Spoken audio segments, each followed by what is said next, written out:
What's up, everyone?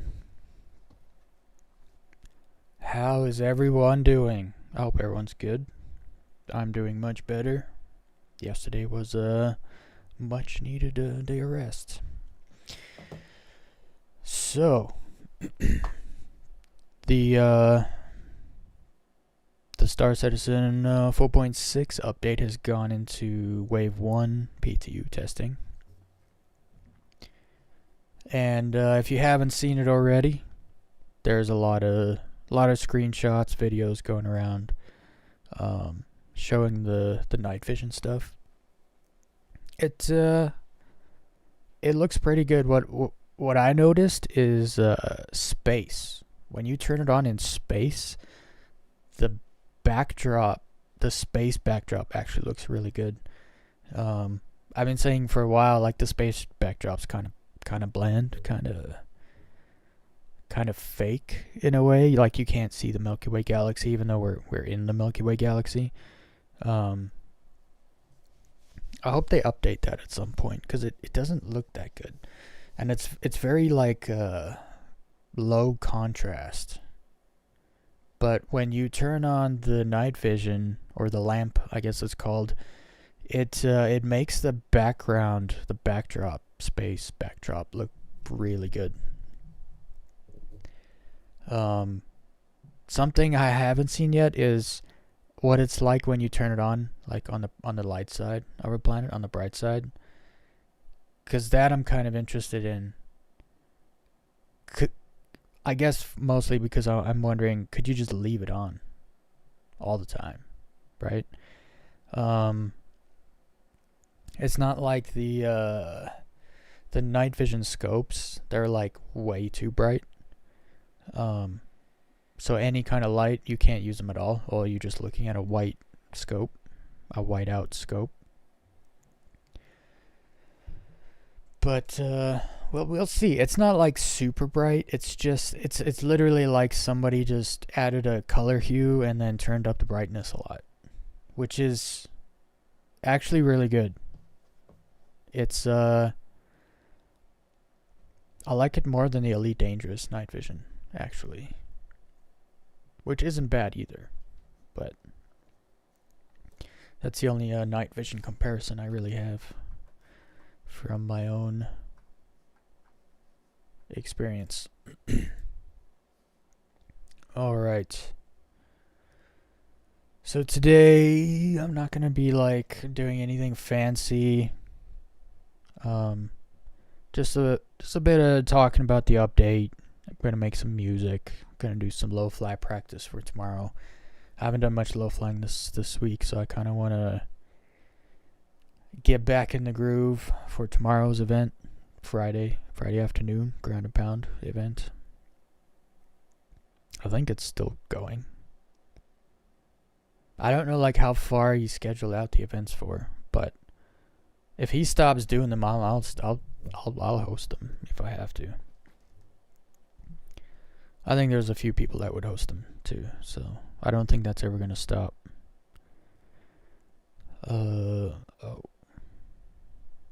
There is a video I kind of been wanting to look at. Well, just mostly just like still shots from the video, just to show comparison. There's a lot of people out there that they kind of come along and they go,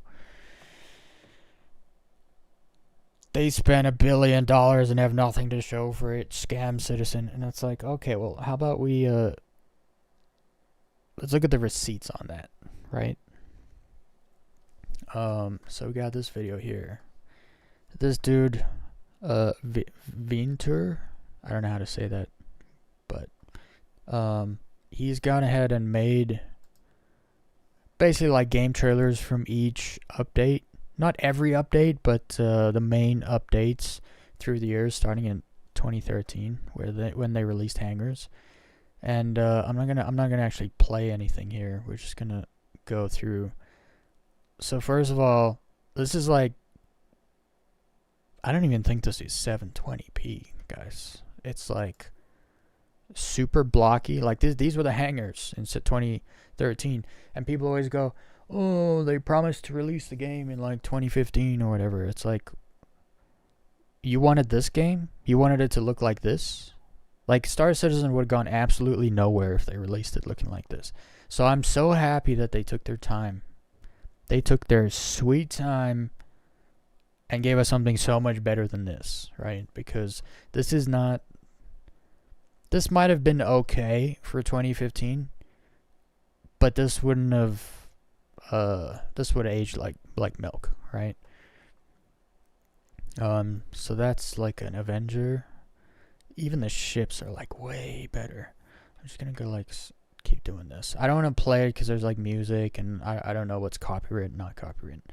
So this was the hangars. I do kind of like the garage aspect of it there. There's like a garage hangar, but then again, these are supposed to have wheels, so you should kind of be able to move them around without taking off.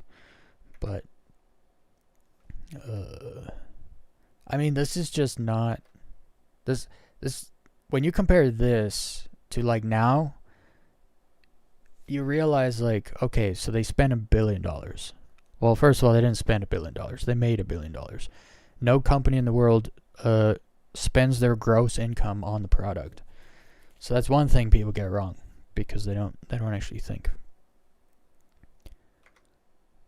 But the amount of we still don't know how much money they've spent on Star Citizen because they're making Squadron 42, which is probably taking most of the money. They probably spent $100 million on all the actors that they got, and then there's the Mark 1. I mean, look at the guns on this thing, dude. Entirely not respectable. But it's crazy what hangars were to what they made them into. So this is not 2014, right? Not all that much changed because they hadn't been making a ton of money.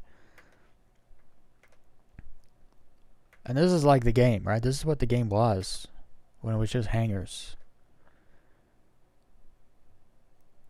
So this is where we came from. A lot of people don't know this because most people just kind of started playing... Most people started playing Star Citizen probably in the last like 5 years, I'd say. So...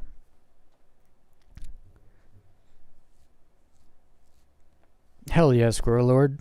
Suno is awesome. It's actually so awesome. And it's like way cheaper than you would expect it to be. Let's see. Moving into 2015. Now you could like leave. Like there was Port Olisar, space.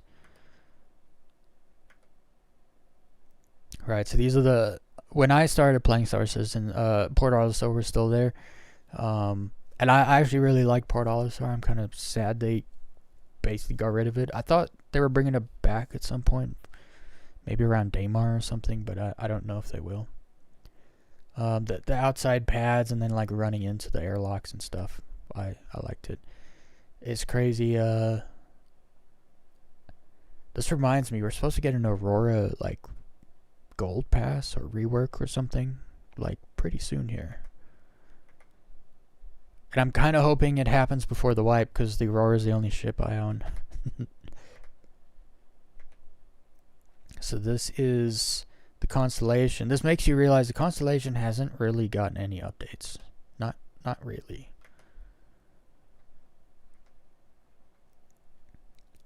And the Retaliator. I didn't know how old the Retaliator was, actually. You've been waiting to play since 2013? What are you waiting for? We're about to go play the game right now. I don't know why people have been waiting.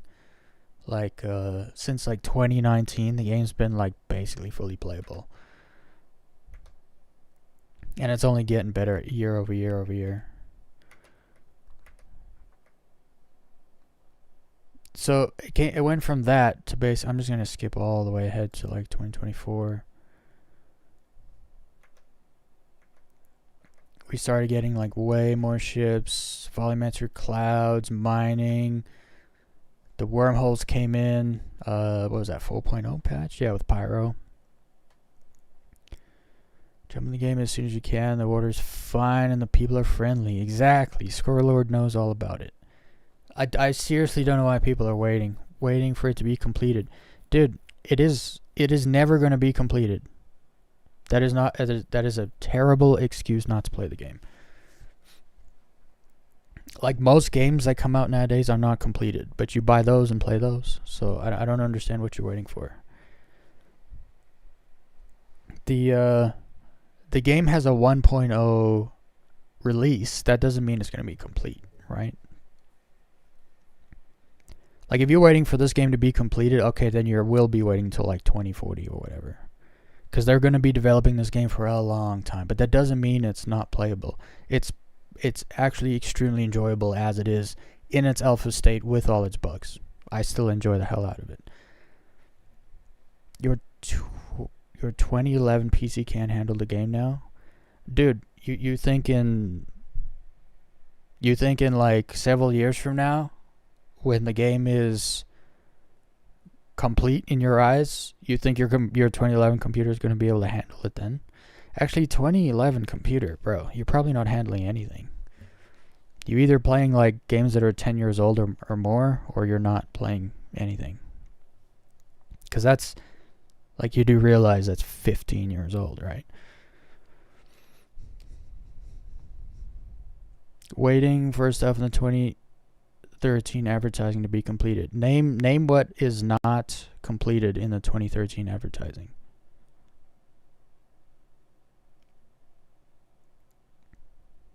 You're making up a lot of excuses to not enjoy a really good game. How old was I in 2013? I was 23.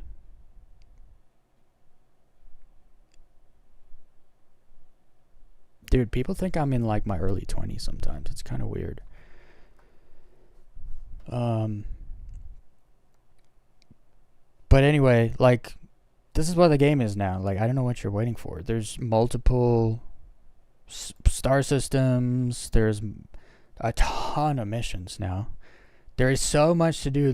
I've been playing the game for 4 years. There's still places I've never been, stuff I've never done, and you're sitting around like waiting. I don't know what you're waiting for, dude.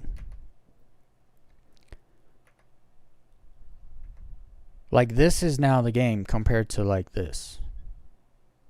Like, and you're saying you're waiting for it to complete. I don't understand that. I really don't understand that. ASD stuff. ASD is so fun.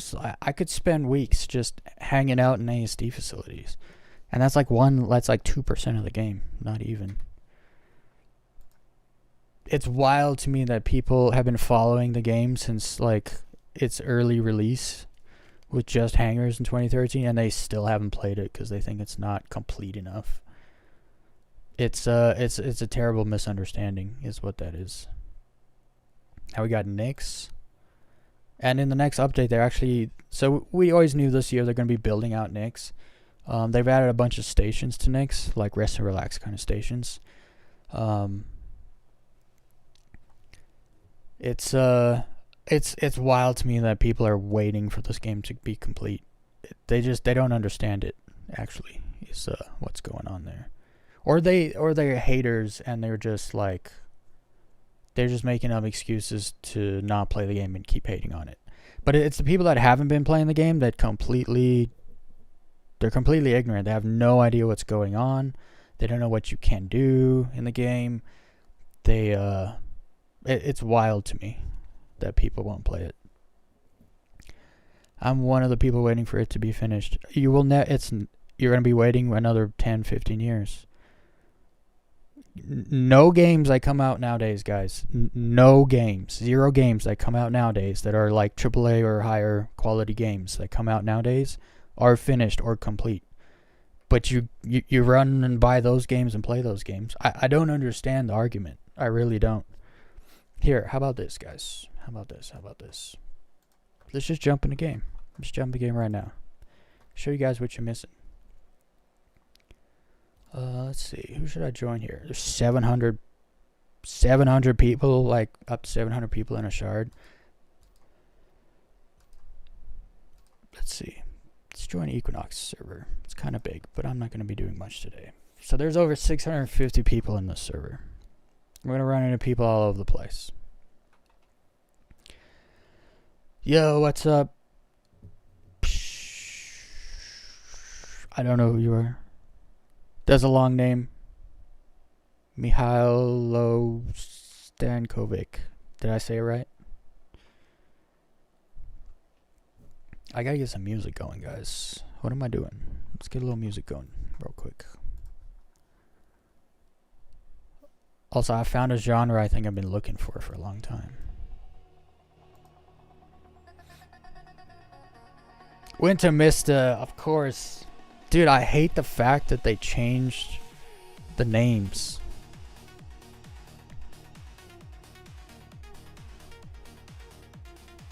It's all the ats, and I don't know everyone by their ats. I was gonna say, is this Winter Mista? That seems familiar.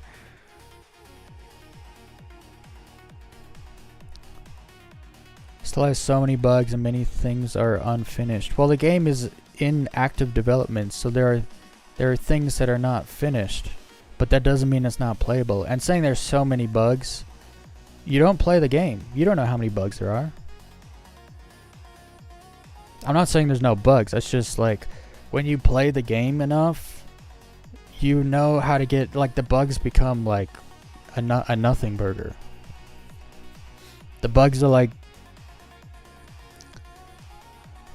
I'm trying to remember the last time I ran into a bug that stopped me playing the game.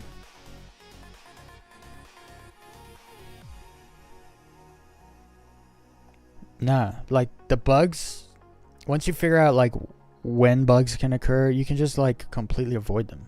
And it's like completely playable, no problems. Are there bugs? Sure, there's bugs. There's bugs in every game.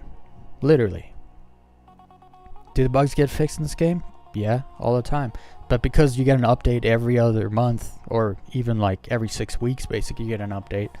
There's new bugs that come with every update, and then those bugs get fixed, and then more bugs happen. That's the whole process. But the game is perfectly playable, 100% playable. And people that are waiting, I don't know what you're waiting for. Like I'm thoroughly enjoying the game as is. In fact, I don't even really play any other games right now because I'd rather spend my time playing this game.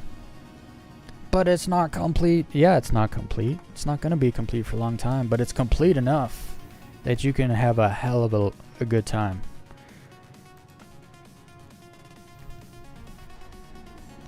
Try to remember last time there was a bug that stopped you playing the game. Yeah, literally.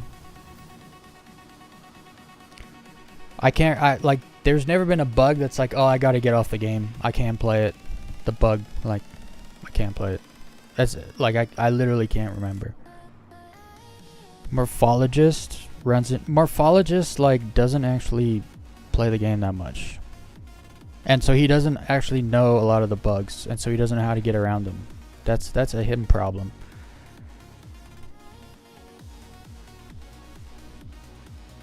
Dude, the bugs in this game are so easily like avoidable, and you can work around them so easily. The only people that can't are the people that don't really play the game, like Morphologist.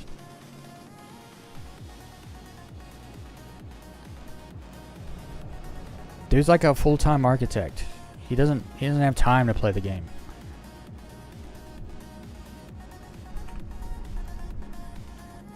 It's wild to me. Someone will go watch a YouTuber for like a couple hours and be like, oh, the game sucks, it's incomplete, too many bugs. It's like, you're not gonna go off your own experience. You're gonna go off someone that like is kind of like not very experienced. You're just gonna watch them.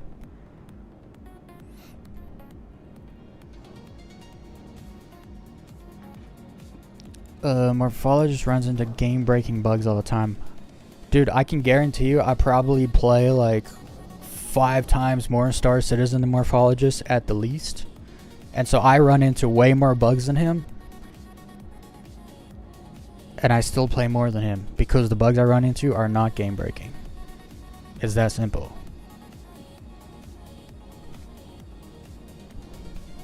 Like, I guess here's the thing. Fun stuff.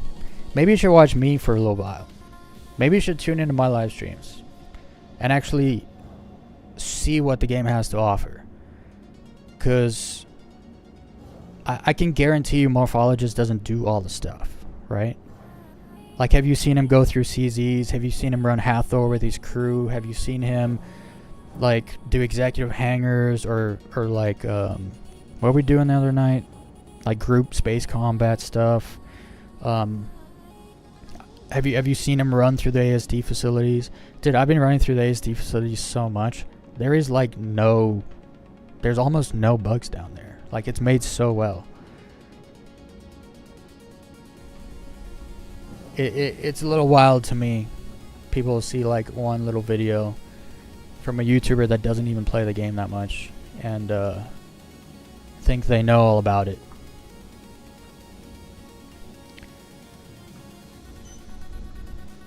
I actually need to run over to Pyro. So we're going to run over to Pyro. Let's grab... Oh, and I didn't even get to low flying. I can guarantee you Morphologist can't low fly because he doesn't have the time.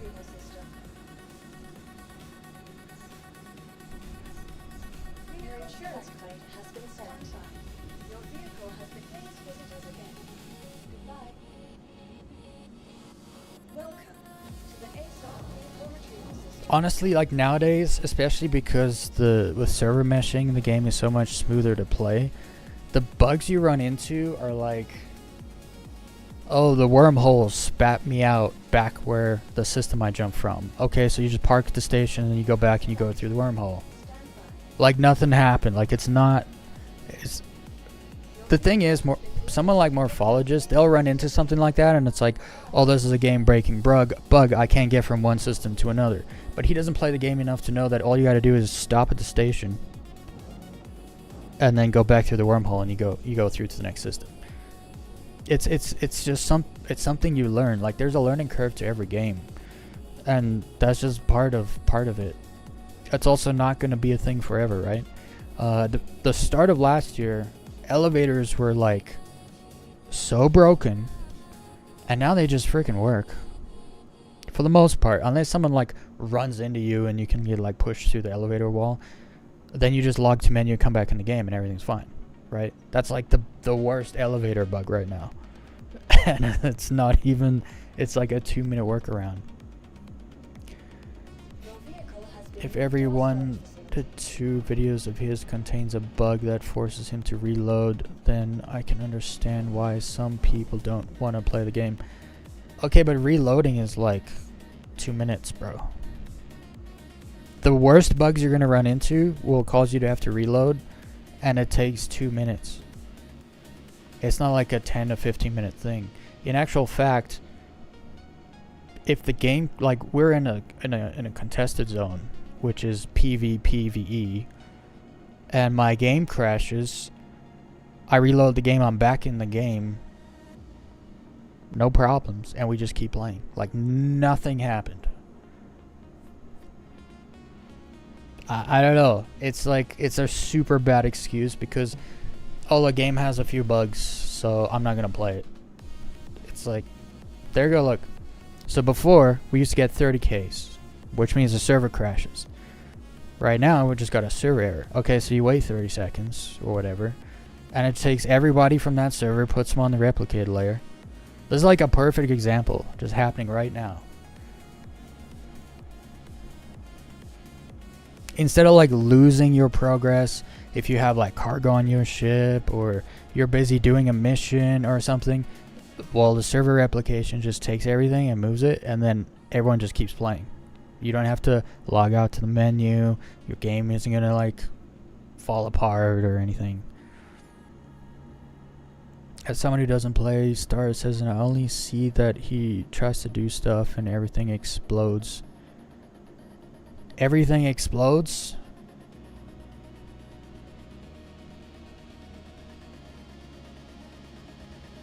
Like, I don't know what you're talking about. I can guarantee 100% I play this game way more than Morphologist. And nothing, just like everything does not explode. I mean, I explode when I crash into stuff because I'm low flying. Fell through a map and elevator 4 times this week. Hopefully they fix that. So it depends where you go. If you're in a place that's like newer in the game, you can fall through the map, right? Look, see, I just replicated the layer over, the server over. Everything's good, just keep going, like nothing happened. Which ship is I grabbing? I'm gonna grab a little Rambler. Going to Pyro. What else did you say happened to you? Fell through elevator 4 times this week. See, that's weird. I play this game a lot. I don't just fall through elevators. Do you stand in front of elevator doors? Because you shouldn't be standing right in front of elevator doors. Okay, that's something I can't speak on, is the Atlas Geo. I don't have one. I never use one. I don't do mining. It doesn't really interest me that much. Everything explodes every time. I don't even know what that means. Things don't explode for me unless something happens.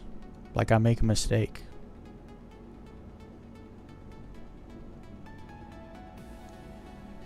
The falls are in the Orison hangar. Wait, what?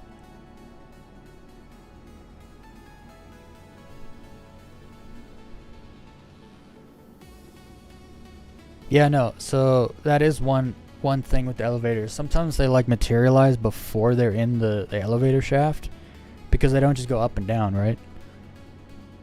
I should have used a different ASOP terminal, because that one was during server whatever. Vehicle selected. Stand by. I learned though that with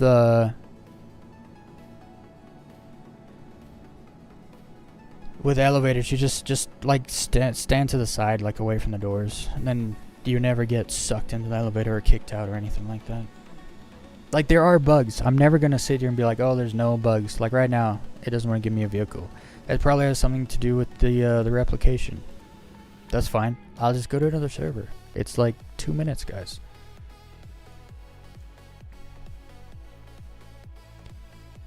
Explore cities. Well, yeah. There's a lot of big cities in the game already. I don't know why I joined Equinox. He's on a massive server. We'll go to something a little smaller. Like, 64 is tiny. That's amazing, actually. It's kind of prime time right now. It's hard to get 64 people on a server like that. But that's the other thing, like, sometimes if a server's just not doing what you want, you just switch servers and everything's fine. But then you also learn, like, before a patch, because we're getting a patch before the end of the month, so within the next 2 weeks, they stop paying attention to the old build, the old live build, which is what we're on right now, because there's a new one coming, which is going to have a ton of hot fixes, a ton of fixes, a ton of new stuff, and so they're focusing on that. So they're not focusing on this right now. So before major updates, the game does work worse than it usually does. That's a fact. Anyone that plays this game a lot will tell you that. And you can feel it. But the game still works. Like, you can still do stuff. But cities are not explorable right now? What do you mean? Of course they are.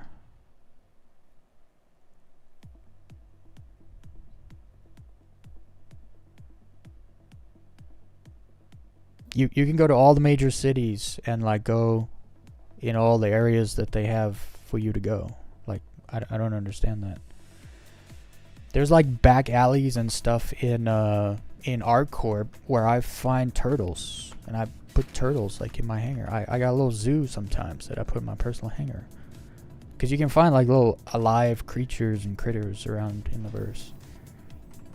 With NPCs, yeah, there's NPCs all over cities. What? And actually nowadays, NPCs are actually a little more like, you know, they're a little better now, because usually you'd find like a bunch of NPCs that would just be sitting on, like standing on chairs, T-posing or whatever. And it's like, okay, that I don't actually see that happening as much anymore.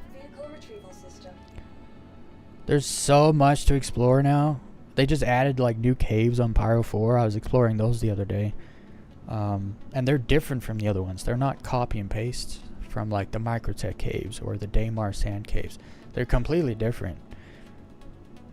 They're not as expansive as the Microtech caves. I will say that. Because some of those Microtech caves, like, you get lost. I gotta grab my sticks.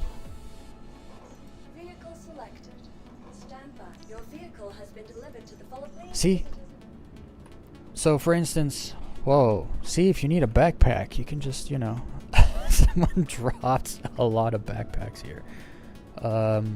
So on the last...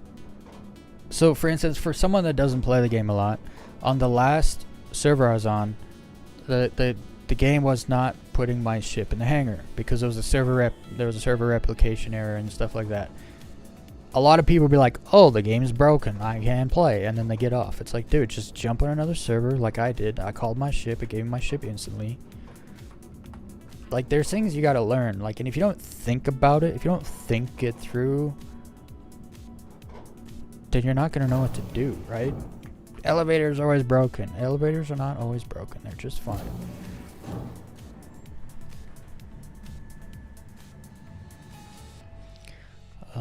Something else I heard was that NPC behavior was still very rudimental. The NPCs don't do much. I will say that, but they don't need to do much, if that makes sense. I feel like if they did any more than they currently do, they'd just get in the way. I don't know if I want them doing more than they currently do. They kind of walk around, and sometimes they're like having a conversation off in the corner, and you can hear like them talking about stuff. I don't really want NPCs doing more than they do, actually. I don't know what else they would do. If you go into like the refineries, you know, NPCs are walking around, checking terminals, like doing stuff, you know, you would see in like a foundry or a refinery. The bartenders, for the most part, actually work. You go up to the bartender, you ask for something. They go, they grab a glass, they put it down, they put stuff in it, put an ice cube in it, give you a drink. It's like it is rudimentary, but I don't think I want NPCs doing too much more than that. The game's not about NPCs and your interactions with NPCs. It's about your interactions with other players, right? I think when it comes to Squadron 42, I think, yeah, NPCs can't be rudimentary. But we don't really know what's going on with NPCs in Squadron 42. We don't get to see all that much with Squadron 42. All right, let's head over to Pyro.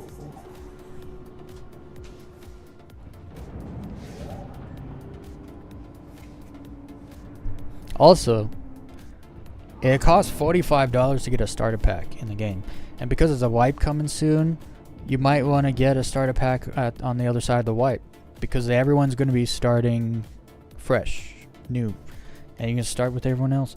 You can join the Discord, come play with us. We're not doing anything today because I've been sick the last like 4 or 5 days.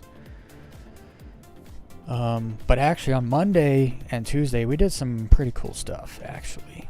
Like we did a double executive hangar, we fought the Yormendi, like we did stuff. We were successful. Is that guy's name Iodine? Thank you. Please visit again. That's interesting. What a name.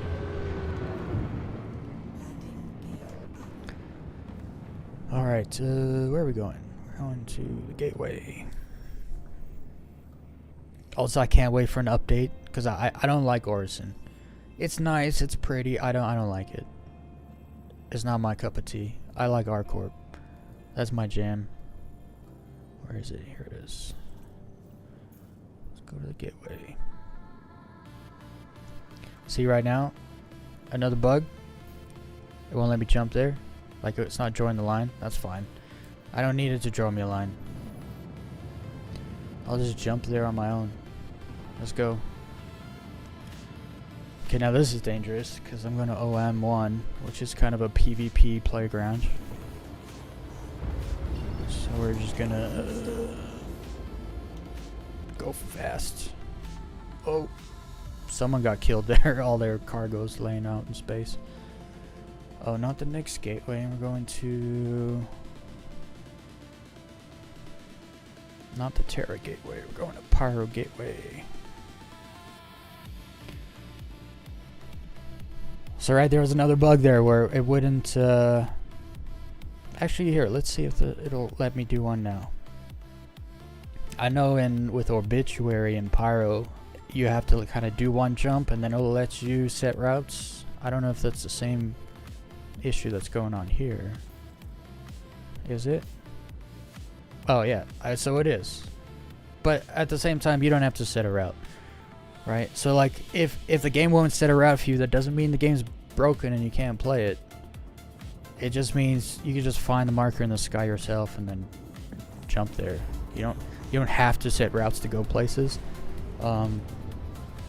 That's something I actually like about this game compared to Elite Dangerous, is because in Elite Dangerous you have to set a route to go somewhere. You can't just point your ship and jump to a system in that direction.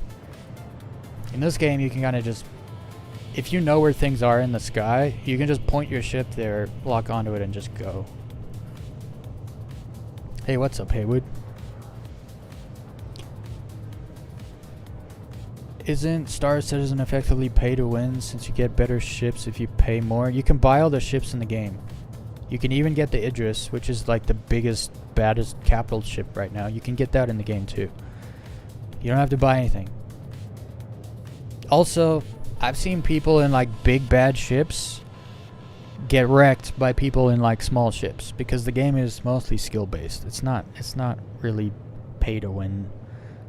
I mean, people might complain, like someone might go to a high tier like bounty all by themselves in their Idris, and it's like super easy for them, and it's like, okay, but I can jump in a different ship that isn't an Idris and I can still do those same bounties. It comes down to your skill level. The people that need to pay a lot of money to buy stuff so that they can do stuff in the game are just not good at the game, right? Like, it comes down to your skill level. With most things in this game, it's how good are you at it. Like, I've done high risk bounties in my Aurora because I learned how to do it, right? As a new player, I could not do high risk bounties in an Aurora. It was impossible. And then I learned strategies and figured it out, and I can do it. So I only have a starter ship. There are people that have spent so many, like tens of thousands of dollars more than I have, and I can still do all the same stuff they can do, right? All ships can be attained in game for free. For free? Not for real money, if that's what you mean. Because pay to win is like you pay real money to get something, but all the ships in the game you can get in the game with in-game money also. When you buy a ship with real money, that's you just like supporting the project and them giving you something permanently for your support, instead of just like, oh, thanks for your money, like you get nothing for it, you know. It's like, no, it's basically an NFT system where you give them funding and they give you something for it. That is how it works. Personally, they make enough money, I don't need to give them. I think if they were making like $20 million a year, I'd probably be like, okay, I gotta step up. I want to see the game come to, so I'm also gonna contribute. When they make $154 million, like, they don't need my $100. You know what I mean? So I buy ships in game. But I 100% support like, I've gotten a lot of people to try this game, and a lot of them play it.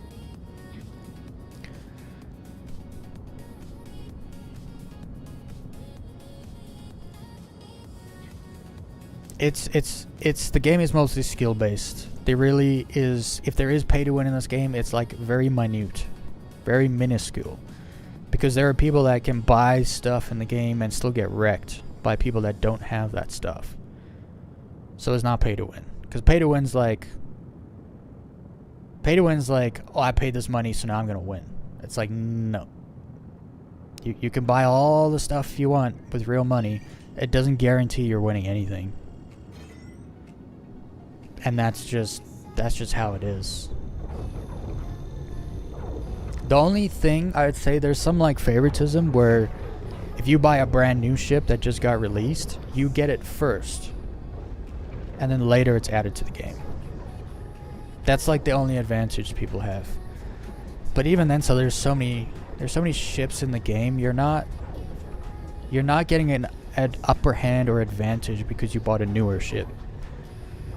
A lot of people like will hear pay to win and then they think they understand exactly what's going on, but they don't play the game themselves, so they have no idea what's going on.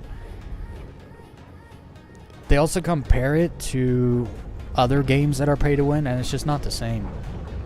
So they take what they know from other games that are pay to win and they apply that knowledge to this game, and it's just not the same. So it's like, I don't know what to tell you.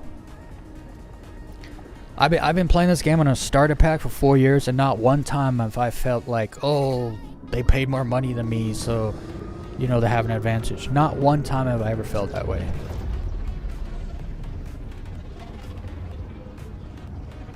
I'm literally trying to remember, like, have I ever been, you know, has anyone had an upper hand over me at any point in time because they bought an Idris and I didn't, you know? And it's like, no, I literally cannot think of a single time that happened to me. In fact, when they released, there was an update and anyone could rent a Polaris for a couple days. So there were new players in Polarises all over the place. I made a dude run in a Polaris. There were two dudes. One dude left the Polaris in a fighter ship to come fight me in my little fighter ship, in my Hornet, and I killed him. And then I went and started shooting the capital ship, and he ran away. He ran away from me. It's not pay to win. Like, he's in a much better ship than I was, and he had personal defense turrets. He could have just sat there and done nothing, actually. And it would have taken me like an hour to kill him. But he didn't have the skill or knowledge to understand what was happening, so he ran away. Right? It's kind of... I don't know.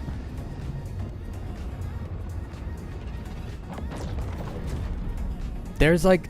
it just bothers me because a lot of people that don't play the game think they know what's happening. And they really just have no idea.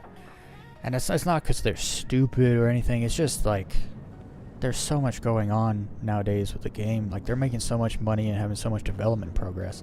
It's actually... I mean, for me, for someone that live streams the game on like 30 hours a week, it's hard to keep up with all the updates. I mean, there are channels on YouTube that thrive only doing Star Citizen updates. They don't do anything else because there's a lot going on nowadays. The wipes will absolutely stop. 1.0. They've already kind of stopped. No, I can't say stopped, but they've like cooled down. So the first year I played the game, I had 3 wipes. The second year I played the game, there were 2 wipes. This last year I played the game, 2025, 0 wipes. This year, there'll be 1 wipe. But also, the game is in alpha, active development. Sometimes they gotta wipe certain things.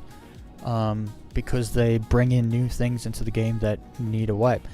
I would rather a wipe and get that new thing than no wipe and not get the new thing. And actually, it's actually very interesting. You start talking to a lot of other people that play this game, and when a wipe comes up, people are actually like almost excited. They're like, yeah, we want to wipe. And it's like, you want all your stuff to get wiped? And they're like, yeah. We want the new features. We want to start over. Like, it's actually surprising how many people actually want wipes. New players all hate wipes because they have a different view of wipes because they haven't experienced one yet. I don't know, wipes ain't nothing. Once you learn how to play the game, you can get all your stuff back in no time at all, honestly. if there's anything you're really attached to, you can just go get it back. And it's, for me, I have a lot of fun doing stuff in the game. So if I have to do it again, it's like, oh no, I have to go have fun to get my stuff back. You know, it's not as bad as what it sounds. But then again, some people just play games like a checklist. Like, I gotta do this, and then I can go do that. And then once I do that, I can get this thing, so then I can go do that. And they're just like checklisting stuff. And it's like, that's just not that kind of game. Like, the only checklist you're maybe gonna have is like reputation, so you can unlock certain missions. That's like basically the only checklist. I guess when crafting comes in, there'll be more of a checklist because of the recipe nature of crafting. But then again, it's like, yeah, I wanna make really good stuff. So then you do the thing. I guess Wickelow's a checklist. And actually, I thought Wicklow was garbage, actually, in my opinion. And then you look around, you see how many people are grinding for stuff at Wicklow, and it's like, okay, I guess Wickelow's popular. I'm not one of those people. But that's the other thing, is so much going on in the game right now. There's something for everyone.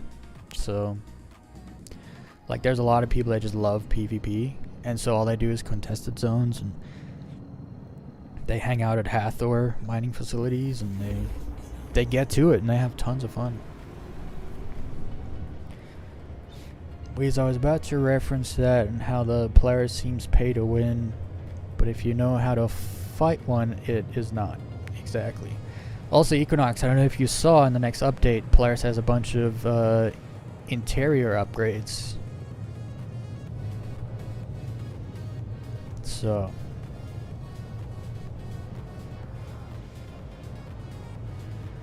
I think more people will come when the wipes stop.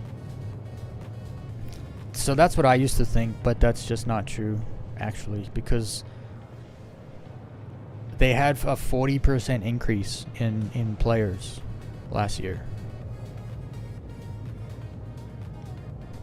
And a 40 to 60 increase in time spent in the game. There's a wipe coming, like, soon, and there's a bunch of people getting the game and playing it now. Like, tons of new, like, actually in the last 2 months, I think I've seen more people getting the game for the first time than in, like, the previous 2 years. And there's a wipe coming. And everyone knows there's a wipe coming. Everyone's playing the game anyway. It's like, I know there's a wipe coming, and I was just farming ASD stuff, literally 2 days ago. But I used to think that too. I was like, oh, wipes are going to keep people away from this game for a while. To an extent, that's true. Like, people that casually play the game might not want to play until a wipe happens. But then there's also the whole point of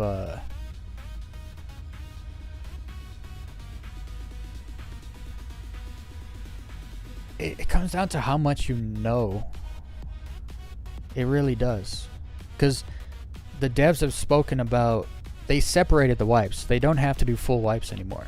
So in the past, there's been issues with the economy or whatever, so they just wipe the money. You still get to keep all your ships, all your inventory items. There was one wipe where they wiped money, inventory items, and ships, but you kept your reputation, right? So they wipe individual things now too. They don't just do full wipes. 4.0 was a full wipe, to my knowledge. And that might be the last full wipe until 1.0. But again, it's not like it's just, the wipes don't change your experience. If a wipe happened tomorrow, I would just get on the next day and have a ton of fun, right? So it's like, what does a wipe matter? I talk about this as well a lot. Some people game for entertainment and some people game for escapism. And I think the people that game for escapism, they find an item in the game and they really like hold on to it. Like, that's their item, that's their thing. And it's like, okay, but how much fun did you have getting that item? the experience to get the item is more fun than just having the item in your inventory or something, right? Like I've accumulated a ton of stuff that I like over this past year of no wipes. If it all gets disappeared tomorrow, I'm not gonna not play the game. I'm probably gonna play the game more, actually.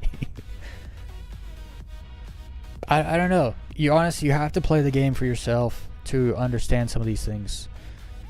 Because from the outside, some of these things seem crazy. Like,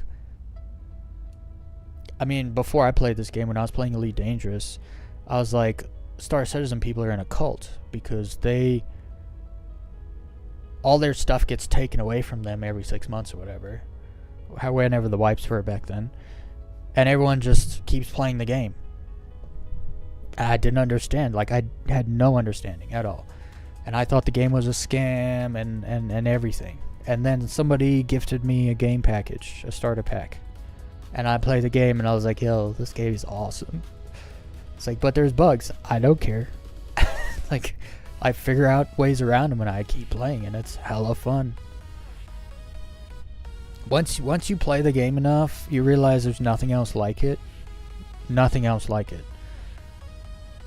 And you just want to play it more. Regardless of any issues, problems. I mean, I was here in the 3.18 patch where the game was broken. You could not get a ship. You could not play the game. At least I could not play the game for 2 weeks. Guess what I did in week 3 when they fixed everything? I played the game a lot. A lot. It was still kind of broken, but you could get a ship, you could do some stuff. So I did some stuff and I had so much fun.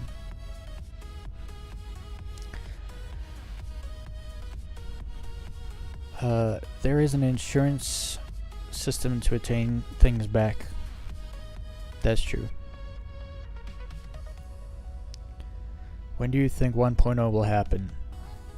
Well, I have a pretty hot take on 1.0, but it comes down to following the development of the game and following the progress increase.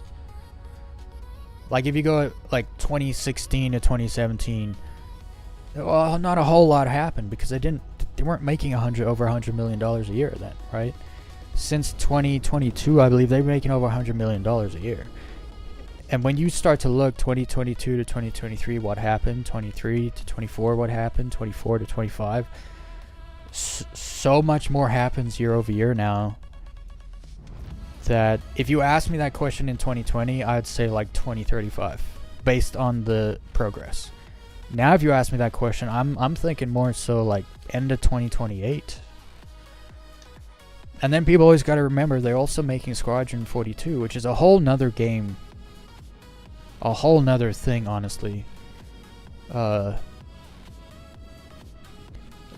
Star Citizen doesn't actually get that, so you got to kind of put everything like in the equation, right? The progress rate of Star Citizen has been actually like kneecapped by Squadron 42 because most of the resources, most of the devs, they're all working on Squadron 42, not on Star Citizen. So if we're getting this much happening in Star Citizen now, once Squadron 42 releases this year, at the absolute latest next year, after that, way more resources are gonna go into Star Citizen. So the rate of progression will increase even more. But then you also have to know the goals, right? CIG has stated goals. They want 5 systems. They want engineering. They want base building. They want replication, persistence. They want all these things, right? That they've stated these are our goals for 1.0.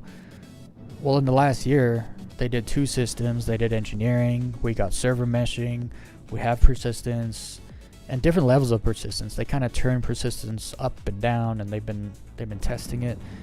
And so, based on the goals, the things they say they want for the game to go live, 1.0 live, we're actually much closer than most people realize. So there's like a lot of information you have to process to really come to like a number, you know, like when is the game going to come out? I think 2 years after Squadron 42 is released. That's my like opinion currently, based on how things are going now. And if I were to project based on what they're saying, based on what they say their goals are, that's what that would be my guess. That's what I'd put money on. In 2029, we're all going to be playing Star Citizen 1.0. Bad things could happen. They could like not make $100 million a year, which I don't think that's going to happen. They made like $25 to $30 million more in 2025 than 2024. So I'm thinking this year, like, there's going to be just as much done as last year, if not more, because they have so much more money. Something I've learned is they don't just pocket the money either. Like, they put it into the game. They'll acquire new assets to make things better. People are talking about, they took a $20 million loss in 2023, and it's like, no, they acquired a company that ports games. So you might actually get a Star Citizen or a Squadron 42 console port like a year or 2 years after, which allows them to enter a whole nother market, which makes them a lot of money. So that $20 million loss was actually them acquiring an asset that down the road is going to end up making them a lot more money. There's also the whole, like, the game's never coming out. It's like, dude, you don't understand businesses if you think that. Because if they're making $150 million a year now, releasing the game's only going to result in more money. You show me a business that says no to more money, right? They want to make more money, which means they want the game to release. So it's going to release. That's just a fact. When it releases depends on their progress. Depends on their funding. Depends on how everything goes. We don't know everything, so we have to guess a lot. But one thing I do know for sure, the game is coming out. If you asked me 4 years ago, is Star Citizen ever going to come out? I'd probably say I don't know. Because 4 years ago, there wasn't evidence, like hard evidence, that there was a 1.0 release in the works. But since 4 years ago, a lot has happened. So, and then people also bring up, the promises from like early on. It's like, actually, if you break down some of those promises, what they've ended up doing is actually, in many ways, better than what they promised. Or they're still working on something, but what they're working on, so what they promised changed, and so they couldn't release it because it changed what it was going to be. And then they started working on this whole other thing that took a lot of time and money, but in the end is going to be so much better than what they originally promised. So I personally would rather wait, get something better, than get a fulfilled promise on time. That isn't as good, right? That's the other thing. The game, they work a lot different than regular AAA gaming corporations that are publicly funded through shareholders and stuff. It's not the same. It's a private company. Technically, I forget who said this, might have been Equinox, but technically CIG is an indie gaming, like Star Citizen is being made by an indie gaming company. So you can't treat them like some giant corporate, gaming studio. As big as they are and as much money as they make, they do things very differently. But it's a lot of understanding, like, and I totally understand why people don't get it. A lot of people just think we're all in a cult, and it's like, I understand why you think that, because I used to be that person. But there's a lot of information you have to process to kind of understand certain things. Welcome.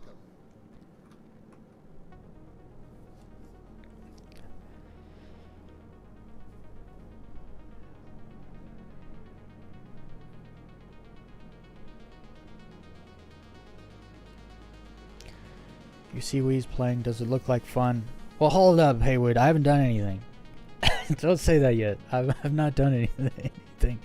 We just traveled to another station in another system. If we were doing like we're running like ASD as a group or something, dude, I have so much fun in the ASD places. It's probably the loot pool. The loot pool gets me coming back every time. I gotta call my ships here. Oh wait, I have 2 sabers. Your insurance claim has been sent. Well, I'm just gonna low fly because that's what I have the most fun doing. But I mean, I plan to practice low flying today, so I was gonna do this anyway. I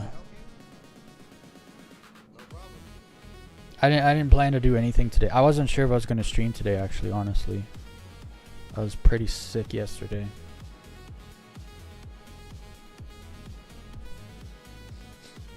I've not seen anyone explore Star Citizen cities on stream. It's because it's kind of boring. Like, so most of the people that watch me actually play the game themselves. They don't want to watch me do something that they could just go do themselves, right? So there's certain things I don't do on stream. For like an hour, we went and explored the caves after, like, we did a bunch of stuff on stream, and then afterwards we went and explored, like, went looking through the new caves at Pyro 4. And you know, there's some loot in there. There's obviously some missions that take you in there because there are NPCs and stuff.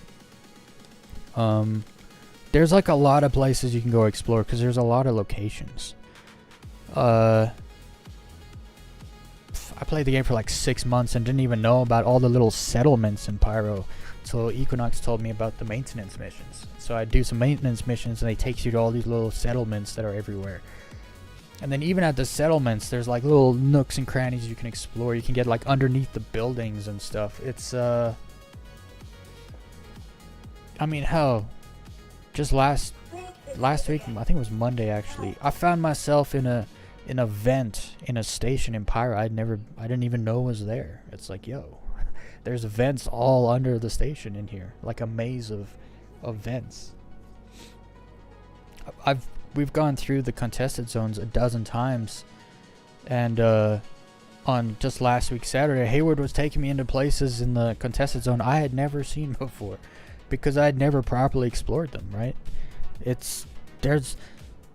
We went into the what are those, the distribution centers, and I got lost.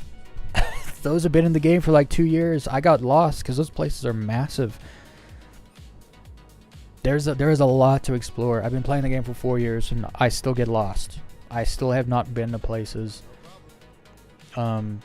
If you just got the game and all you wanted to do was go around looking at stuff, seeing stuff, like figuring your way around, it's going to take you months just doing that stuff. Not doing any of the game loops or the missions or any of that stuff. It'll take you months just going around, looking around, seeing all the different stations. Now we got Nyx too. Oh man, they're gonna be adding more planets to Nyx this year, so there's gonna be new places to explore. That's the thing, like, because it's an active development, there's always something new just coming. And so even if you think you've gone everywhere and done everything, just wait 2 months. There's gonna be something else.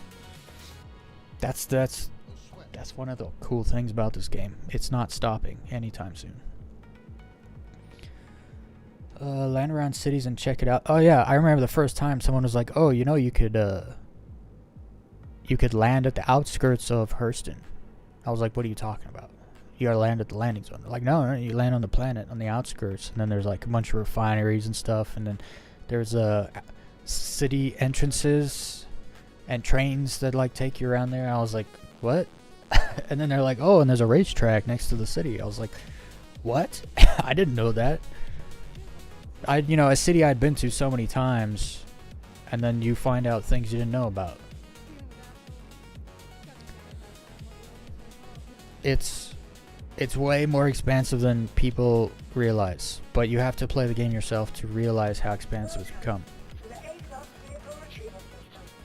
Can I call this? Alright. So today I didn't say low fly later.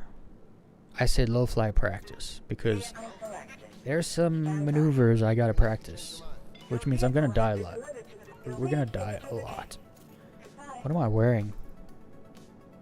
Oh, what are we doing? Let's put something fancy on. Oh yeah, the other day I got another ace pilot suit, so now I have one in Stanton and one here. Hell yeah. Hell yeah.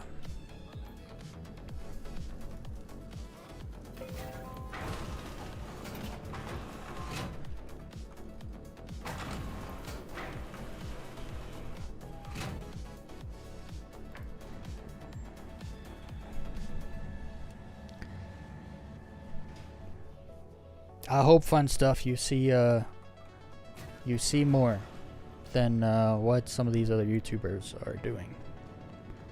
Because I've watched some other YouTubers, like I've watched some of Super Mac Brother. His streams are actually pretty boring. Like, he doesn't really get into much. He kind of just wanders around. Like he literally just gets in the game and wanders around. He doesn't really do anything. It's still entertaining to watch, but here we organize like groups to go like out and do stuff. Like, we were fighting the Yormandi the other day. Just the 3 of us. It was great. It was a good fight. It was a fun time. You are cleared to leave. But you might want to stick around for like 10 minutes, because low flying is something that a lot of people don't, like, never get to see. Actually, I played this game for 3.5 years before I found out about low flying. And I was like, holy smokes, people do this? Now I'm obsessed with it. Thank you for visiting. Safe travels.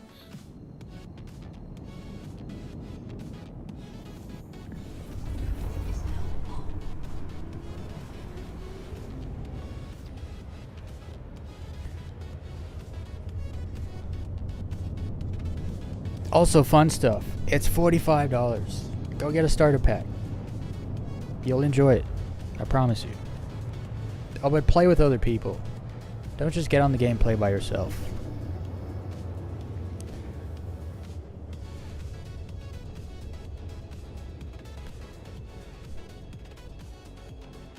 I think, you know, with the stations in Pyro, the main stations in Pyro, there's so much to explore with those because of the contested zones. But it also just hit me. Even I went exploring in Grimhex, and I was blown away because there's like a whole part of the station that has no gravity and it's kind of abandoned. And I was just like going through there, like, whoa. And then I found another entrance to the station I didn't know existed.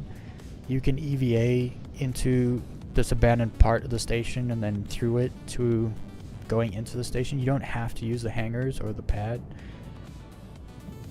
And I was like, yo, that's wild. I played Elite Dangerous a lot. I don't know if you've played much Elite Dangerous fun stuff. But like, in comparison to Elite Dangerous, this game is like, it's now surpassed Elite Dangerous in many areas.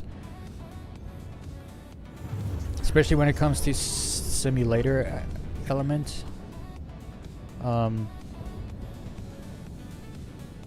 This game is more of a space sim and more of a sandbox than Elite Dangerous at this point, in its current alpha state. And I got over 6,000 hours in Elite Dangerous and Elite Dangerous Odyssey. So,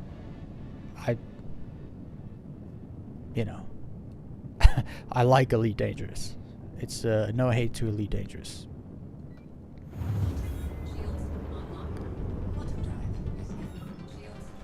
I gotta try jump between. I gotta jump between these OMs so I can get down on the planet faster. Although, it takes me too long. I don't actually get down there faster, huh? Yeah, it's taking me too long. I've actually lost where I wanted to go now. Oh, here we go. Let's see. Jump and stop. That's not bad. It's closer. Much closer.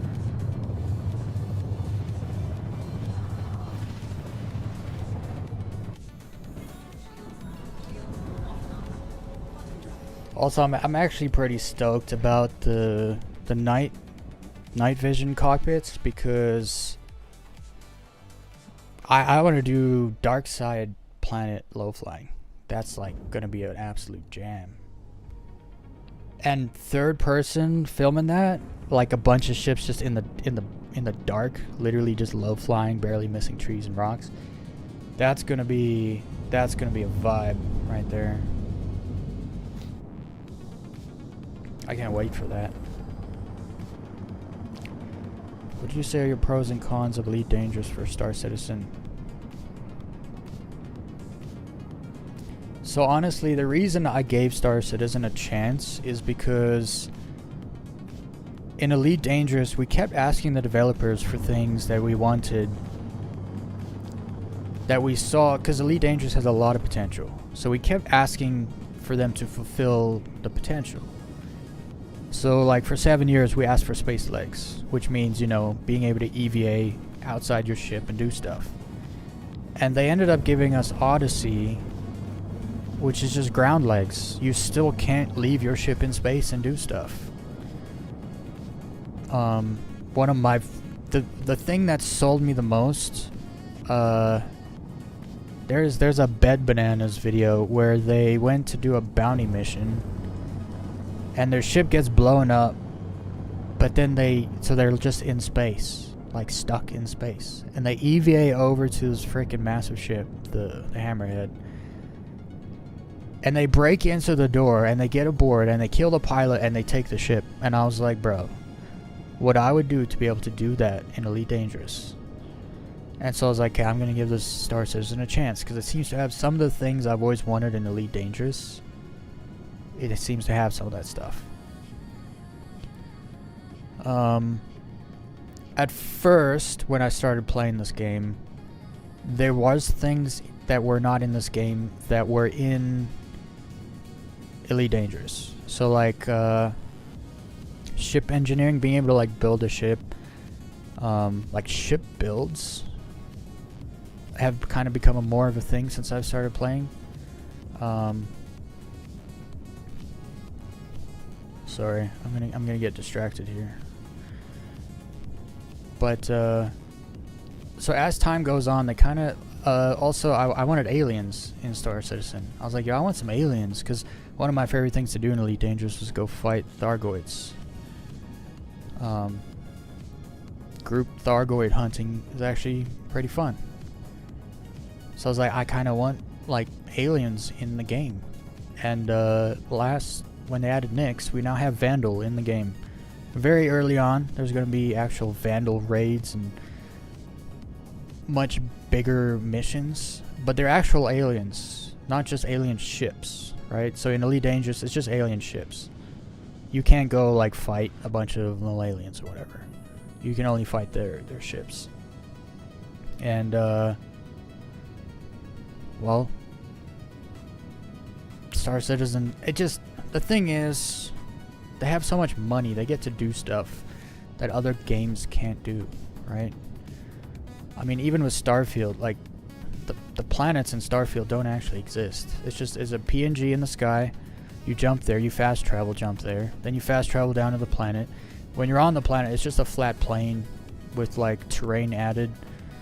You know, you're in a box or whatever, you know what I mean? There's, like, invisible walls you can't really explore.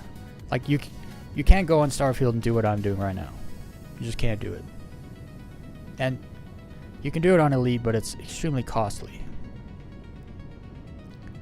Because you gotta rebuy your ship every time it blows up.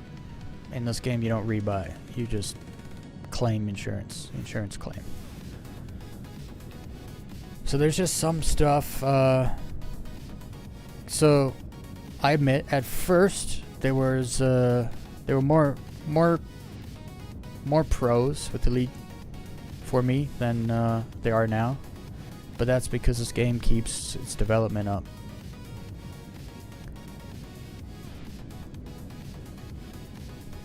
It's kind of flat here. I kind of wish jump to the mountains.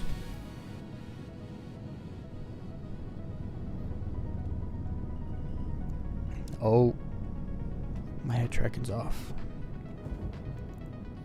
There's a lot of people that play Elite Dangerous that actually they won't play this game because it doesn't have VR. 2 weeks ago, it was maybe like 10 days ago, I had somebody comment on one of my videos.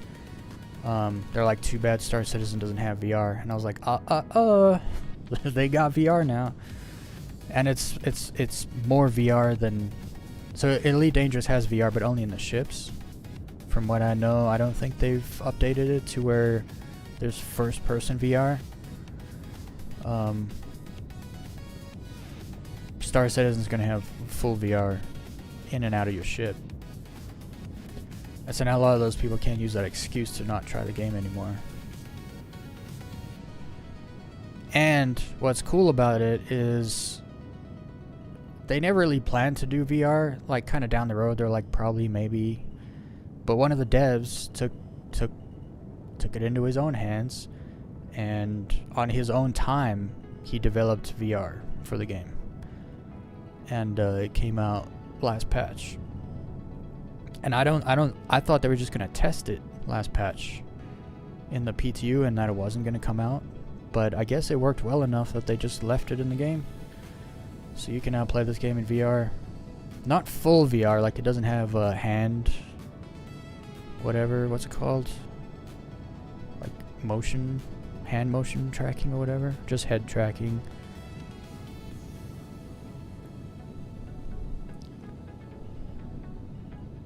Ooh. That rock had my name on it. Almost.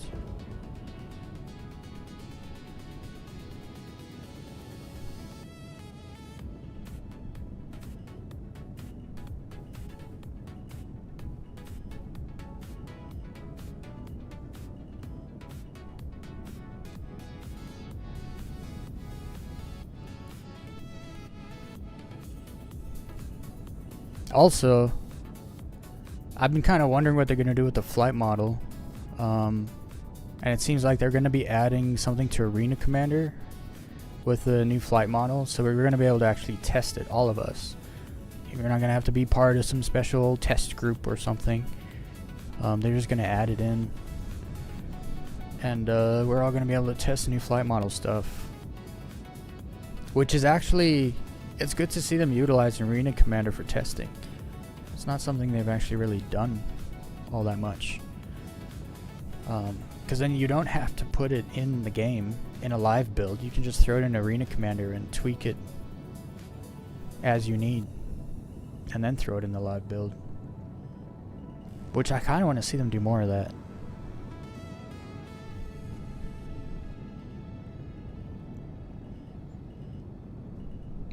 I need the lights, just in case.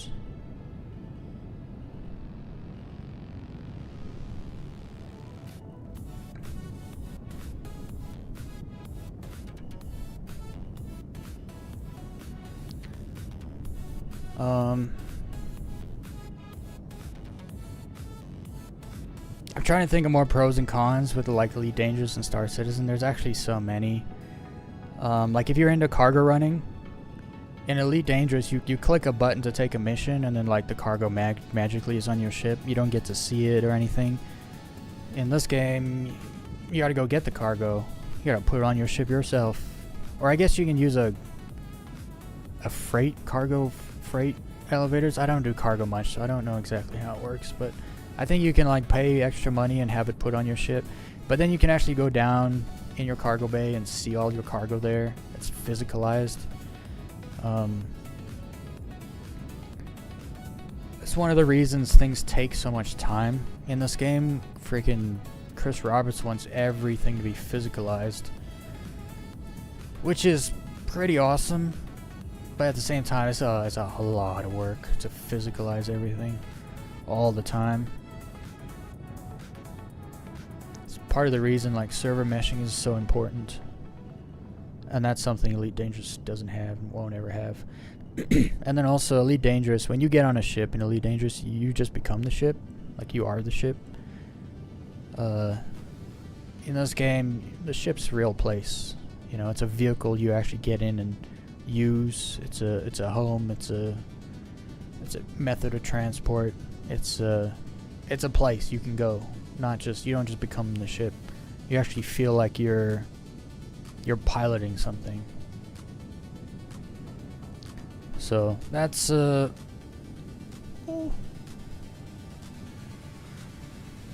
then also I kind of do like something Elite didn't really have is a survival element, and that's something Star Citizen has. I always wanted more survival type stuff. And with Odyssey, I was like super disappointed because it's an objective bad first-person experience. Like if you down an enemy that those rocks. If you down an enemy and he's got the same gun as you, you can't pick up his gun or his ammo, which I was always so disappointed by. Because that's like kind of a main mechanic in a first-person experience, you know. At least any of the first-person games I'd played, it's like, oh, that guy has the same gun as me. I can grab his ammo he dropped or grab his gun. And you just can't do that. In this game, I was surprised to find out you could loot someone down to their underwear. You take all their stuff. NPCs anyway. And at first you could do it with players too, but now they got like player item insurance kind of tier 1 stuff. So you can only take what they have in their backpack. But I think some of that will change as more insurance type of stuff comes in. Like if they haven't insured it, then you can take it all. But I'm just speaking about NPCs. You can't really loot anything from anyone in Elite Dangerous. The looting in that game is really almost non-existent. Like you can loot some boxes for materials to do like ship upgrades or not ship upgrades, but like armor or gun weapon upgrades.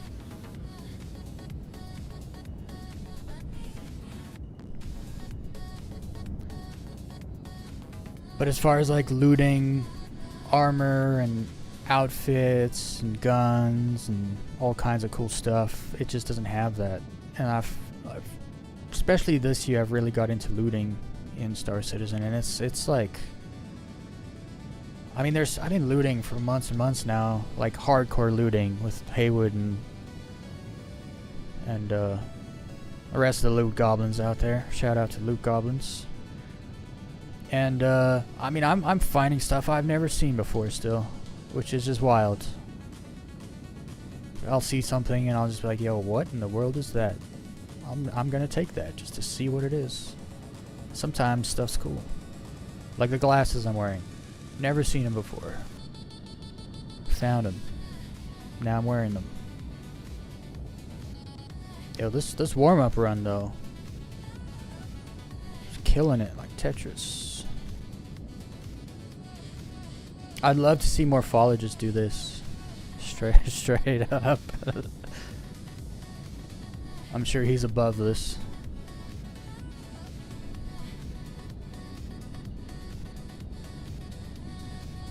Woo.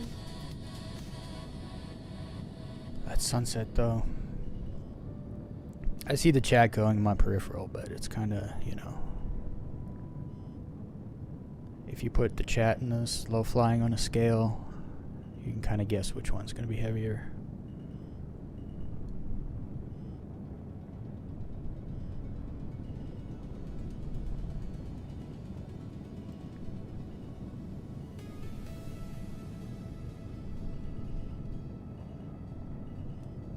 Ooh, that was a little gap. The small kind.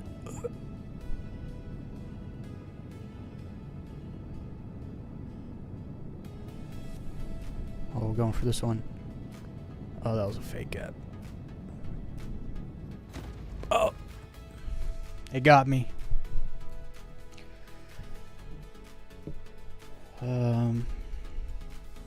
Ship's night vision will not apply in third person. I know.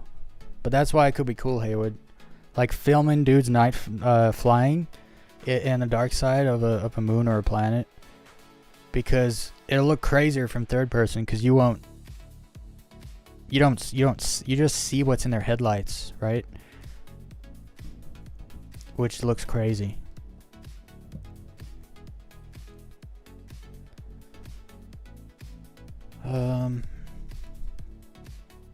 This somehow looks like you would crash any moment. That's why it's so fun. Like, you should be dead, but you're not. Until obviously you do die, and you always do. But it's all the moments that lead up to it, all the near misses, all the rocks you didn't see but missed anyway. It's a lot of fun. Low flying's my jam. They could delete everything else in the game and all you could do is fly around, and I'd be just fine with that, because I'd still be able to do this. Oh, that's the other thing about aliens. Elite Dangerous just has two races of aliens. One's basically extinct and the other's the Thargoids. In this game, there's like it's more of a breathing universe. There's a bunch of different aliens. This dude. That dude looks like he belongs in a mental institution. Like, I don't know, there's a bunch of aliens in the Star Citizen universe. The Tavarans, the Vandul, what's Wicklow? I can't remember what race. The Banu. I think Wicklow's a Banu, I think. Yeah, there's a bunch of aliens and stuff. Does the game have multi-screen support for cockpits? Yeah. Wait. You mean like you can put your cockpit on like 3 screens? Because I've seen people do that, so it must have. If this were real life, you would crash. If this were real life, I wouldn't be low flying. Because I would crash, yeah. But if I were low flying, you would try not crash, obviously. I feel like actually if it was real life, I wouldn't crash. Because there's way more at stake.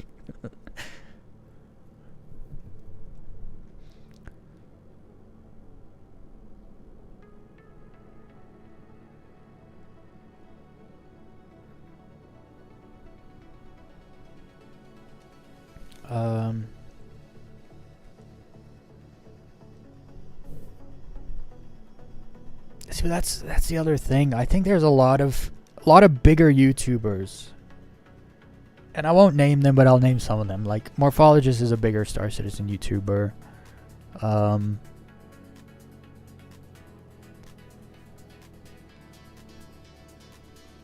What's his name? Ollie something or other. See, he got his big YouTube channel off of doing GTA content, but now he also does Star Citizen stuff. So he's not. He is a big Star Citizen creator, but he didn't become big doing Star Citizen content. But when he plays, he just like tries out new stuff that they add to the game. He doesn't like get into it. From what I've seen, from the streams he's done and stuff. Board Gamer, Super Mac Brother, none of these big streamers actually like do stuff in the game. Like they don't spend a lot of hours every week in the game. They're making update news content most of the time. Space Tomato 2. They play the game. They just don't get into everything a lot. That's why I really enjoy watching Kiosa. Because Kiosa, he's a PvP junkie for sure. And so he really gets into, you know, him and his homies will go sit at the Hathor site for 5 hours and just get up to no good. But they really get into, like, they do all the stuff. They get into it. Kiosa even low flies, actually. I've seen him low flying a bunch. It's actually pretty good. So there's people that really play the game, and then there's people that kind of just show off the new features of the game, and that's not really playing the game, right? And so these guys aren't good at the game, and so yeah, they crash all the time. They hit stuff. They don't realize there's an invisible part of a ship on a pad and they just hit it and they blow up and they're like, my ship just blew up. It's like, no, you hit an invisible part of a ship that was previously there, but you didn't know that because you don't play the game enough to know. And there's a lot of other people that are like, they're big streamers, big YouTubers, but they don't know enough because they don't play the game enough. And so they'll run into an issue or a bug that they don't know how to get around. And so they'll be like, oh, this game sucks. And it's like, actually the game's brilliant. You just got to learn how to navigate it. Because it's in alpha active development. My tune will, if the game is still like this after 1.0, my tune will completely change. Because you can't have this many bugs and issues after the official launch or publish of the game, right? They gotta fix, they gotta make sure a lot of things are not happening anymore once they get to that stage. And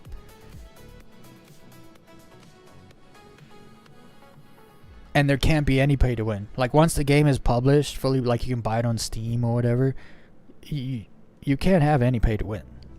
So if there is any, I mean, with the flight blades, people are all like, oh, it's pay to win. It's like, no, because a flight blade doesn't add speed to your ship or add maneuverability. It takes speed away to give you more maneuverability, or it takes maneuverability away to give you more speed. So you're not, that was never pay to play, ever. But people just want to complain and whine about stuff. And I mean, I've used the flight blades. They don't actually make that much of a difference. It's such a tiny, like if you put a maneuverable blade on a combat ship, you have such a tiny extra advantage that you're not really going to notice it that much. Like it's not going to save you.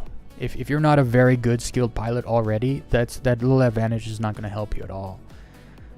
So that was never pay to play, but everyone complained about it, so they took it away.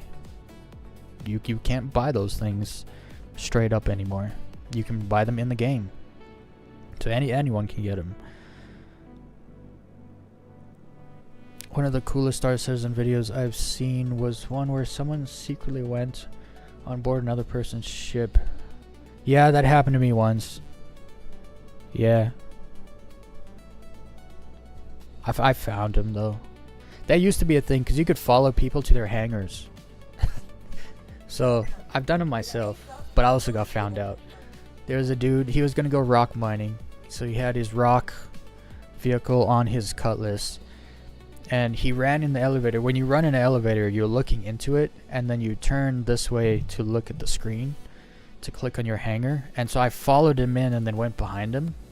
So he didn't see me, and then when he ran out, I ran out behind him, and then I waited, and he ran over, opened the door. As the door is coming down, he like moved around, so he still had his back to me. So then I ran up behind him, and then we both went up the ramp at the same time. And then the same thing with the ramp, you turn to close the door, so I turned around with him, closed the door.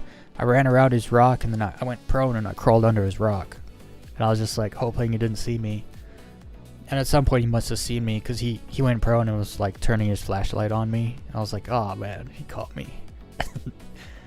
That was back in the day where you could follow people to their hangars, and the hangars was in the armistice zone, so you couldn't shoot a gun. And he wouldn't take off while I was on his ship, so I just left.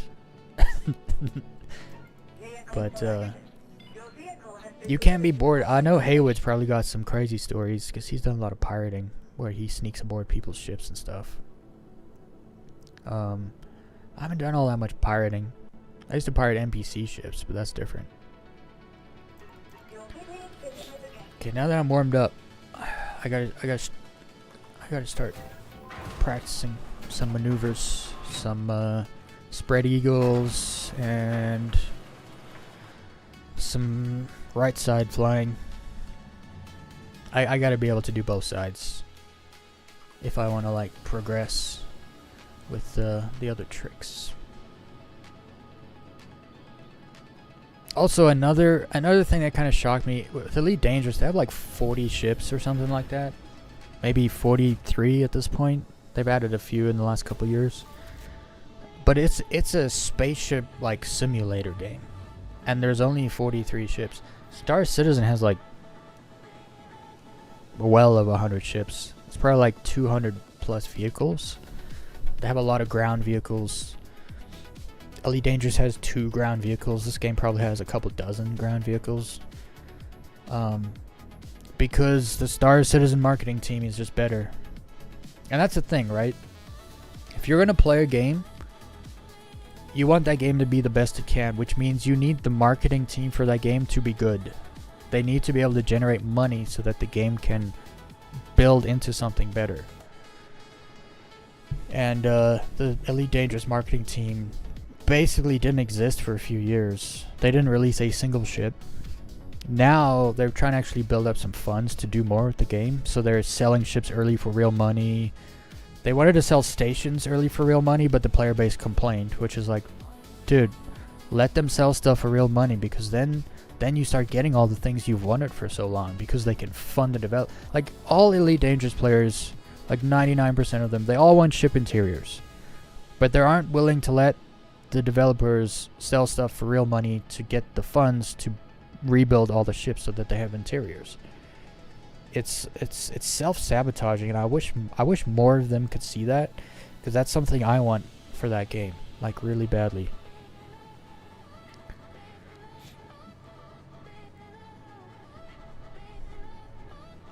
Oh no, yeah, it's definitely possible still. It just used to be easier because you could just follow them to their. You could get onto their ship at the same time as them, without them knowing. Now it's a little harder because you got to be invited to the party to get in their ship in the hangar. Not at Grim Hex though, actually. I had someone try to follow me on my ship at Seraphim, and I was like, "How is this due to my hangar?" So that might have been a bug. What's up, Kyle? Yeah, we're low flying. Come join me. What time is it? It's only 8, but we're low flying. I'm practicing for tomorrow, because I haven't low flown much this week. Come join me. Send me a party invite. Hell yeah, let's fly. I've been sick this week, so I've been like kind of out of it. But I think we're on the mend, so we're getting there. We're getting there. I'm talking too much. I'm not really low flying that much. I think is actually, you know what's awesome is you get in a stealth ship and you follow a player around until they get out their ship to go get cargo or go loot something, or they EV out in space to do something, and then you sneak on their ship and you wait till they come back. Like, that's some of the most like intense moments where you're like sneaking around trying not to get spotted. My most intense moment in this game was stealthing the comm array, where I was in there shutting down the comm array, and I freaking hid in a shadow like 10 meters from another player who did not know I was there. And I had my gun on his freaking head the whole time, just waiting for him to look at me and see me. And he looked at me, and he didn't see me. And I was like, how does he not see me? So I went in a third person, and I put the camera on me, and you could not see me. I was in a shadow, and the shadow was doing, you know, what shadows do. And I was just like, yo, this is... It was the most intense moment ever. Actually, that moment inside the contested zone when me and Equinox were in the vault and there was a group of players outside the vault trying to glitch into the vault, that was pretty intense too. Just like waiting for the freaking board to count down and like knowing there's a group of players right outside the door. They were like jumping, looking in the window. Okay. I'm leaving. Hogging the hangar. My bad.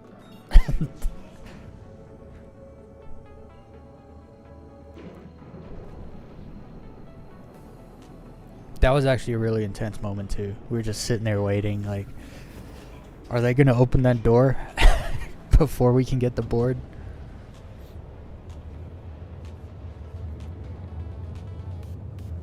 But But that's another thing. A lot of players don't realize. Not just players, but other gamers. Star Citizen is so much focused on the experience.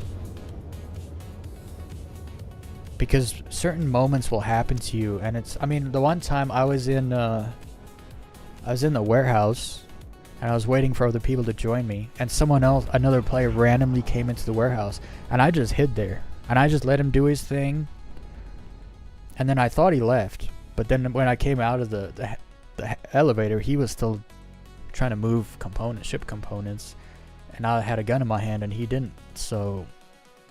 He got blasted, and then I got his ship components. And that's just little experiences like that just you remember them forever. Star Citizen creates memorable moments for sure. It has that ability. They've created a world that allows the kind of sandbox nature of events to happen. What's best started playing if I'm spending 75 USD or less? I think we came down to the Avenger Titan. Is that what we decided? We've had this question before, and we all talked about it for like an hour, and it was like $60 Avenger Titan pack because it's got a cargo bay, it's got a bed, it's got decent weapon loadout, so you can do some beginner combat. So 60 USD. But if you're going to spend 75, I don't know. I don't know what all the ship packages are. Sounds good, Kylio. I'll see you soon. I think as long as there is no pay to win, it's fine. But it must be possible to get stuff in a reasonable time. So, for instance, the Idris is $2,000.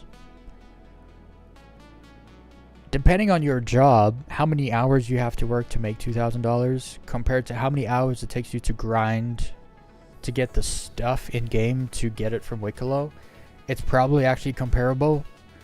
I tell people all the time, don't grind Wicklow capital ships. Just get some overtime, make the money, and buy the ship, right? But then in alpha, I'll be honest, a little pay to win I'm not against. Because if there are people willing to spend $2,000 on the game to buy a ship, dude, that's good for me. Because that means the game's getting a lot more funding, which means I'm going to be getting the things that I want to see happen sooner. And so, in alpha, I'm actually not against some pay to win. I know it's a hot take. Some people are like, there can't be any pay to win ever. It's like, what if the people who are funding the core funding of the development, what if they are, get some preferential treatment because they're the ones paying for everything? To me, I think it's fair. Now, it's a hot take. I had an argument with Salty Mike about this. He's like, there should be no preferable treatment for whales. I'm like, bro, you yourself, you are a whale. Like, you spent $10,000 or something on the game, and you don't want anything for your time and money? Like, you think someone like me, who was gifted a starter pack that spent $0 in 4 years, should just be on an exact same level playing field as you, who spent $10,000? I'm sitting there, I'm like, bro, you should have something more than me because you spent all that money to make the game I love to play be possible. So in the alpha state, in the funding phase of things, I think a little bit of pay to win or whatever, I'm not actually against it. But that also might be because, like I explained, I've never run into a situation where someone bought something with real money and had an advantage over me. So I don't know. From my experience, I don't actually care that much about it. Because the game is mostly skill based, it's not like there's not some crazy FPS weapon you can buy that is going to dominate me, or some crazy ship weapon that you can buy that I can't buy unless I spend real money that's going to dominate me. That doesn't exist. So I don't care too much about certain pay to win.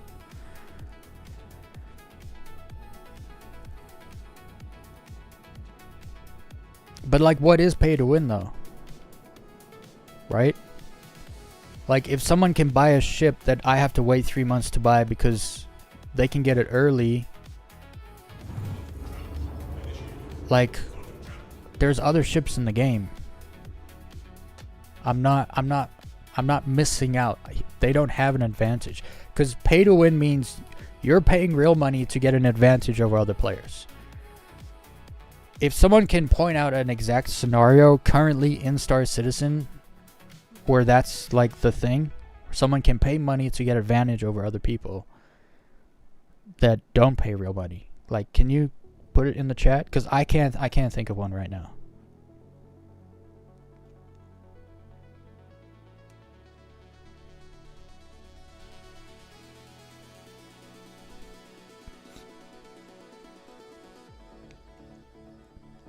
No. Pay to win does destroy games, but what kind of pay to win? Because like I explained, if there right now in this game was a ship weapon that you could buy with real money that you could not get in the game with fake money, and it was the best weapon in the game, that is pay to win. But that doesn't exist. Like, something like that is not a thing right now. You know, people said the Polaris is pay to win before it was in the Wicklow's. Like, you could just buy it with real money. And I was sitting there, I'm like, but I killed Polaris solo by myself in a constellation. You can rent a constellation in-game with fake money. You don't even have to buy it with real money. And I could kill a Polaris by myself in a constellation. You just get right in his butt and you just stay there. It takes a little bit of pilot skill. You got to dodge the fire. But so that's not pay to win. It can't be pay to win. If I can jump in another ship you can just get in the game that everyone can get and still kill that dude, that's not pay to win, right? Because there is this whole argument, oh, there's pay to win. Okay, but what is pay to win? Because pay to win is it's an exact thing, right? You can buy something that other people can't get that is better than what other people can get. That just, I don't see.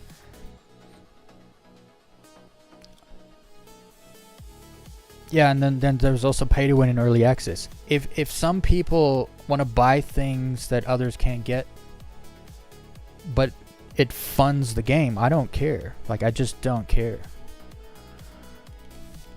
What is win in Star Citizen? That's another really good point, right? Because it's not like... It's so hard explaining this to someone that doesn't play the game, because what you know comes from other games, and I understand those other games, but they're just not the same. Like, it's just not the same thing. That's why I'm explaining it with the ship weapon, right? If there's a ship weapon, if there's a weapon in a game you can buy with real money, and it's the best weapon in the game, but you can only get it with real money, that is pay to win. But that just is, there's nothing like that in Star Citizen. So people complain about pay to win, but I don't see it. And when I tell them to make the argument, I don't get one. Like, getting something early is not really pay to win, because the things you get early are just new variants of other stuff that already exists. It's hard. Last time I paid for something in Star Citizen, it exploded everywhere. Well, what was the something? Because now it sounds like you made that up. I paid for something. Well, what was something? Exploded everywhere? What are you talking about? I play this game a lot. Things don't just blow up for no reason. There's usually a reason why something blew up.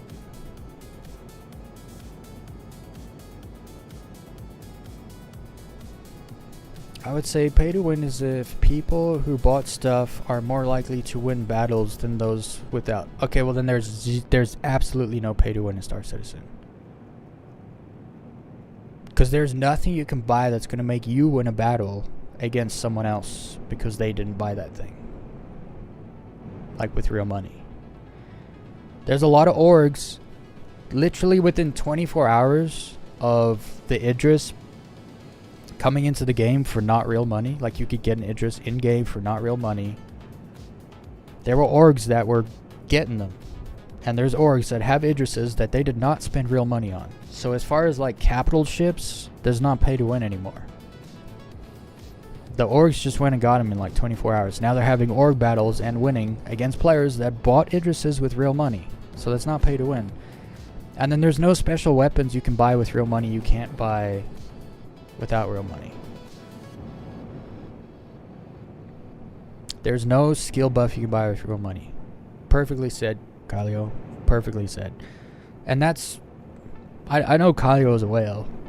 I don't know exactly how much money he spent, but he's definitely probably spent more money than anyone else I know, based on all the ships I've seen him have. You have to be good at... You have to learn how to play the game and get good at the game if you want to win. You want to win battles, you want to win PvP. Like, there is no special armor set that's gonna, like, protect you more than me. There's no special gun that's gonna do more damage than what I can get.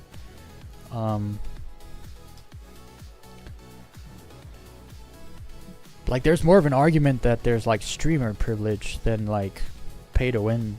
Like, if you're streaming, that's closer to, like, pay to win than, like, actually spending money.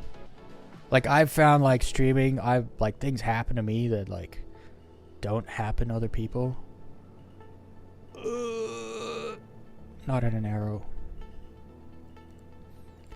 Because the game is, like, a lot of people don't want to admit that they're bad at the game. Right? And again, it's these big YouTubers that don't actually play the game a lot, who are, I'm sorry to say, guys, but they're freaking terrible at the game. Like, atrociously bad. As a streamer, I've always been very honest about what I'm good at and what I'm not good at. My aim was so bad, like, a few months ago. So what did I do?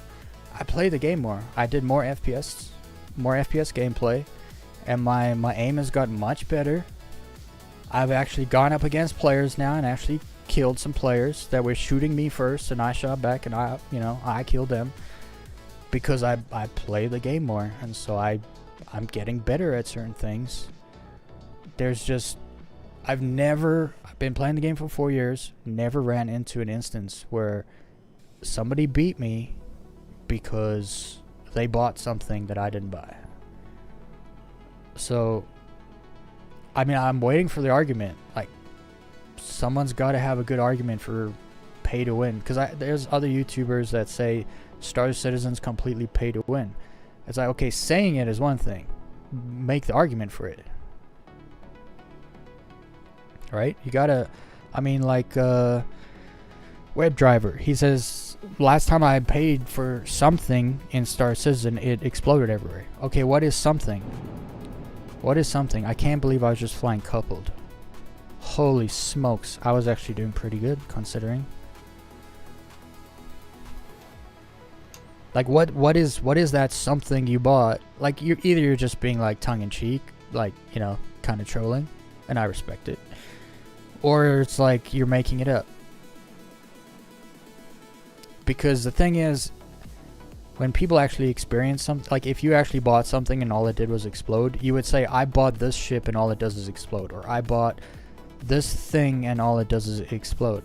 Just saying something is like super nefarious and just kind of, you know, it's made up. And if you're doing it for trolling purposes, like I said, it's entirely respectable. But if you're just like hating, it's like, no, it's not respectable. I mean, I explode all the time, but it's because I'm doing stuff like this. You know?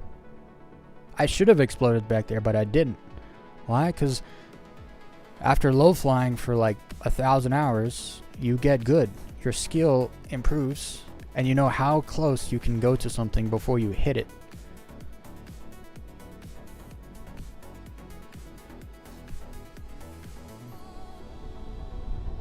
Whoa, look at that.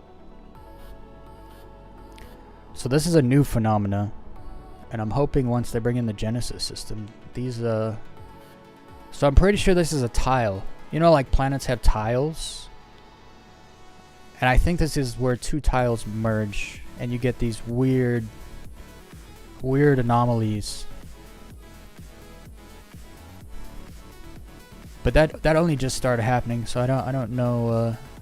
I mean, I'm sure they know about it. Actually, I don't even know if they know. No, they must know about it. Ooh, look at this.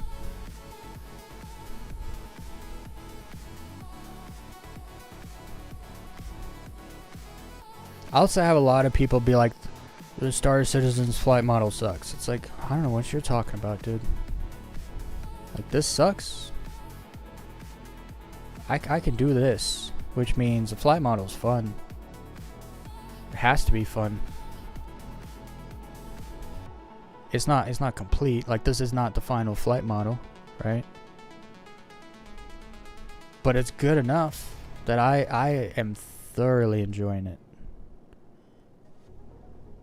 I've seen a lot of people also say, because I have a video, a lot of people have seen it because it's got like 1.8 million views. It's a short, and it's Star Citizen versus Elite Dangerous, landing on a planet. And I get so many comments. I mean, it's got 8,500 comments. And I've read every single one. And I've probably replied to like 6,000 of them, not gonna lie. Just because I'm trying to inform people. A lot of people just have no idea what they're talking about at the end of the day. Just because they don't know. It's fine. If you don't know something, it's fine. But once somebody explains something to you, you can't, like... The amount of people that are like, Star Citizen's a scam, and I'm just like... Well, you gotta be able to prove it. You can't just believe a rumor, right? There has to be some evidence. Like, where's the lawsuits? Where's the fines? Where's... You know, why are they still making so much money if it's all just a scam? Year over year over year. It's because it's not a scam. Everyone who spends money does it on their own accord. They know what they're buying before they buy it. It's 100% not a scam. And that's coming from me. I used to think the game was a scam because I believed the rumors. And then I learned, like, don't formulate an opinion based on rumors because you're probably gonna have the wrong opinion. But then there's also like, oh, Star Citizen's just a tech demo. It's like, well, no, that's CitizenCon, where they show new tech. They demo the new tech coming into the game in the next few years. That's a tech demo. The PU is a game. Like, we play it all the time. It's fun. It's not just a tech demo.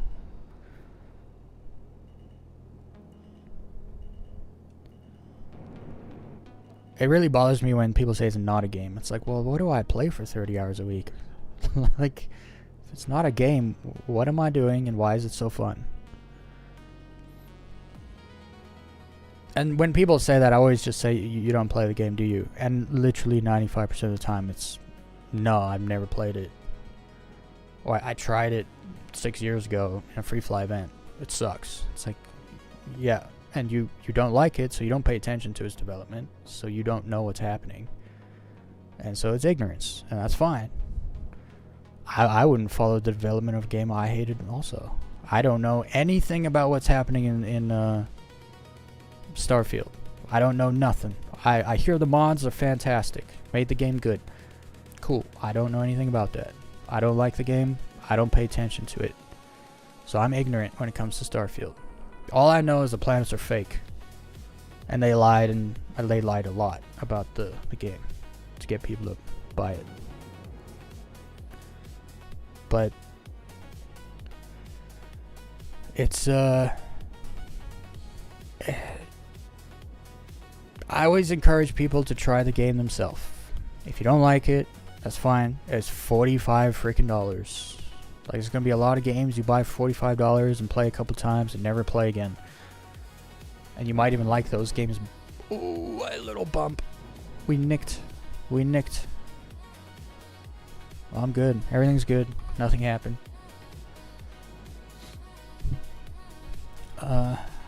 I'm just having a bit of fun. See, WebDriver, and that's fine.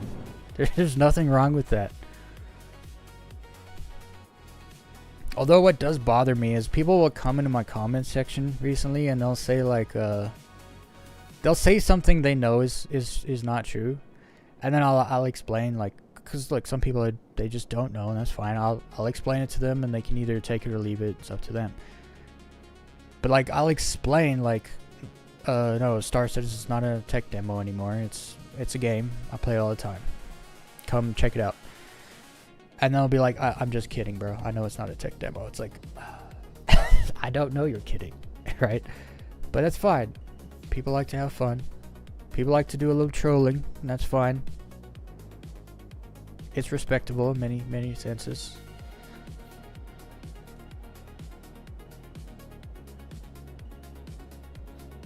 And the rule is, if you're gonna hate on something, you gotta be funny, right?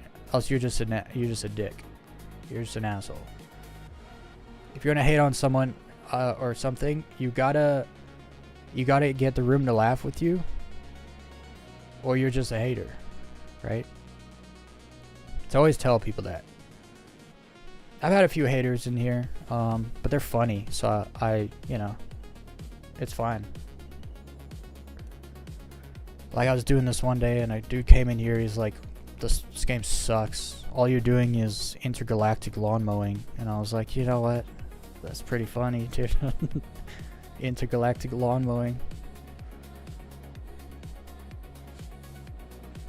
And he was a legit hater. Like, he does not like the game. He sat there for like an hour just talking smack.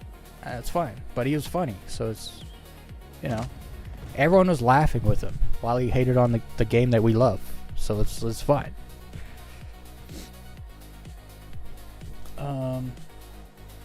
But now I think morphologist would have exploded for the second time.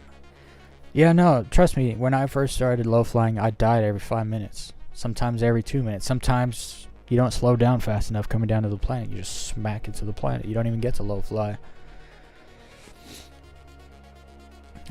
But seriously, it kind of bugs me because some of the Star Citizen players, streamers that are smaller, like much smaller than me, like here I am low flying, and it's like a perfect example of there are people so much better at low flying than me, and they have tiny little YouTube channels, and they upload videos and everything, but no one sees them, so nobody gets to see the real like low flying. The real, those French dudes, some of them have bigger YouTube channels, but some of them are like tiny YouTube channels, and they're so good, like stupid good at low flying.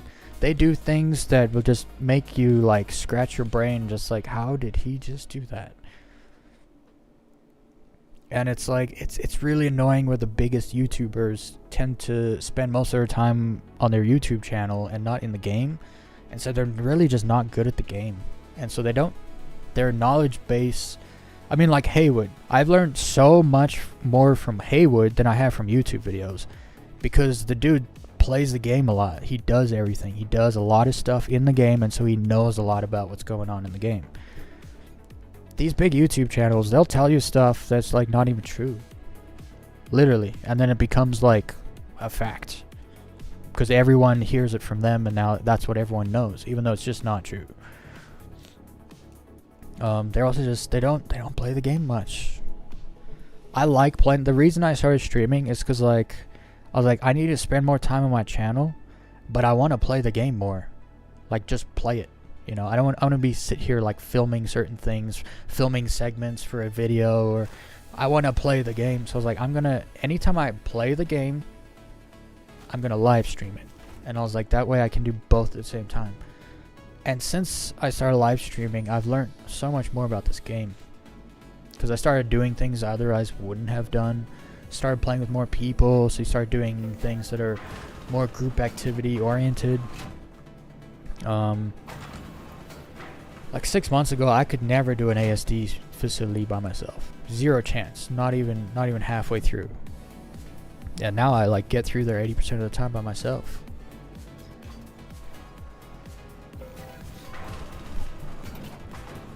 It just and it's no shade to like the bigger YouTubers, right? Because they are bringing a lot of people into the game and informing a lot of people about a lot of stuff also. But it's also, they're not good at the game, because they don't spend that much time playing it. which is understandable. Like, many of them do YouTube. Like, that is their job. They have families, right? And like their YouTube channel is their bread and butter. And it's like, yeah, they don't play the game as much because they have to make their videos to make their income. I'm probably gonna be that guy. So, but I would have played the game a lot, so I'm actually decent at it though.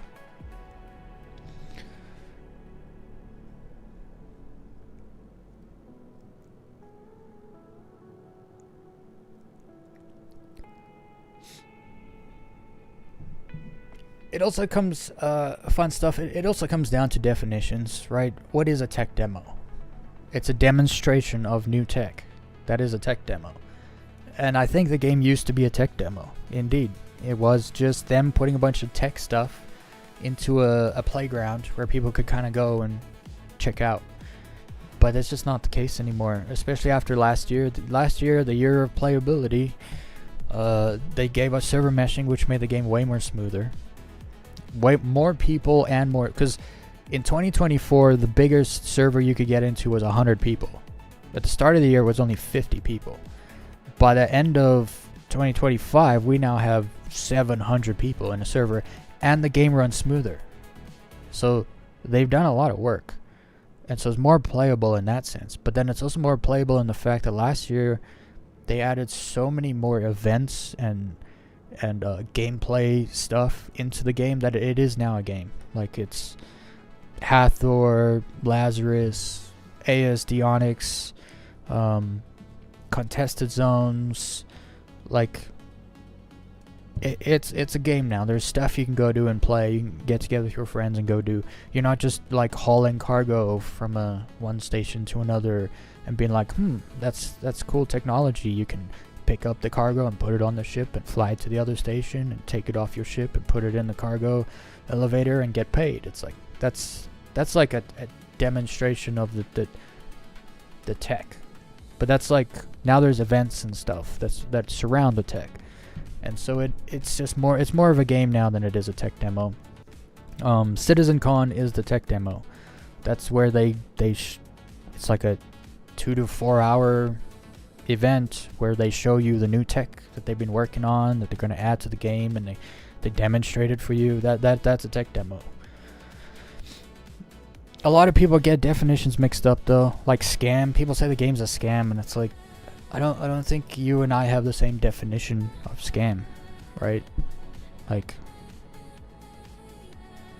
scam is when your money was coerced out of your wallet for something you never received. If you bought a game package and it came with a ship, you get the ship, and the ship does what they say it does, right? I mean, even like people used to buy the Reclaimer, which is a salvage ship, and they're like, oh, it's a scam because there's no salvage in the game. It's like, okay, but now there's salvage in the game. So did you come back to the game and jump in your Reclaimer and go salvaging? Or do you still just complain and tell everyone how the game's a scam, right? It's, sometimes you have to admit you're wrong, right? And I had to do that. It was rough because I was a big time Elite Dangerous fanboy. I played 6,000 hours in the game in like 7.5 years. It was the only game I played, so that's why I have so many hours in it. But I was that Star Citizen's a scam. It's never coming out. It's not really a game. Those are all things that came out of my mouth all the time. And once I tried the game, from my personal experience, I had to be like, you know, I was wrong. I was very wrong. And then, since I started paying attention more to the development, I understand now how they're building the game, why it's taking so long, what their focus is, what their goals are, and it's like, okay, now I kind of actually understand what they're doing here. So it makes a little more sense. There are some people though that'll be like, Star Citizen's great, there's no bugs, it's fine, the game's awesome. It's like, no, pump the brakes. There's issues. There's absolutely issues. And if you keep an eye on those issues, they do deal with them eventually. So it's like, also, CIG is the only company ever that literally said, we're sorry. we did this, it didn't work out so good, and we're sorry. I was like, these guys just said they're sorry. They said SORRY to me. I was like, that's respectable.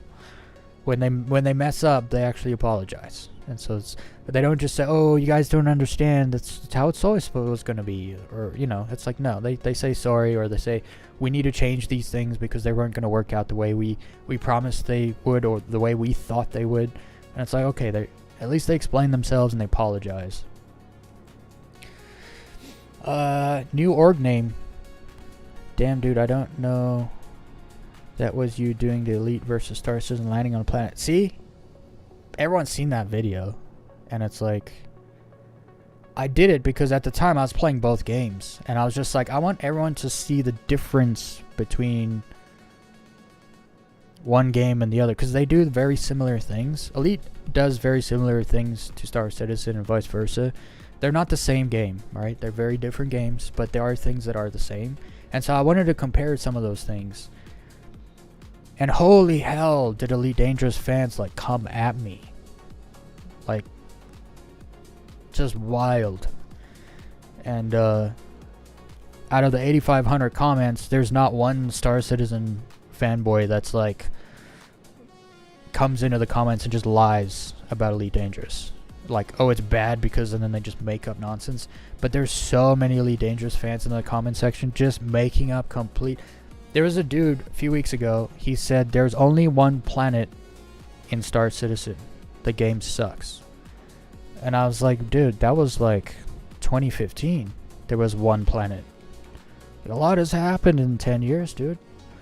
Then one guy was like, they spent $1 billion and have nothing to show for it. It's like, dude, they made $1 billion. They didn't spend $1 billion. And there's definitely a whole lot here to show for what they've spent. And then they also completely ignore the fact that Squadron 42 exists and actually hogs most of the resources. But they'll just flat out lie because they already have a bias. And so, but whatever. I made a few $100s off that video because they couldn't keep their nasty lies to themselves. They had to put it in the comments, which gave the video more algorithm reach. I actually had a guy, he started making videos about me, like Citizen Weez, Star Citizen player become villain in the community. I was like, it's some Chinese kid calling me a villain because someone, I don't know, someone said something that was not true, and I explained it to them, and they still just literally disregarded the facts. And was like, no, it's like this. And I was like, you admitted you don't play the game, and you're gonna just stick to the lies. It's like, well, then that makes you low IQ. You're either stroking your bias or you're low IQ. It's one or the other. And I guess it was one of his friends, and so he's like, oh, like Citizen Weez goes around like turning people away from Star Citizen with his villainous behavior or whatever. And I was like, I had to block the dude. A lot of back and forth with the guy, but I had to block him because it was unhealthy. He was making like 3 videos a week about me, and I'm like, dude, I'm nobody in the Star Citizen community. I'm nobody. I don't know why you're making videos about me, but it was unhealthy. He had an unhealthy obsession, so I blocked him from the channel, and he stopped. So that's good. He can spend his time doing things he actually likes to do now, I'm sure.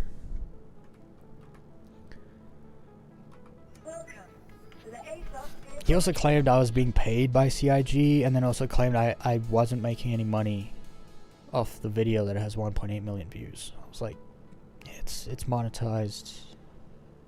I made like almost $400 from that one video. I don't know what to tell you, dude. I definitely take zero money from CIG. Although I definitely would. CIG, hit me up. I'll take the money. I already like the game. It's kind of like you don't like a product, but they'll pay you to push it, so you do. Like that's straight grifting. But I like the product, so pay me. I'll convince everyone to play.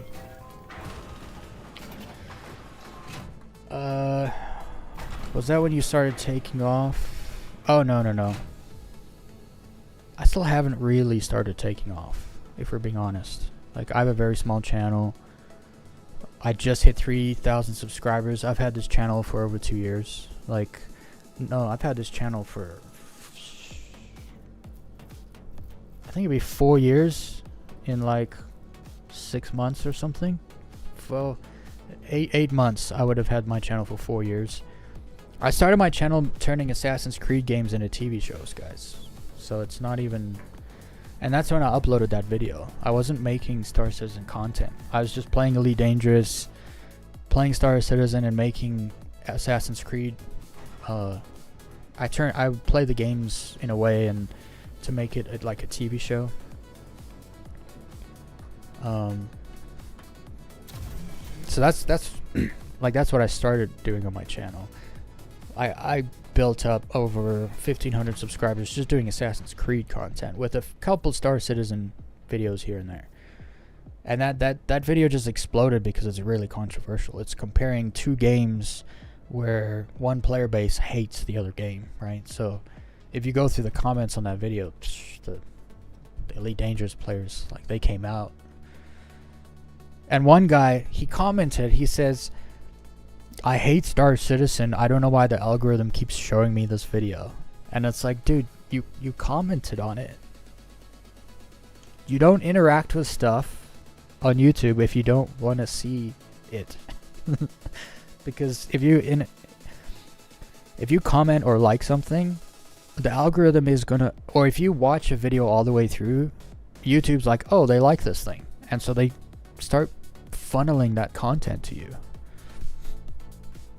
And the dude, he commented on the video. I was like, dude, don't do it. Else this is all you're gonna see. Like, if you hate Star Citizen, that's fine. To each their own. But don't comment on Star Citizen videos then, because then YouTube's gonna show them to you. I started playing, but one of my friends are into it. What's the best way to make friends in the game? Hey, Danzilla, just join the Discord. My Discord link's in description. Probably at least a couple times a week, bare minimum. We jump in the Discord while I'm live streaming. We go do stuff. The amount of randoms I've played with too, just people will say stuff in the chat like, I need a crew member for my ship, and just be like, yeah, add me up. Jump in their party, go join. My entire Discord, other than Draven's a good friend of mine from, like, we met playing Elite Dangerous. I've known him for like over 10 years. But everybody else in the Discord that I'm friends with now, we all just randomly met just playing the game together. So if you wanna, I mean, I was in the same situation as you, I think, kinda. None of my friends are into it. None of my friends went to Star Citizen. Literally none. I got a few of them to get it and try it out. Like, none of, like, all except 1, 2 actually wanted to play. And so I played alone for a long time. I had a lot of solo stuff in the game for a long time. But the game, I have fun playing solo, but the game's also really fun playing with other people. Like, it's a lot of fun playing with other people, especially other people that know what they're doing. It's great.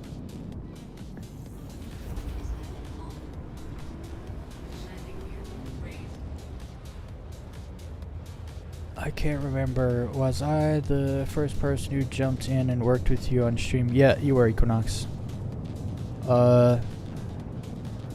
I mentioned I'd never done like turret, like ship turret stuff before. Not really.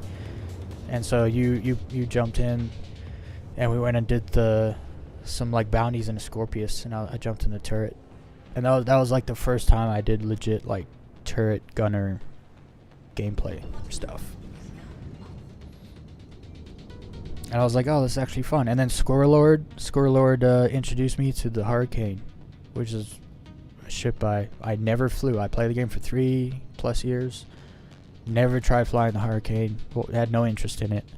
Then he's like, yo, come jump in my Hurricane. Let's go do some missions. I was like, okay. And now it's like, yo, I bought a Hurricane. I freaking love that ship. It's a great two-man combat ship, but it's also a phenomenal low-flying ship, so I like it for multiple reasons. It's a great ship. I like it. I wish space stations would be more unique. There is so many sci-fi concepts for space stations, yet in SC they all look the same. So there's some lore to that, but they also all don't look the same. They're different in different systems. So there's like companies that build space stations, right? So if you go into the suburbs of a city, all the houses pretty much look the same. Like there's different variants of the same houses because they're all made by one company. Like Cardell Homes will come in, they'll freaking buy like 2 hectares of land, and then they'll build like 18 different, they'll build like hundreds of 18 different types of homes, and then mix and match like cabinets and wall color and tiling, flooring and stuff like that, right?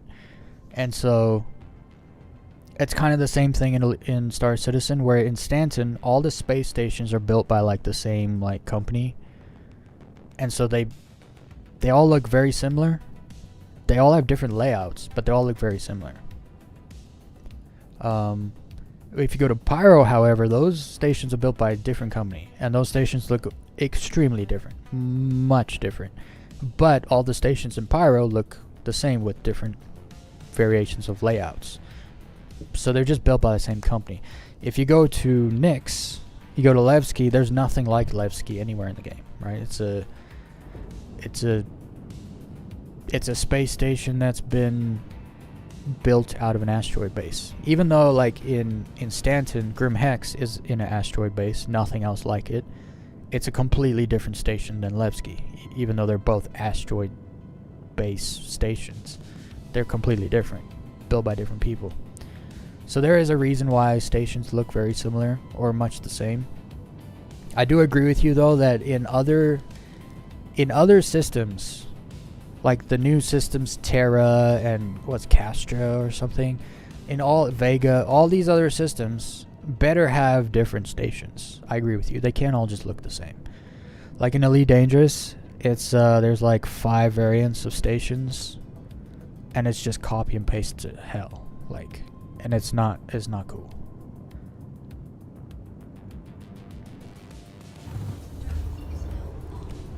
But I agree with that. They can't all be the same. But as far as like how it's explained, like the system, this company built these stations in this system, so they're all very similar. I totally understand that. But they can't all be like that, right?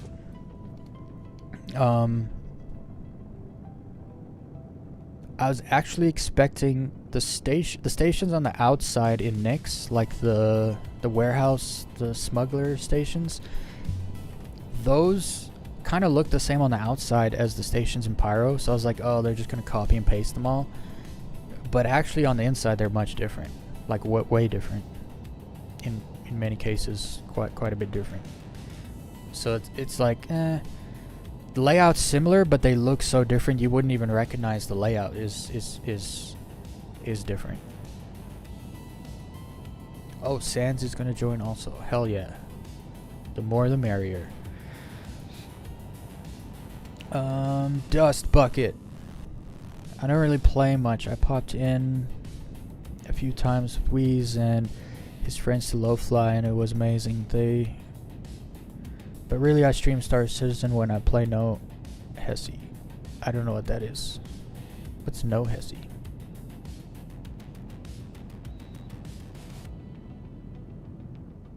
That was a big video, man. I showed a lot of people that just to give them an example of the difference. Oh, that video I played at the beginning of the video? Dude, when I saw, because I wasn't here from the beginning of Star Citizen. I was an Elite Dangerous fanboy. I hated Star Citizen. So I never got to see the early stages of Star Citizen.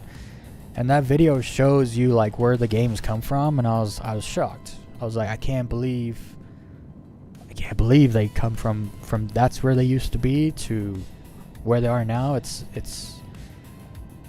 see, we don't always get to see with these big corporations. We don't get to see the early stages of games, right?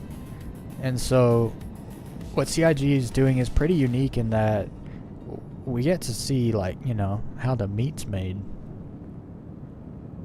Or what's the saying?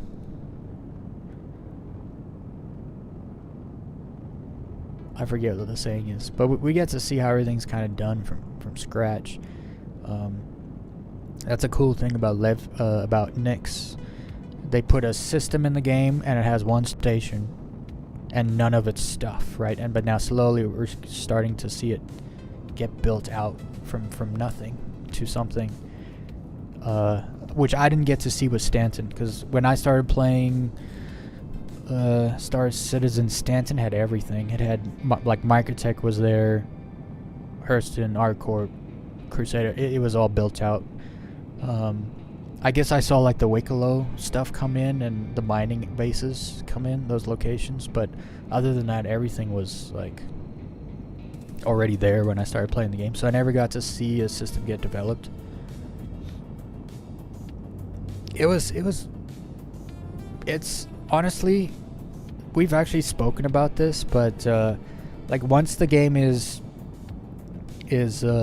published and it's in its 1.0 and after phases, someone was like, we're gonna get bored of the game, because there's not like, you never have to like figure out like problem solve bugs, or you never have to like, there's gonna be no like hardcore feature developments and like stuff you have to get, because playing this game, every update you kind of have to get used to the new things. There's always new things you got to figure out and get used to, and it's kind of part of it. But once the game is, I guess, finished, some people that have been here from the start, they kind of just like, we might just be bored. Like, it might just become really boring, because there's like, it's everything's done. It'll be like, oh, it's done. Now what? Which is kind of funny to think about. Don't black out. Don't do it. Don't do it. Ooh. That was close. Whoops. That was my landing gear. Let's not do that.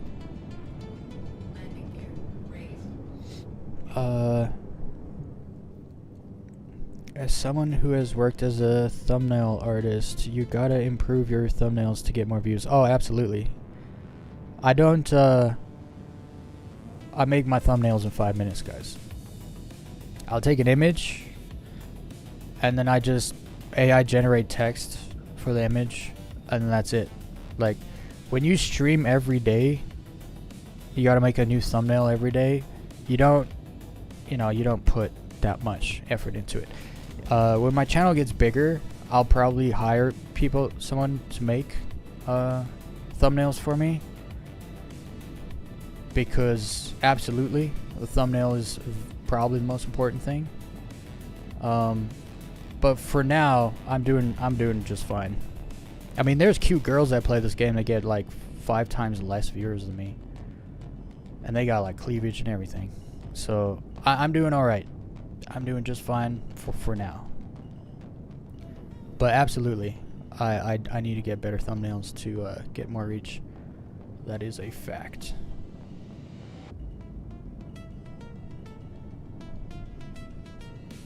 Also, I have a little bit of hard time clickbaiting, a little bit, because it's so dishonest.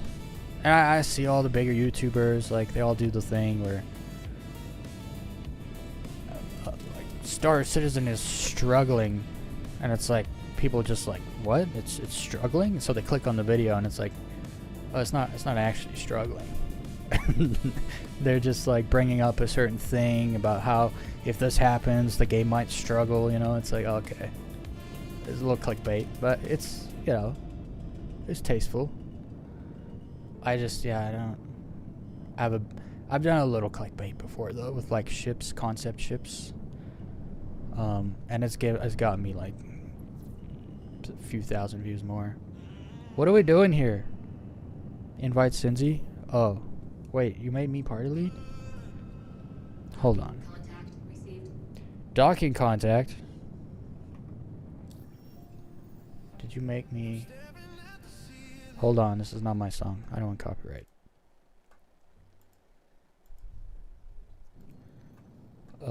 Cinzy.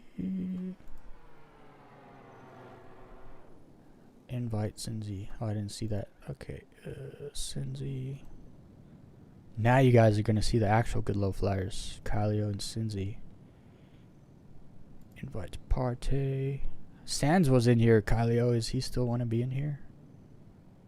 I'll send him one anyway. I gotta pee like a racehorse. Yeah, I invited Sans. Okay, cool.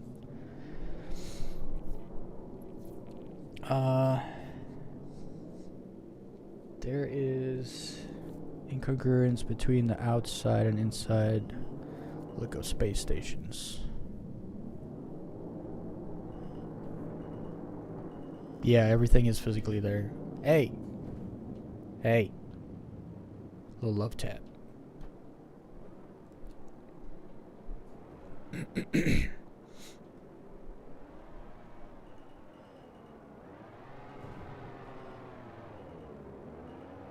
I gotta get my speed. Whoever's behind me, just hold up. I'll jump in the Discord. I don't know why I didn't jump in the Discord earlier. Alright, here we go. 221.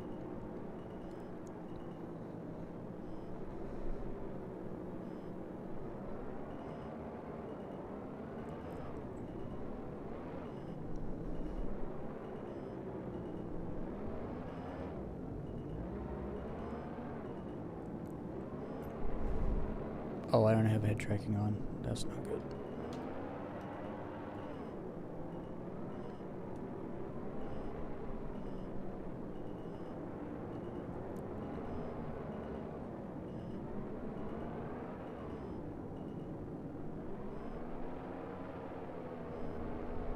Oh, where'd the music go?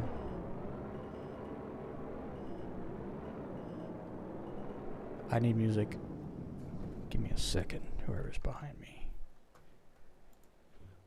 I need to build up my house playlist. But like normal house is too like EDM-y nowadays. I don't really like it that much. But I heard this song and it was in the hypnotic deep house genre. I was like, yo, we need more of that. So let's see if it's anything like that.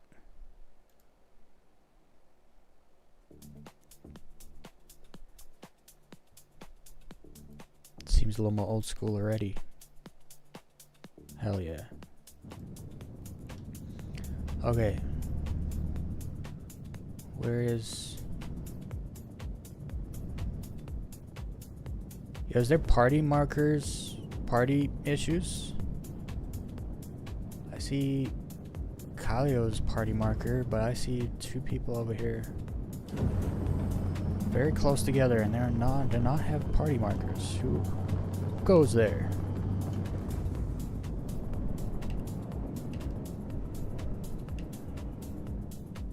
I don't know who this is. Cinzy?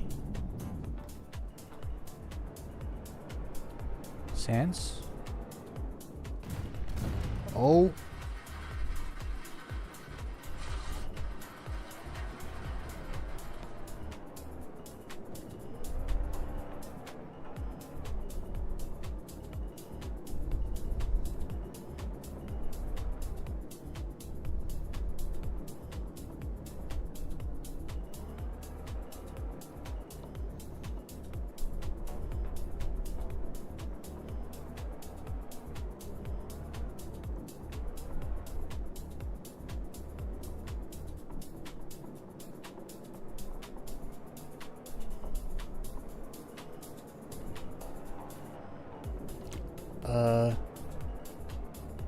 Did Cincy not join the party?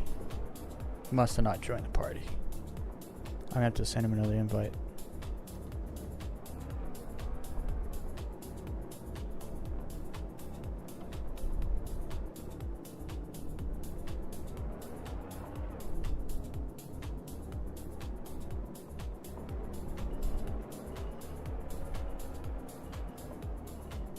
I'm doing 1 meter a second faster than him, so I'm slowly catching up.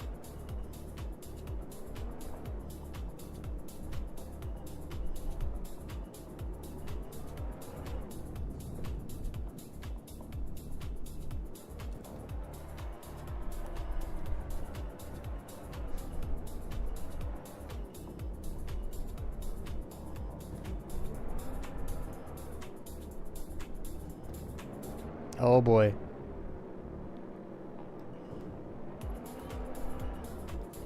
It's time to kiss. No homo.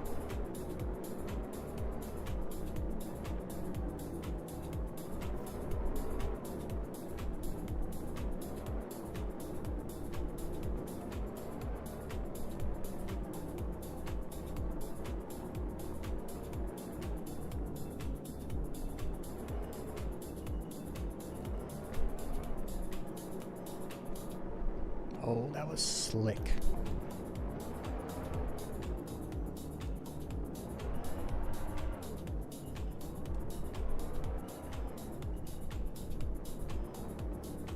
This is definitely Cinzy. I can tell.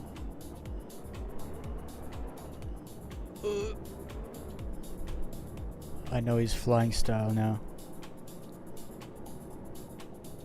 I don't know who else it would be, anyway.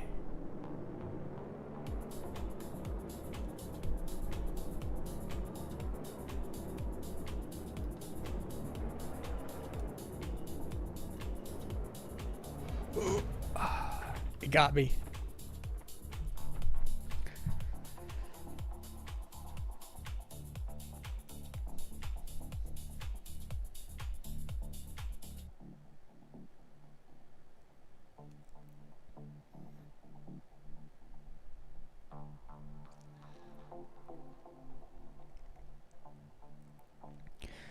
Yeah, if fun stuff. If you go into my live section on my channel, you'll see like I try a little harder with like titles and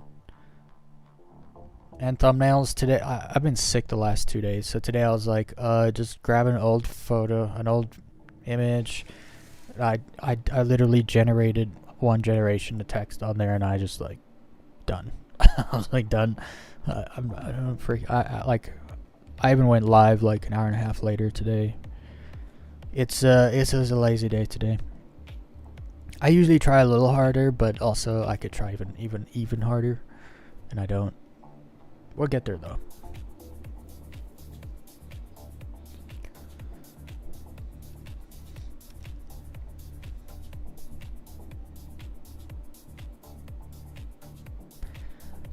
There are space stations with rings and stuff, but you don't notice any of it. Well, you do if you look out the window. In all the stations, there's windows, big windows, and you can see like where you are in the station. Also, when you're in a party and one of your party members gets in an elevator, and the elevator takes them somewhere, you can see like where the elevator goes, like how it takes people around and stuff. Everything is physicalized. You're not like it's not an instance, if that makes sense. Like you're in the station. If I went up to the window in my ship and you were in the station looking out the window, we'd be looking at each other, kind of thing. If that makes sense. I don't know if that's what you mean. Again, you got just drop that $45 and try for yourself. Most space stations look the same though, especially if you go to the same stations. Like I mean, that's one of the reasons I liked Port Olisar. It was a very unique station. No other station was like it. But then they replaced it with Seraphim. I don't know why they did that.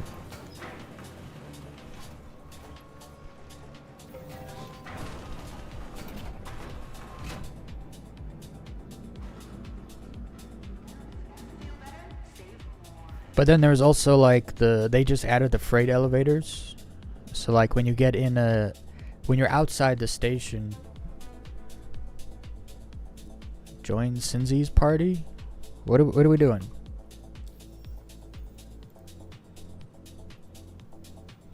Okay, I joined Cinzy's party. Did I? Did I though?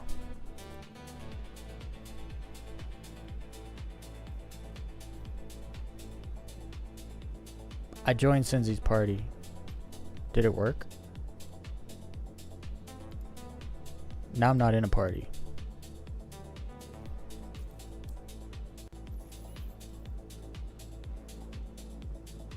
There's Cinzy.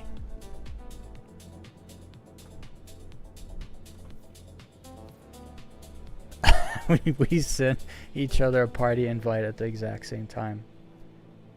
And then I think we accepted at the exact same time, so there's still no party.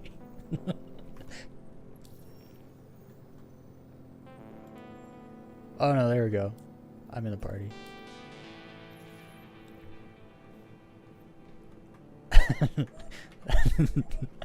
Okay. Guys, give me 2 minutes. I need to go relieve myself. I'll be back in 2 minutes.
Right, I'm back. Wait, I just grabbed my keyboard and mouse.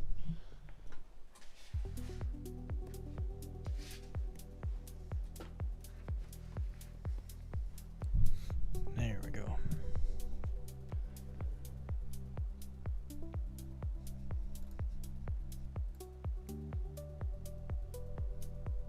This song's a vibe. Turn it up a little bit.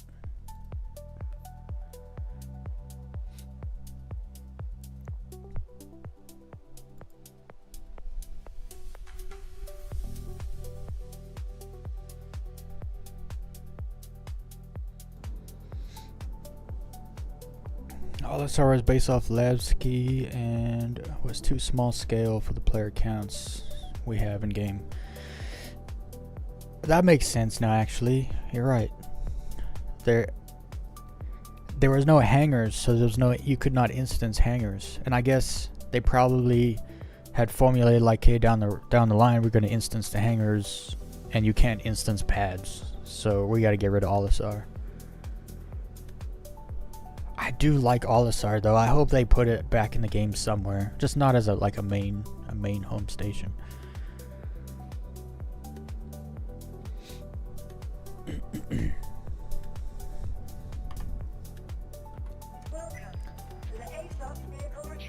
All right, let's go do some following. Your insurance claim has been sent.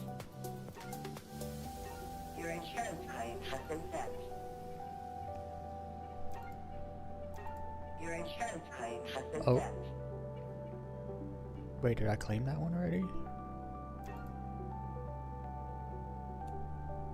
No.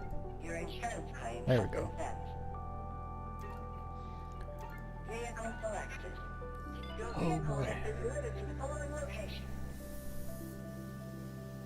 So tomorrow's stream is just gonna be a big old low fly stream, but then next week, I should be completely healthy and better again. So next week, I'm not getting a shit.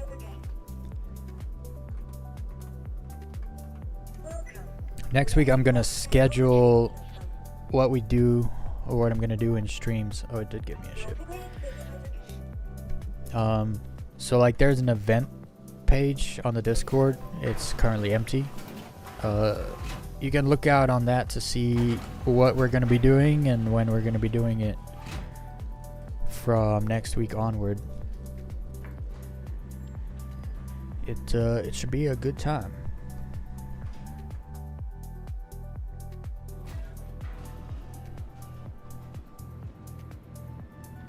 Or at least I'll be scheduling like basically what I want to do.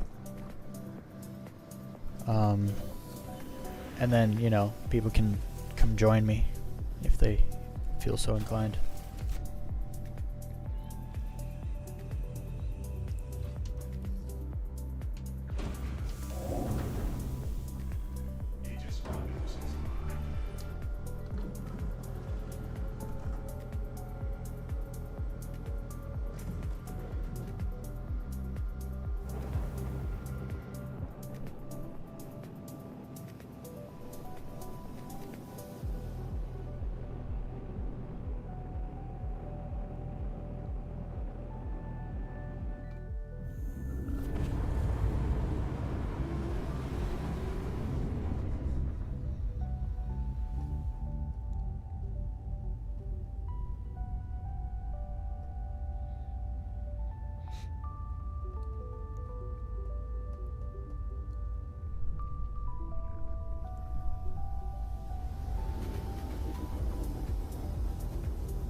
Also, I think it's also 100%. I feel like I can say I'm 100% sure there will not be a wipe on the next update. Because a lot of people were all, there's a wipe in the next update. I don't think there is. I was kind of like 50-50 on it before because it was still too far out. But now that I know what's in the update, there's no ways there's going to be a wipe. It's mostly like a patch update with an event, and they're adding some stations to like repair refuel stations to Nyx with the night vision feature, and that seems to be the whole patch. I don't recall anything else really major in that patch, so there's no reason for them to wipe anything just yet. So I think everyone can at least relax for another 6 weeks. Probably guaranteed no wipe for the next 6 weeks. I think at this point, I mean, it's in wave 1 P2. If there was going to be a full wipe, I think we would all know. They would have told us by now. Letired. Letired? Is that how you say the guy's name? I don't know. I've been calling him Letty Red.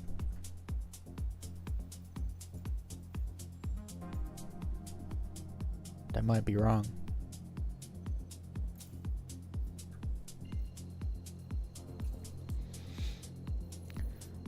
Olisar is in pieces. It's old location too, by the way. I bet one day there will be content in its wreckage. You know, it'd be cool if there was like an event to like rebuild it, reposition it in orbit around like Daymar or something, just as like a one-stop station for whatever.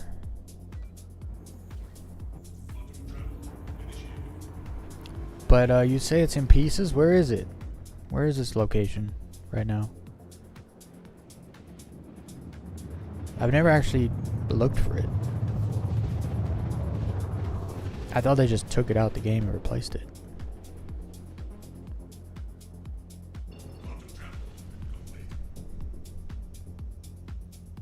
Oh, he died, so gonna join this individual.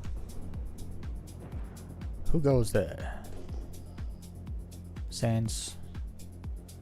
What's up, Sans? Oh no. Okay, well he's dead. We're gonna join the Discord in case anyone wants to chat. Lobby low fly.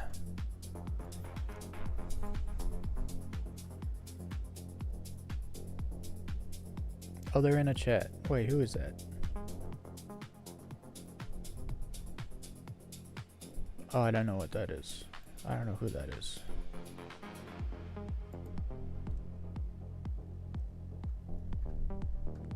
Wait, let me turn off this streaming thing so I can see their name.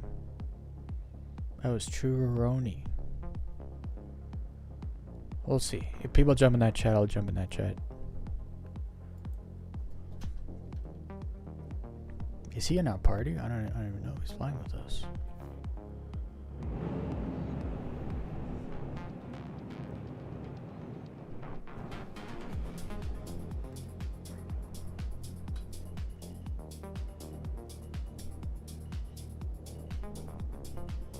I kind of like this song. It's like super mellow. I could probably make a few covers of the song that would sound real good. Oh, and it's got a vibe to it. Oh boy, here we go. Where is it? Where is it?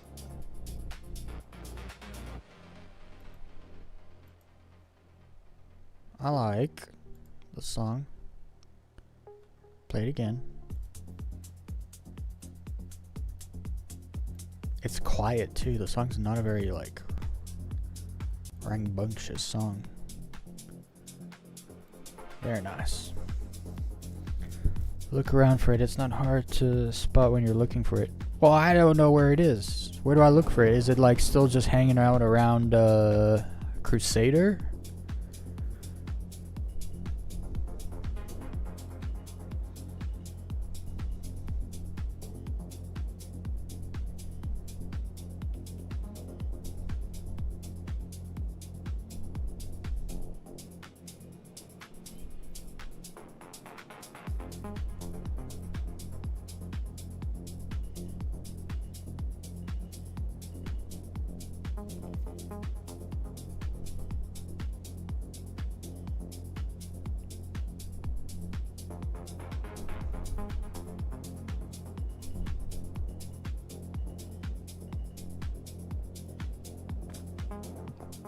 Oh, my nose is red. I nicked the top of that rock.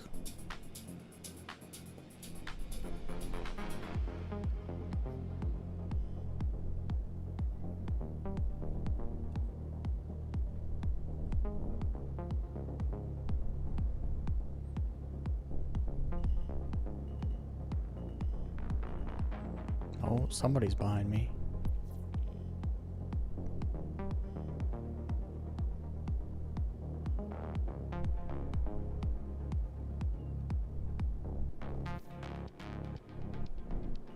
Who goes there? Damn, they're close. Must be Kylio.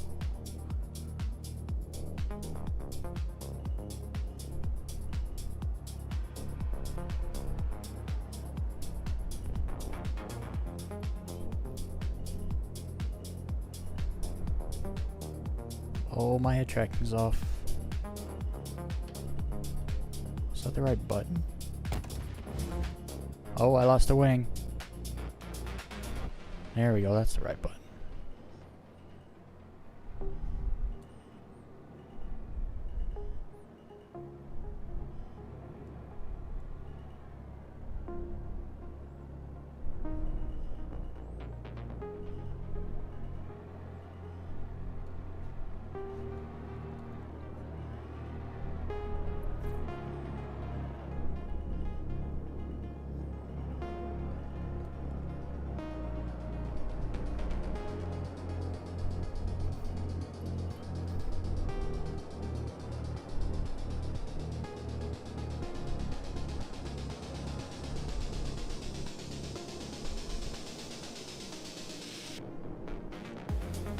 Okay, we need some mountains up in here. There's like nothing here.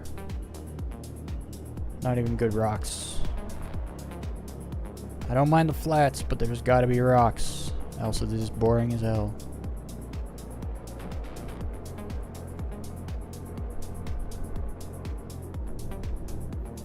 Oh, do you see what I see?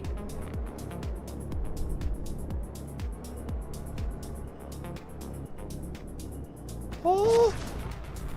I think I went through sideways. Can't go through sideways.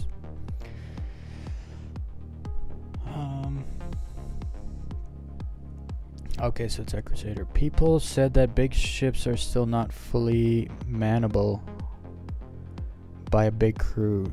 So not every function in the ship can be controlled by a crew member.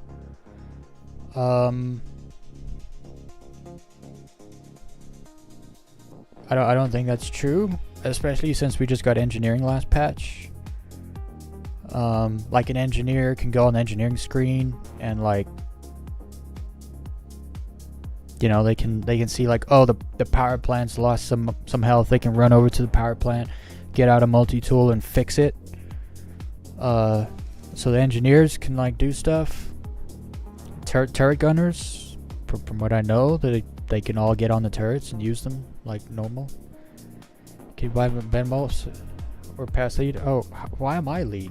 What are we doing? I'm gonna invite Metal Wolf, and then I'm gonna pass lead. Why can I see sitting down?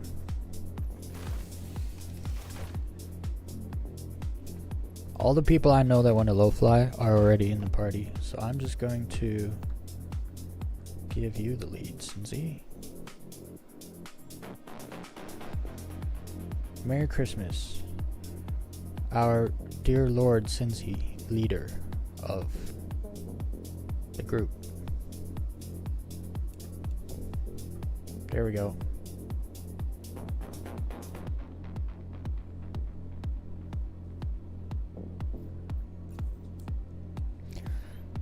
I'm trying to think like what else crew members are supposed to be able to do on a ship. Because there's like engineers and turret gunners and pilots, and like all those roles are completely playable on all the ships. Actually, some large ships, so like the Constellation doesn't have physicalized components. But there's way more ships that have all the engineering, like all the engineering features than that don't.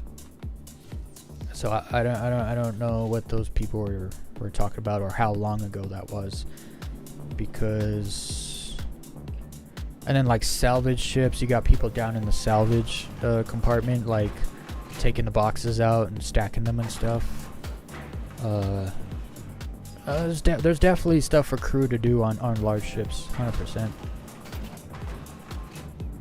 At least now. Like a year ago, maybe not. No, a year ago we had salvage. There's turret guns.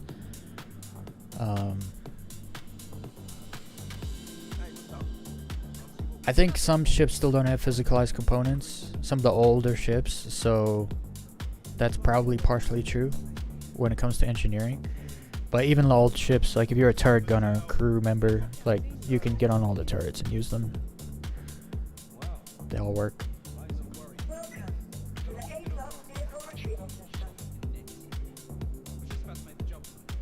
Vehicle selected. I never liked the beginning of house music songs. See, like this song should have started here. Boom, song starts now.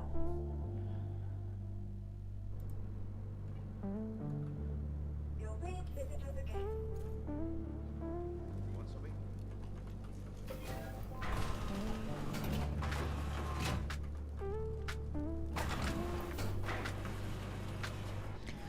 What specs do you have? I do not have a fancy computer, guys. I have a 9600X, Ryzen 5 9600X. That's my CPU. My GPU is a 7600 XT, 16 gigabyte. So like a $500 GPU.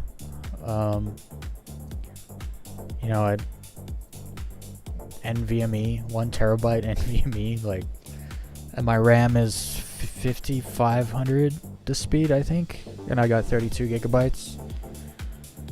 And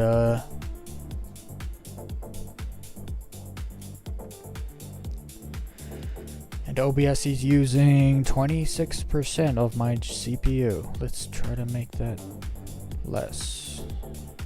Oh, fondle the like button, everybody. I forgot to turn the like button thingy on today.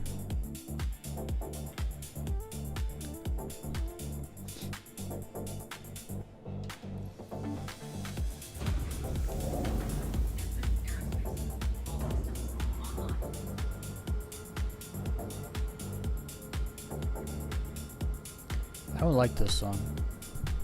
It's like too old school progressive house. I don't have a drink in my hand. It doesn't make any sense.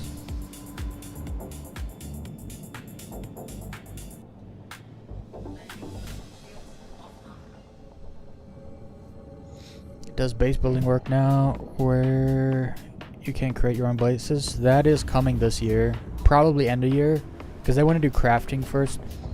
You're going to be able to craft a base, right? So they're bringing in crafting for like FPS gear and, you know, like smaller things first and get it working good. And then there's going to be ships that are coming out this year. It's basically confirmed the ships that do base building are going to be coming out this year. So I'm predicting by like CitizenCon end of October, we might be getting some of the early stages of base building. That's if everything goes according to their plans, I'm assuming. They made so much money last year. I don't see how a lot doesn't happen this year. So there's a lot of good, like it's looking pretty good moving forward. But we gotta wait and see. Crafting is supposed to come out though, like I think it's on the roadmap. I think it's like March. So, because we also need a new inventory system, which they've shown off, like they have it. So that's coming with either just before crafting or with crafting. I am actually so excited for that. Like it's much needed. I'm also hoping that we get the clothing with armor feature with the new inventory system. I'm not sure it'll happen, but I'm hoping. Because that's something I really like about this game. You can look so unique when you can mix the clothing and armor. There's so much clothing in this game, it's kind of ridiculous. Actually, I would actually say there's more clothing in this game than in GTA 5. And if anyone's done a bunch of clothing stuff in GTA 5 online, you know how much clothing there is. Who was that, Kylio? Yeah. Song sounds like something from Midnight Club Racing. It's like super chill, but like very, very housey, like old school house. And I'm liking it. It's hypnotic deep house.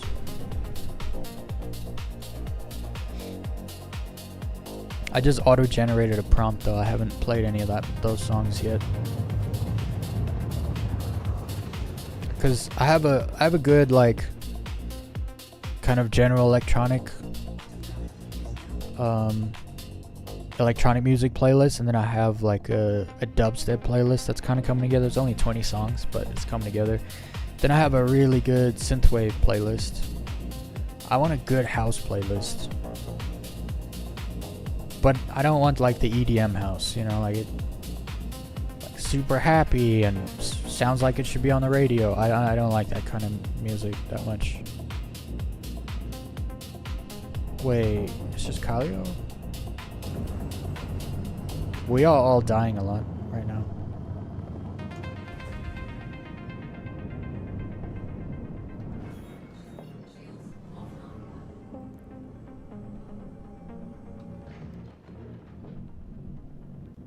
I gotta set my... Oh no, it's good. 221.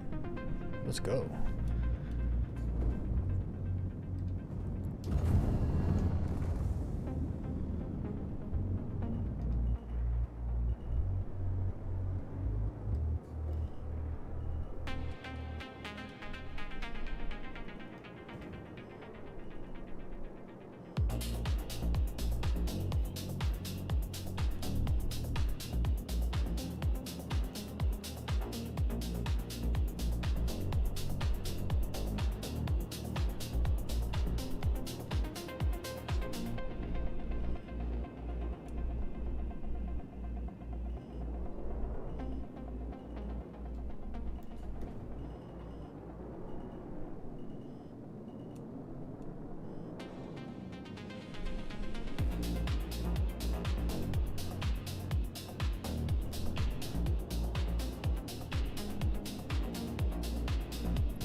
Ooh, that was so close. He should be dead.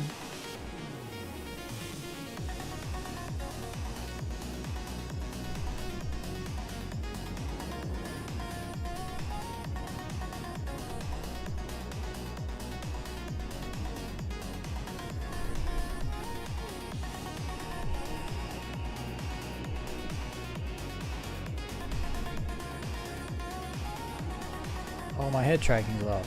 Dang it. It's like something is off. Yeah, the head tracking.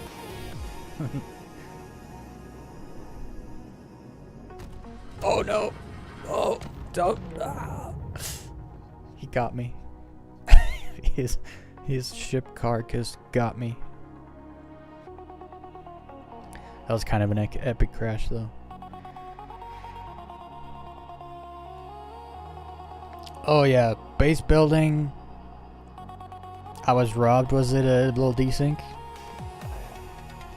No, I'm super excited for base building, mostly because of low flying, where I want to build like a respawn hospital building and a hangar building, so I can, you know, respawn at the planet, get my ship at the planet, leave, and just leave the hangar low flying, literally low fly out of my hangar. Because as you can see, we gotta respawn back at the back at the station, call the ship, fly back, fly down. There's a whole thing.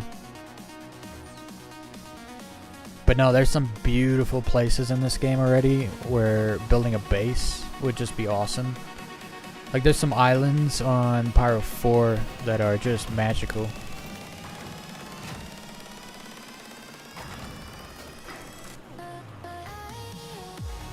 Lamp assisted low fly, yeah. We'll be able to next patch, we'll be able to low fly in the dark. I think. We'll see. We'll see. Probably though.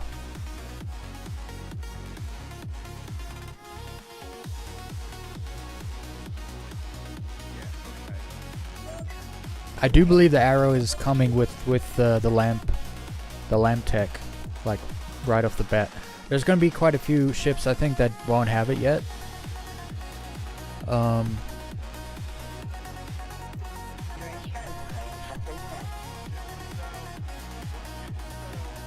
But eventually, all of them will.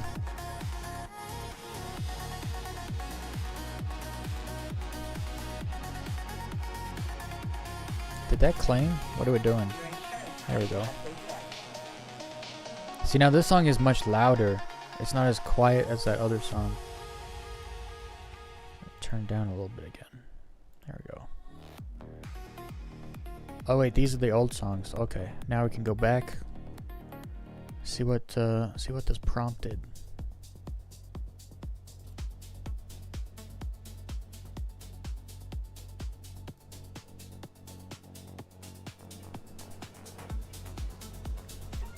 Grab an arrow again. This music's also just a vibe to fly to. No lyrics, just super chill.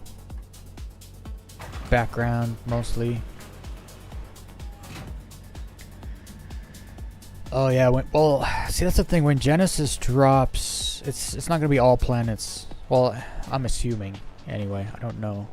But I don't think it will be all planets. So if you're gonna build a base on, say, Nyx 1, which is gonna be that planet that has the swamps and the forests and the mountains and all that stuff, you're gonna have to like compete for territory out there. I feel like everyone's gonna want to put their base there, right? But I'd be super happy just to put my base on Pyro 4, like somewhere near like Goners, or like near OM2 on Ignis. I'd be just happy as can be putting my base there. So.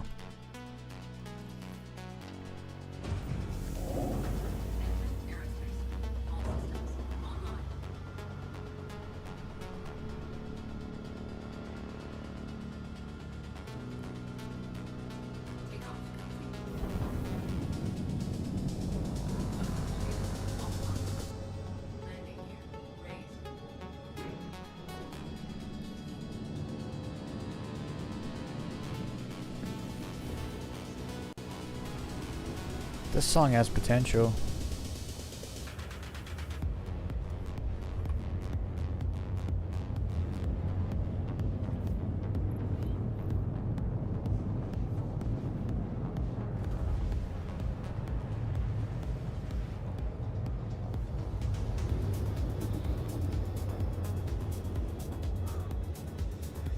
I need to drink some water.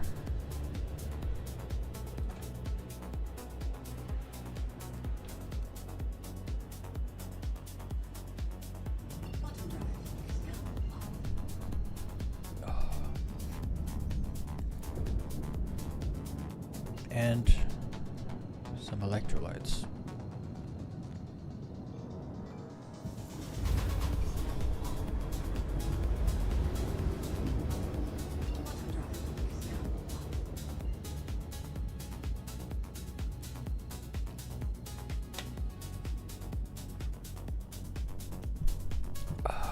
I gotta find a different electrolyte drink. Gatorade's kind of gross.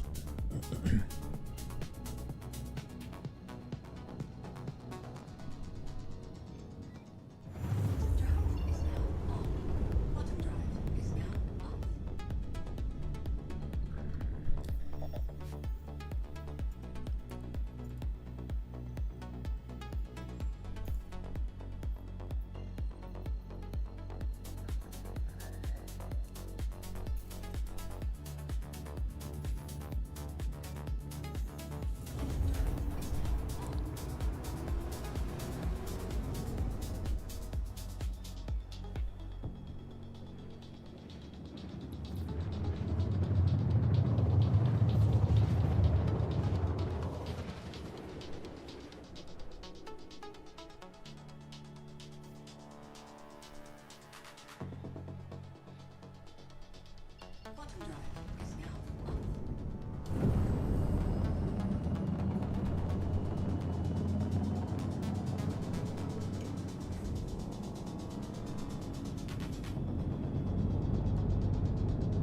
Let's get the camera ready. I actually want to set up another camera. So we got this camera, but then I wanted a zoomed in, like, what is it, this button? There we go, that button. And put that on that. There we go. So it's kind of just a zoomed in cam.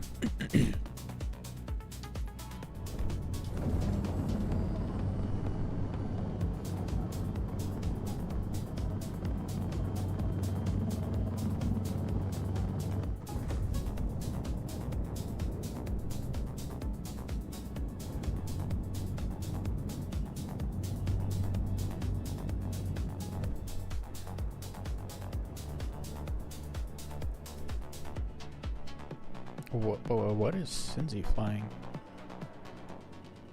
Oh, it's a Redeemer.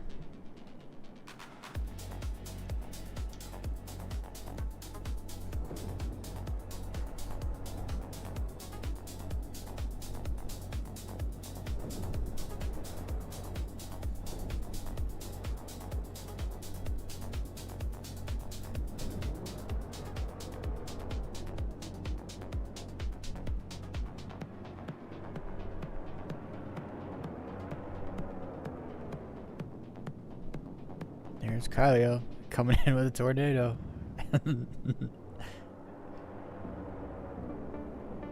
What an entrance. Oh, nicked his tail. Oh, let his nose. Good thing the Redeemer's tanky as hell.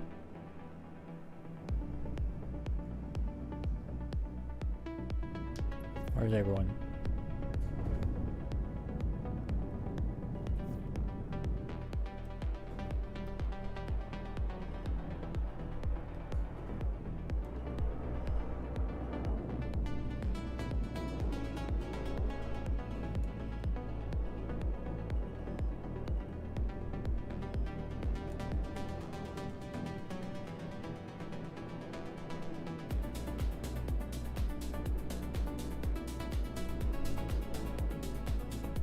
Again, my head tracking is off. I keep turning it off when I leave the hangar, and then I don't turn it back on.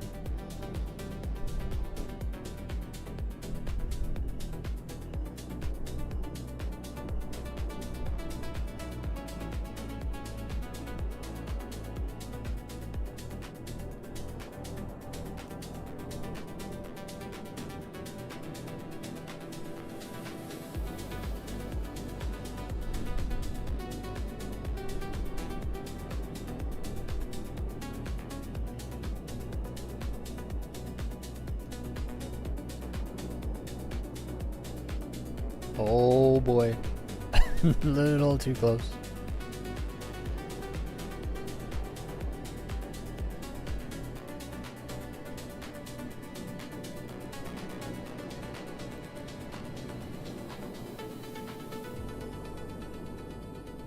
Oh boy. I don't like that. That tail is so close to the ground. It's gotta hit at some point.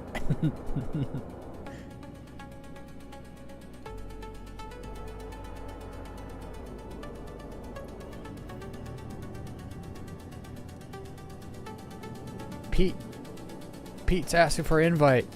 Who's party lead? I made Cincy party lead. Oh, bruh, we just flew into Avatar here. Oh, I literally flew into it. I should have known better. I was like, I'm gonna low fly the rocks that are floating in the air. Obviously there's going to be ground there that you can't see. They got to fix that though. This started happening last patch because they made some changes to the planets, I think in preparation for Genesis, and so there's some weird things started happening with the planet tiles, especially on this planet. Not on. I haven't seen this actually anywhere else. Just Ignis. So they gotta fix that. I wonder if anyone's told them about it, because it's not that common. You don't actually see it that often. Unless you're a low flyer and you're literally like scouring the surface of the moon all the time. I wonder if any of us have actually like sent in a Spectrum post, like you guys seen this thing? there's some issues.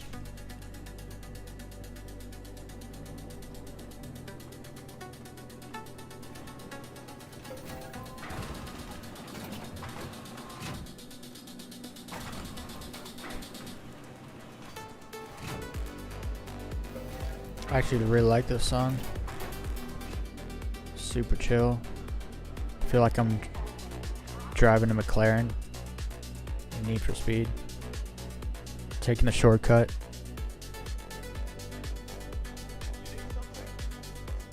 No, maybe that's a little more trance music. I do like this though. I'm gonna add this to the house list.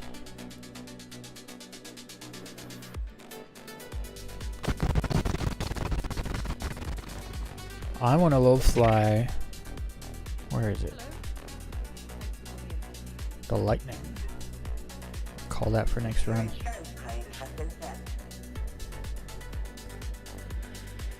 Do I have...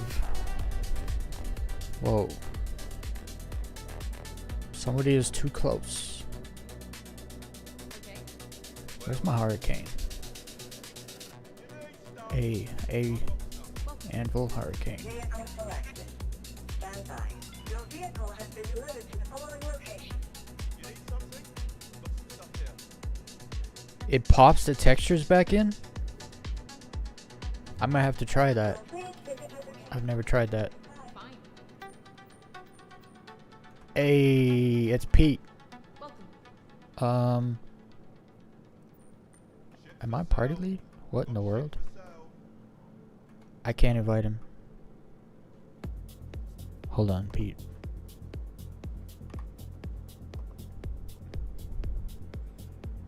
Yeah, okay.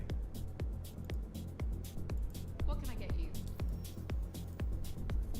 How are you doing? How it goes, I guess. What you want? You need something? Got some stuff here. You're cool. I would have the party lead, Pete. Cinzy. What would you like? Let me I don't know why I didn't tell Cinzy. I told Pete to ask Cinzy. I should have just told Cinzy. So come on, jump in. So what's up? Right?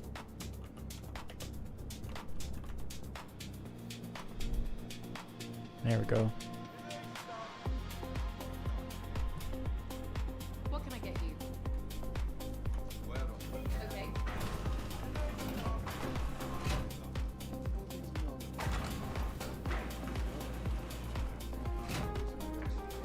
That's the other thing, like, about this game, like, when you play with other people, you kind of, like, you can kind of recognize people in the lobby. Like, right there, I was like, yo, that's Pete. I know that's Pete. You'll just run into people you know, and it's like, yo, get him in the party. There he is. He joined. Hell yeah. Let's go.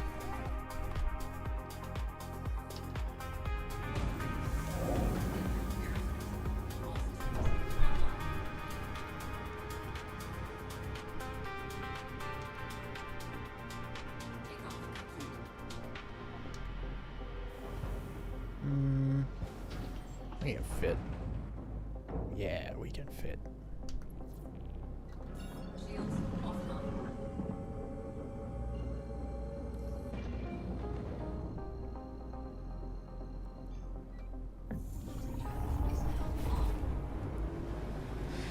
Next time I run into some weird invisible shenanigans, I gotta go to third person, go back to first person, see if that works.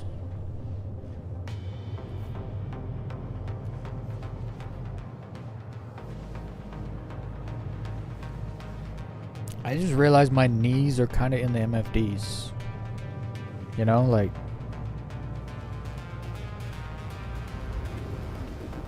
You can see when I move my pedals, the knees like... Actually, that's so similar to what I'm looking at here. My keyboard tray is kind of like the MFDs. My knees are right up against it. But I don't have pedals. I don't use pedals. Oh, everyone died. I'm gonna fly down from OM2.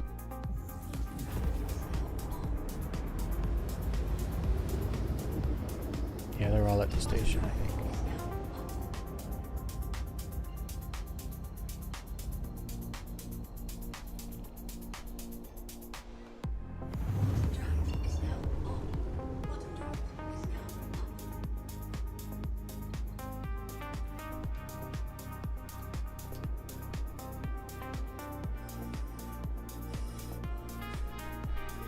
While we fly down, make some music.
Are we going to Fuego?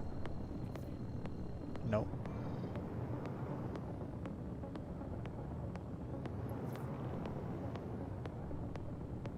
Sans is coming behind me. Alright.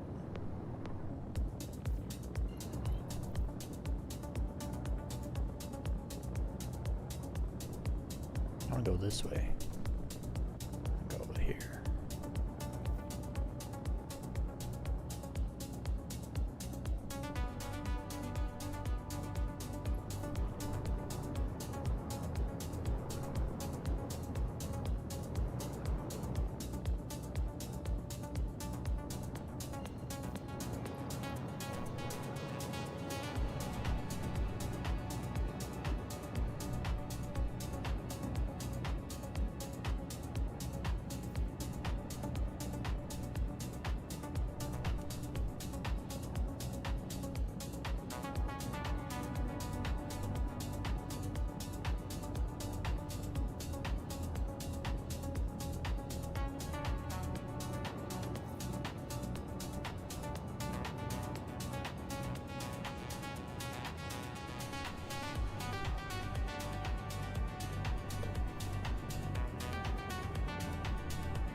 I gotta remember I'm not an arrow. I'm in a much bigger ship. No little gaps. Or maybe.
Oh, I don't know where I'm going.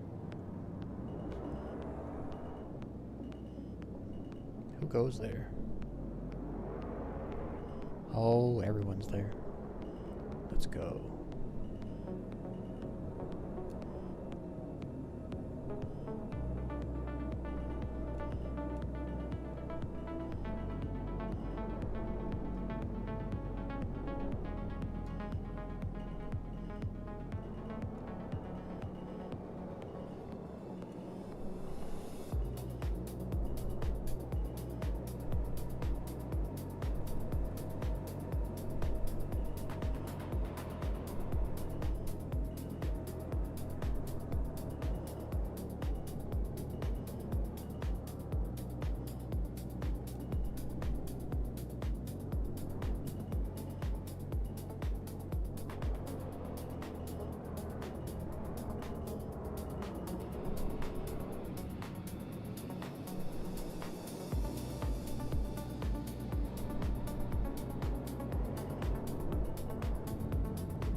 Oh, somebody's bumping into me.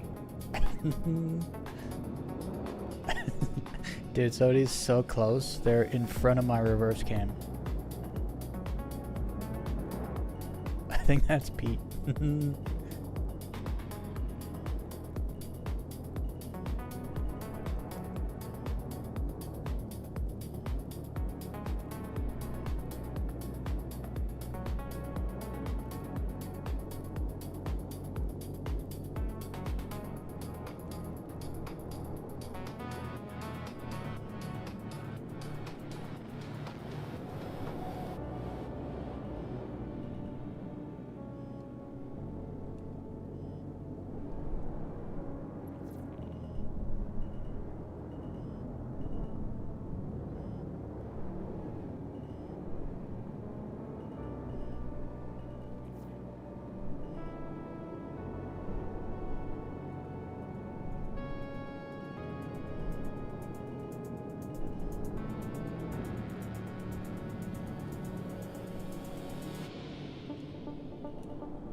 This music is such a vibe.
Oh, I'm not an arrow. If I went through that, I would have died.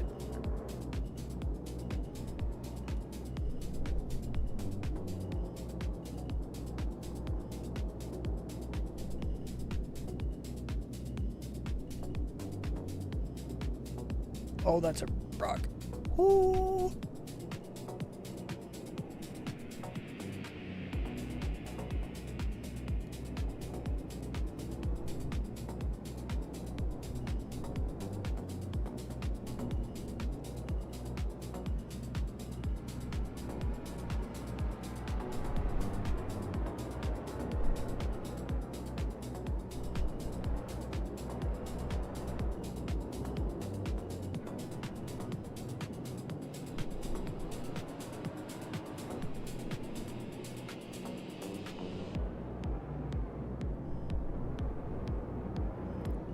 I should have hit that one.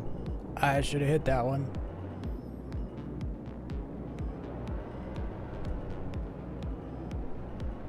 Now we're getting into it.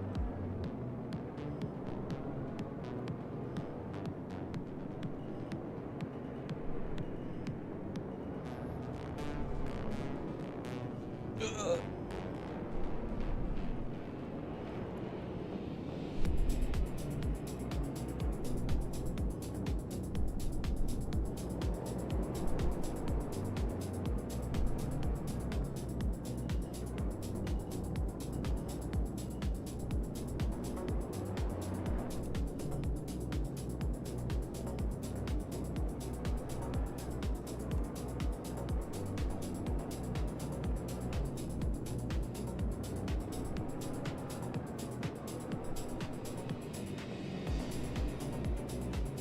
Oh, that gap was made for me. Oh, not all of us got through there.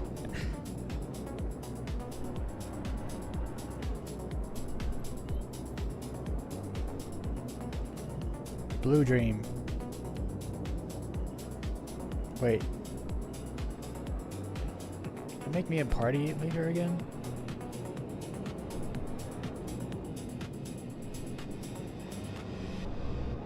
It feels like Splatter Day all of a sudden.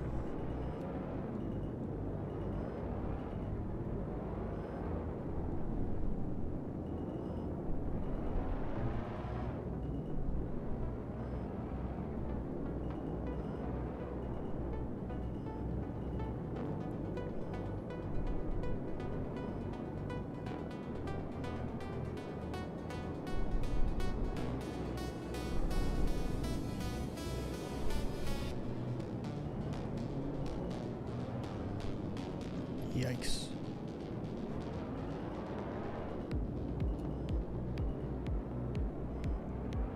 Bro, this song is a vibe.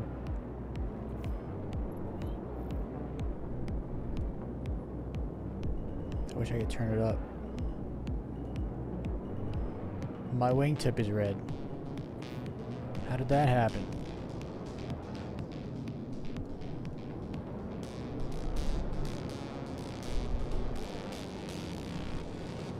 Oh.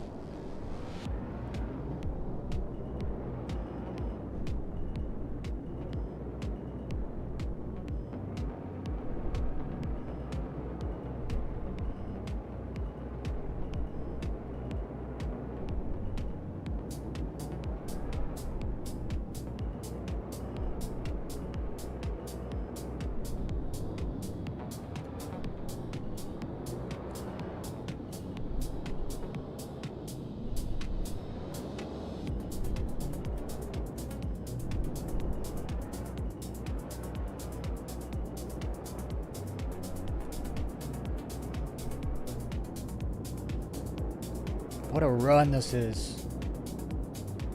I hope whoever's behind me is recording. And whoever's behind them is also recording.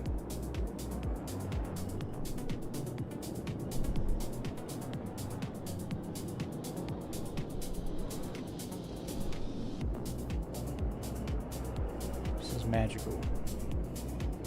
The magical run.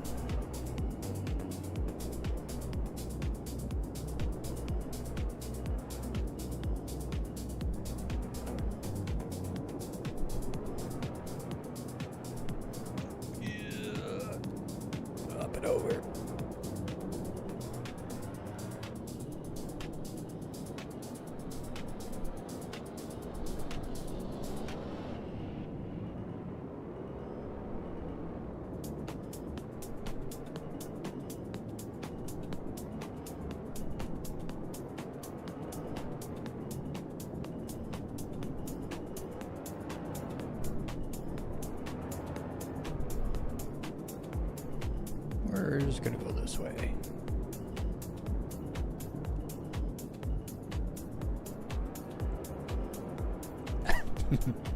I ain't going through there.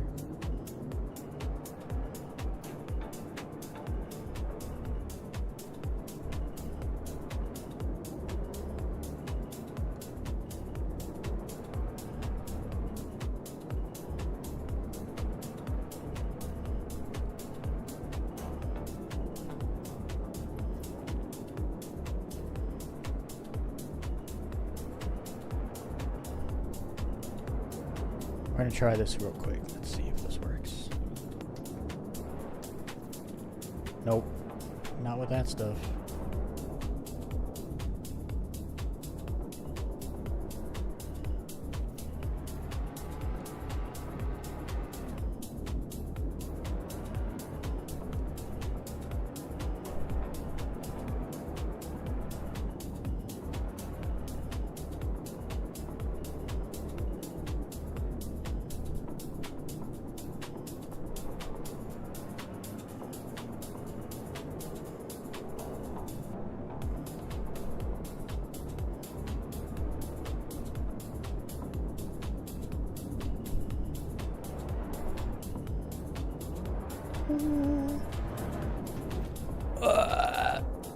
That run was so good though. It was like a 20-minute run. What's up, Draven? Can I get a party invite? Blue Dream. Am I the leader? Can someone make me the leader? I think Cindy was a party lead. But if he sent me lead, then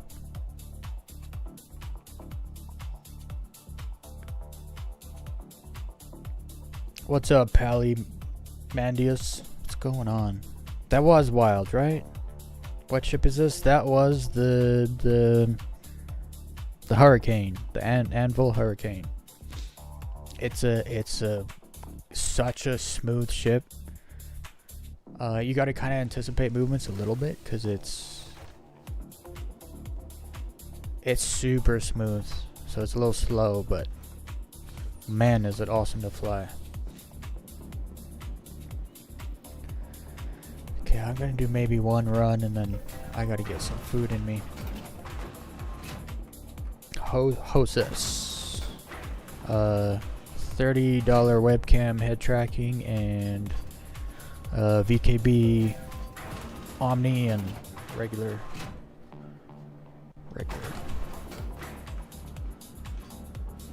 I forget what they're called. BKB starts with an N. Can't remember.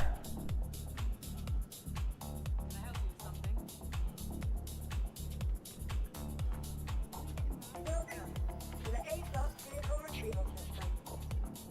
Vehicle selected. Your vehicle has been delivered. Please visit us again. Okay, this prompt is such a vibe. Such a vibe.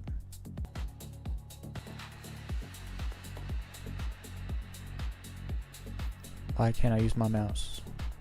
What are we doing? What happened?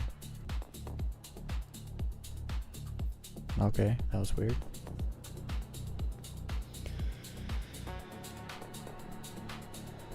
Yeah, I made a base for my sticks out of extra wood from the fence rebuild. It's so I can sit on my lap because my desk is too high to mount, and my chair is like a really nice office chair. It's not a gaming chair at all, so mounting sticks on the chair wouldn't make sense either. So I made I took like a, what is it, like a 1x6 board, and then I put some like things on it to screw the sticks into, and then on the front, on the underside, you can see I glued like, what is that, like foam, like packing foam, so it's like I can sit on my lap for hours and it's like super comfy. And then I just put some like screws and stuff in the back so that the wires are kind of like super locked in. I was gonna varnish the wood, but I sanded the wood so it's like super smooth and it smells good and feels good. So I just like, yeah, I'm not gonna varnish it. And I can just like move it over there, and then it's off my lap. And then my keyboard and mouse is on a tray also, and I can just put that tray on my lap. So depending what I'm doing, if I was doing like first person gaming stuff, I would have the keyboard and mouse on my lap. But low flying, I'm not low flying my keyboard and mouse. So it's it might not look like much, but it is custom to my uses, and it is perfect the way it is. Actually, like everything here is custom to a certain degree. I built my own desk, built my own keyboard holder thing, built my own sticks holder thing. I rather have something that works for me than like some like store-bought gadget that I have to get used to.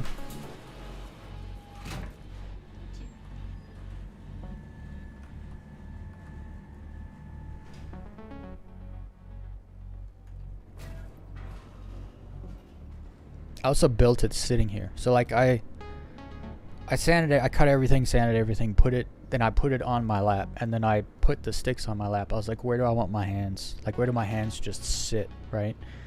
And then I basically put them there, and then I screwed everything. I like sat in the seat right here with the drill and like put everything together like right here. And I was like, this is exactly what I need. It was great.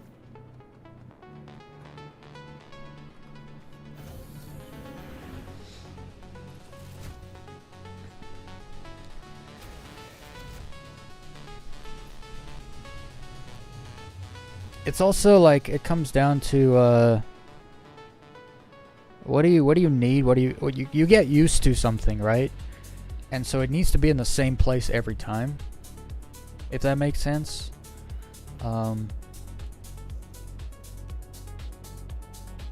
Yeah, I don't know.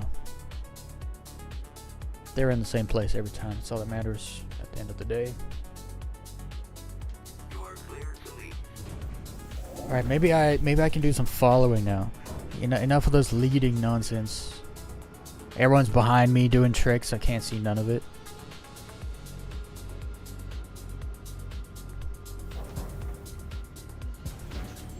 Oh wait. Blue Dream wanted an invite. Did he get in?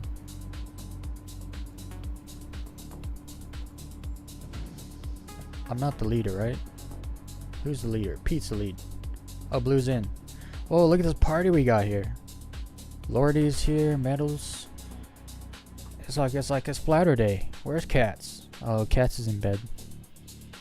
Cats is sleeping. Hell yeah. Oh.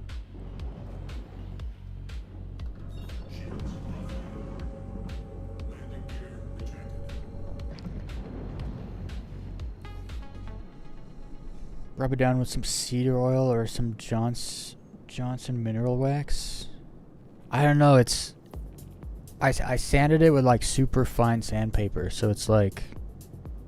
You know, like wood that's been sanded super fine. It's like, oh, it's like soft to the touch. But I don't know, maybe it does need something so it doesn't like... age? I don't know.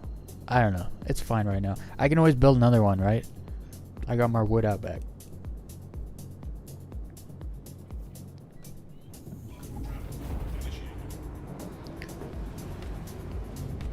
Have you been to Adir, the moon of Pyro 5? Absolutely, Pally. Yo, Adir is great.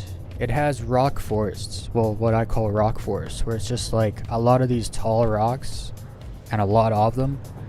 And they're super fun to low fly through.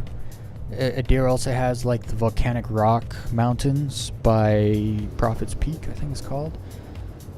And Adir is like super low gravity and atmosphere, so it's like it's almost like flying in space. The only thing is it's hard to keep the sun up. So actually, because Adir spins really fast, and so if you had 220 meters per second toward the sun, it still goes down the horizon. with this new update that's coming with the lamp thing, the night vision, we'll probably be able to fly a deer more. Because the sun, if the sun goes down, it's fine. You just turn on the lamp.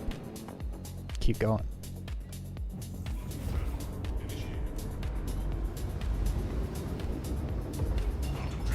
Painted white. No, no, the wood is so nice. You would paint it white.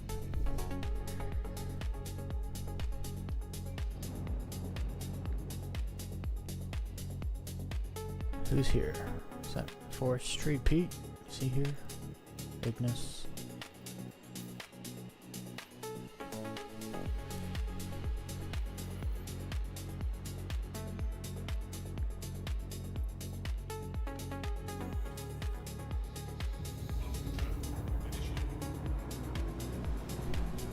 Helps with keeping moisture out. Okay. I'll have to look into that cedar oil. And it smells good? Okay. You would paint it white?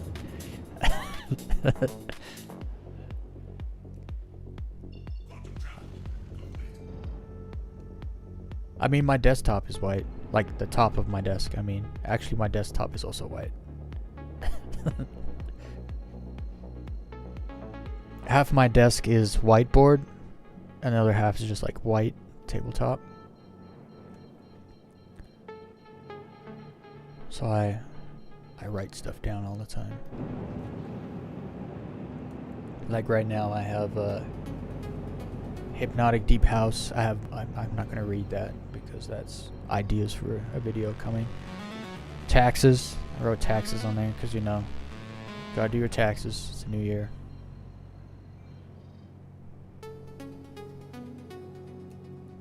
Who's leading here? What are we doing? Cinzy? Cinzy must be leading. Oh. I like this song. It's got character. Oh boy, too fast. Pete's leading? Is Kalio off? Where'd Kalio go? Oh, there he is. Let's get in on the Pete and the Cinzy. Actually, I gotta do my speed limit. Because 241 is not gonna be good.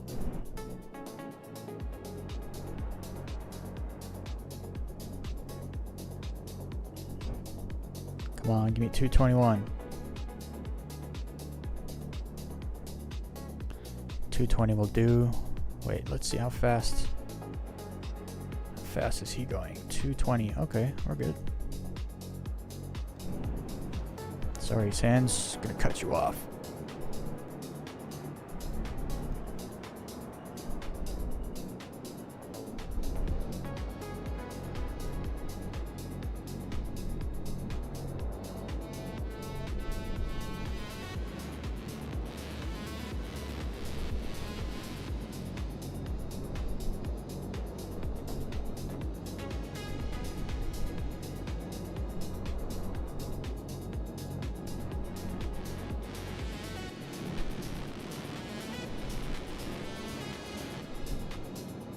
Oh, there's some shenanigans going off in the distance. Is it getting worse? I've never seen so many. Oh, those are floating rocks. I've never seen so many before. All in one day.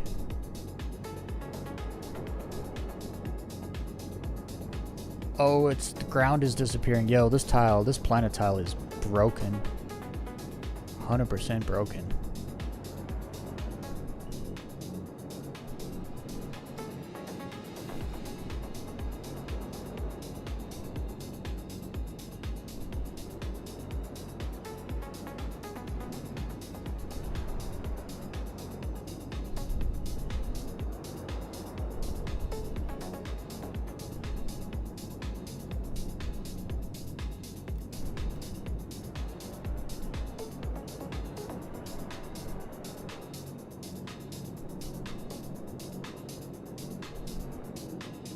Cinzy with these freaking backflip gainers.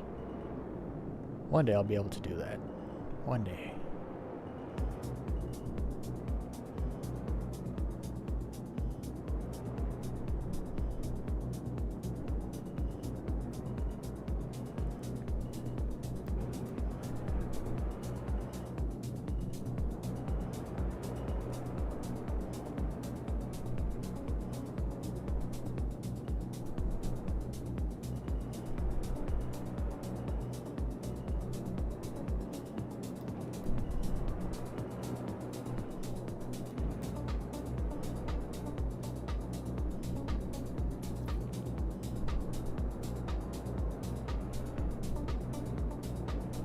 Ooh.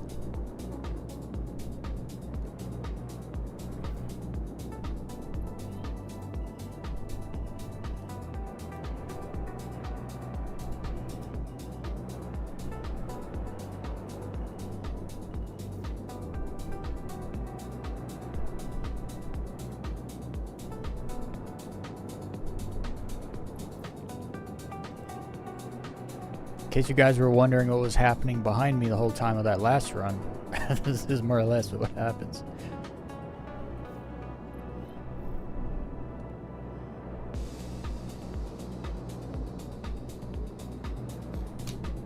Whoa, I turned my lights on and then off again.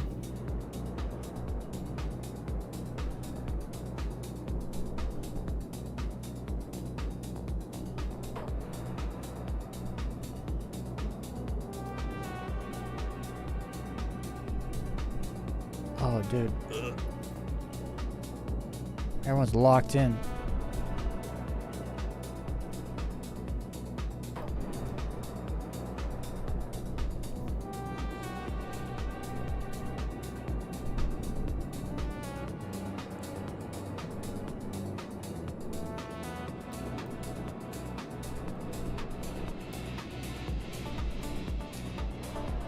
Dang it.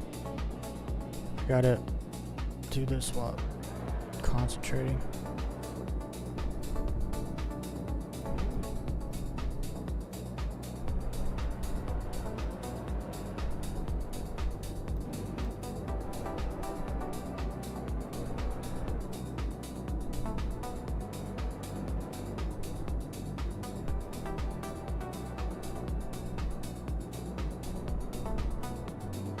Oh, I thought he was gonna hit that ridge.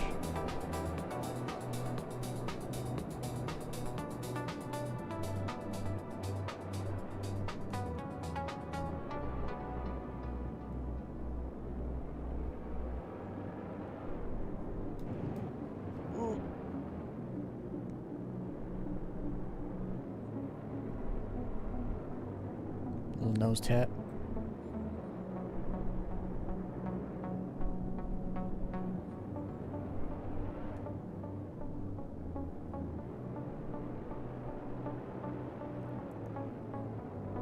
Front flip gainers? What?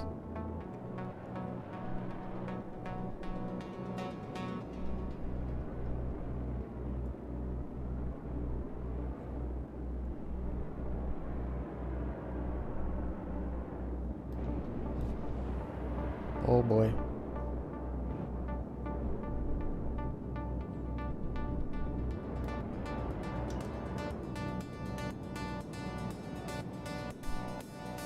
Who else is here? Oh, there's Blue. Jump in there, Blue. Get in.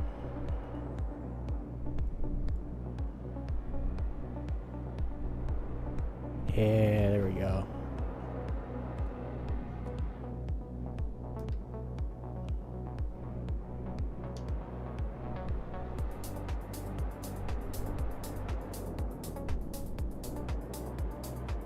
This is how the magic is made.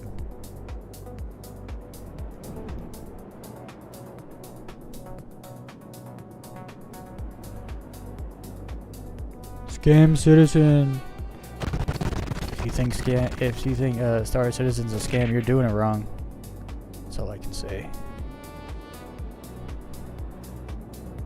Those shadows need to cool their jets.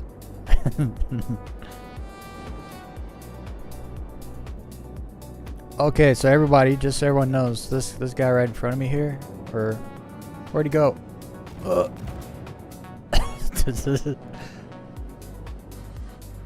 Ooh, somehow we saved it. I don't know where he went, but Blue Dream's on mouse and keyboard. So if anyone's wondering, like, oh, I wish I could flow fly, but I'm only on mouse and keyboard. Blue is on mouse and keyboard with head tracking. And he freaking kills it. You wouldn't even tell. The guy in front, Sticks, Hostess. The guy in second, mouse and keyboard.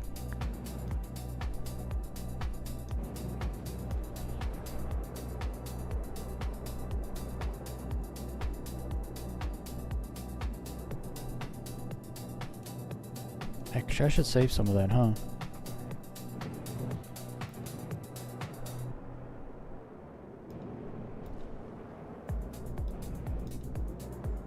And if you guys want to see more of this kind of stuff, subscribe.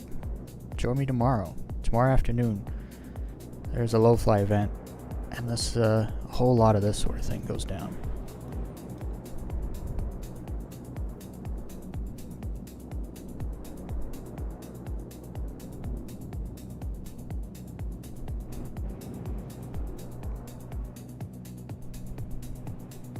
Is there no one else? Oh, it's just us.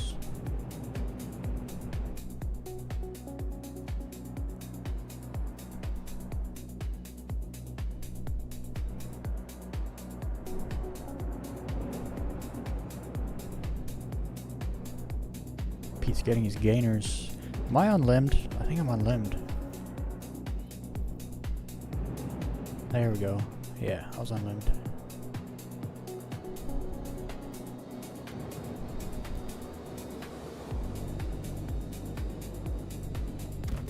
Oh, we lost Blue. My boy Blue.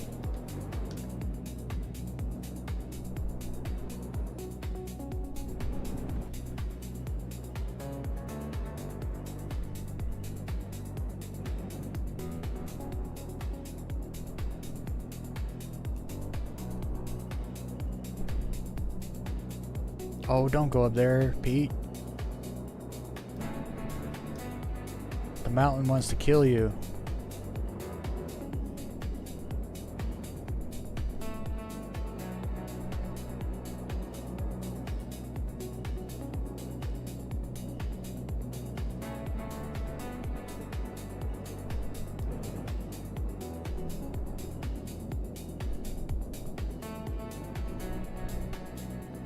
Well, I think I definitely got my practice in for tomorrow, because everyone's been kind of locked in today. Try to get some clips of Pete. I'm starting a thing called Spotlight, where I follow different low flyers. I got a file for all of them. I made a list. They're all on my list.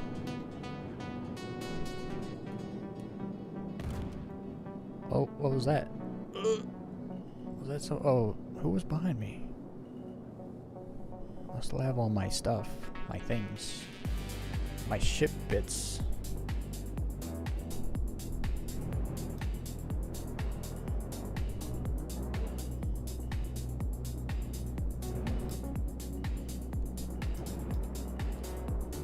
Oh, that rock. I lost my wing on that rock.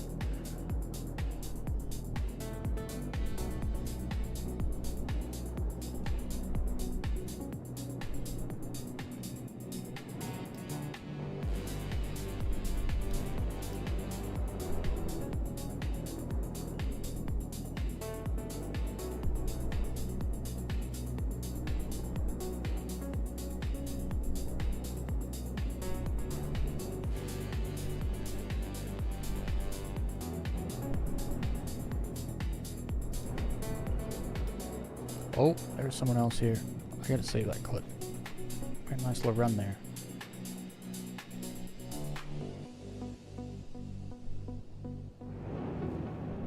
Oh, Kylie was back. I'm gonna film him.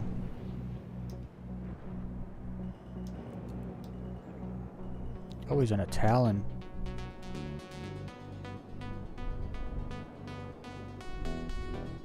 The drunken bird.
snuck through that gap last second. He's on the gap hunt. You can tell. Gap seeking.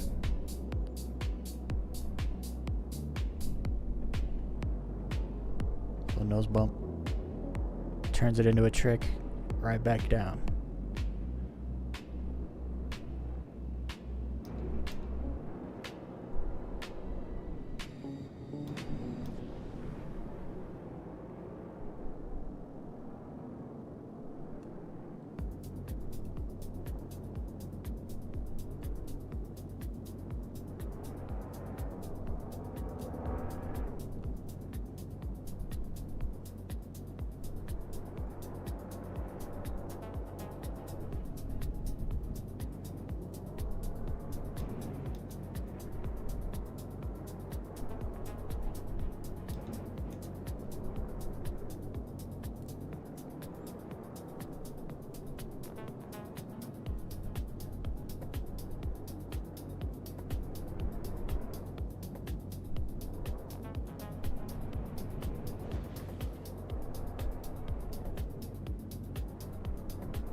Man, that's some good stuff.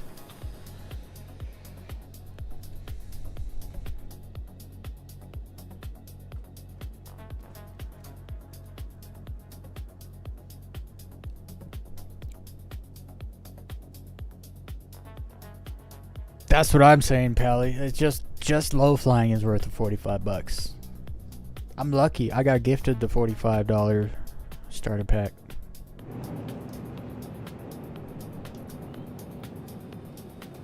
Alright, let's get in there. Blue's back.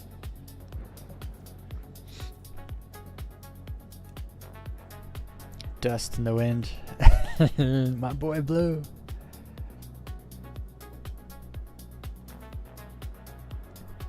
I have an i9 32 gig and 16 gig NVIDIA card. Can't get Star Citizen to even start. Well, you have a better build than me, bro, so I hate to be that guy that's like, that's a you problem, but that's a you problem. My my PC is worse than yours, and look at me go. There must be, is it a is it an issue with anti-easy cheat, or like it's got to be an issue. Like right now I have an issue where I can't play the game either if I use updated drivers. So I'm actually using drivers from September and the game works great. But if my computer does like an update and it gives me the newest drivers, I can't play the game either. So I also have a me problem, but I did some research and figured out how to make it work because I want to play it.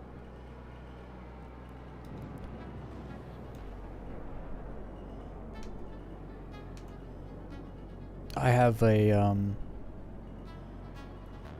AMD GPU, and right now the AMD GPU has some driver incompatibilities with the new Vulkan renderer in Star Citizen, so that's why I'm playing on old drivers. Hopefully at some point something gets fixed. It's an anti-easy cheat problem with Vulkan and the drivers. It's a trifecta of a problem actually. Who goes there, Lordy? Get in line, Lordy. Look at these dudes killing it.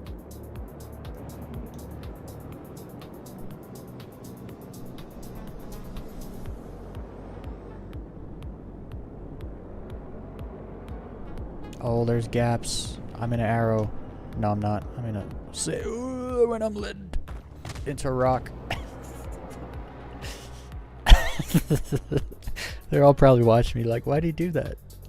Because I could have stopped that at any point in time and I just let it happen.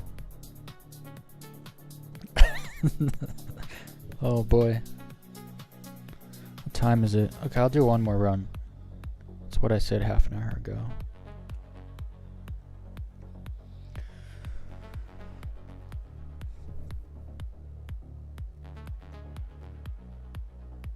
There's got to be a reason why it won't launch. Abramth. Asp. There's got to be a reason it doesn't turn on, right? What does it say when it doesn't, like when you click launch and then agree to terms or whatever, like what happens? Is there like a pop-up window or anything?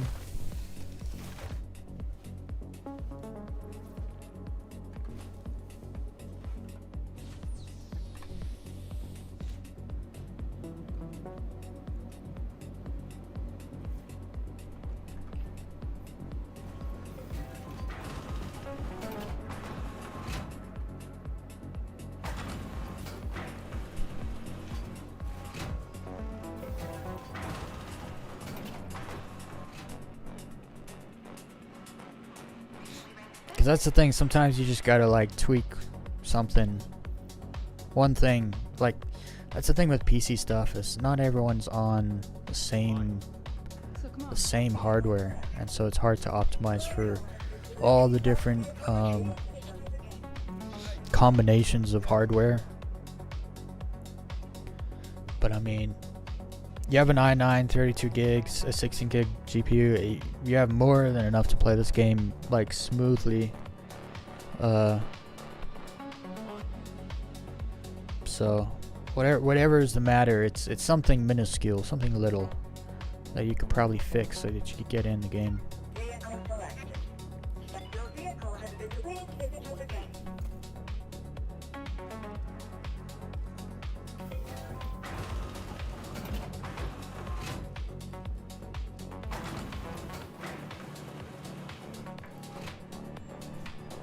Because I have the same thing as you basically. I mean, I have a 32 gigabytes, I have a 16 gig GPU. I don't have an i9 though. I have something more equivalent of a really good i5.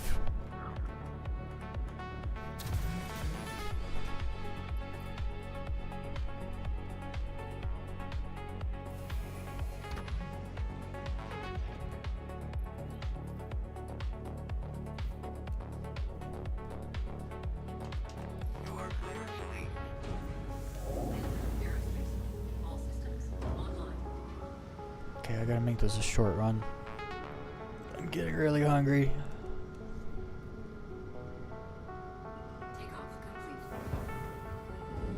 And I gotta really get some sleep tonight. I've been sick the last 4 or 5 days and I've not been sleeping good. I think I got 5 hours worth of sleep over the course of like 8 hours. It was rough.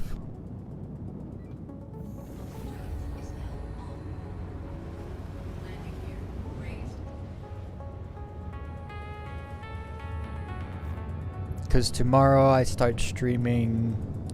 Let's see, I start streaming in 15 hours. 8 of those 15 hours gotta be solid sleep. And I gotta eat. And I started watching Farscape, guys. I went back watching Farscape. It's actually kind of good. It gets better and better. The character development, like the writing for the character development in that show is actually so good. Like there's so much lore to each character and there's so many characters. It's like I've actually been super impressed with the writing in that show. But that was late 90s sci-fi writing. It was very creative, actually. Just like the ideas that they put in there is crazy. Like at one point everyone starts talking in a high-pitched voice and they're like, wait, what's happening? And it's because one of the aliens farts helium. It's so funny.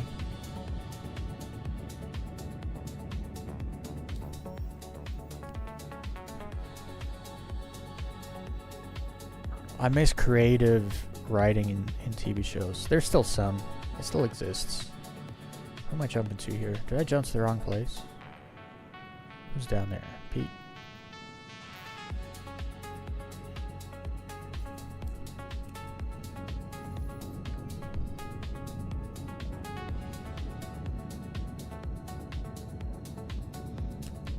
I've been streaming for almost 4.5 hours. I was only going to stream for 4 hours tonight.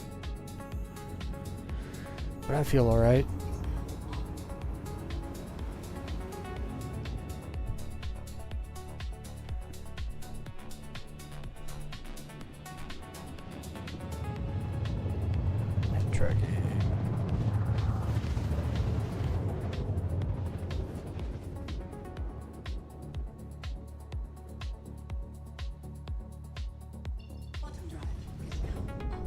There's a tight group down here. Look at that.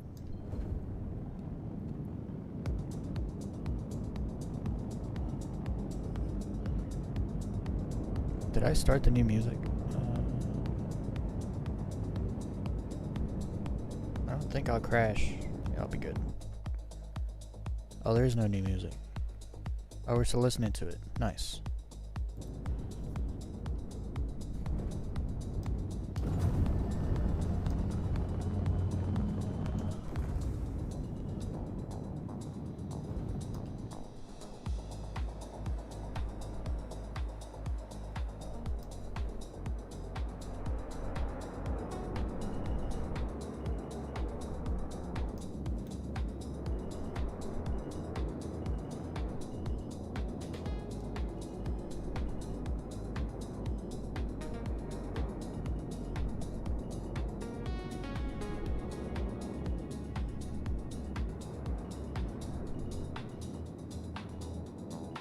I literally have to get like in a certain zone because so much of the time I get sorry. Alright. I just cut someone off. Big time. Like you can get so lost just watching the ship in front of you and you lose your velocity indicator. You don't even know where you're going and you just end up in a rock.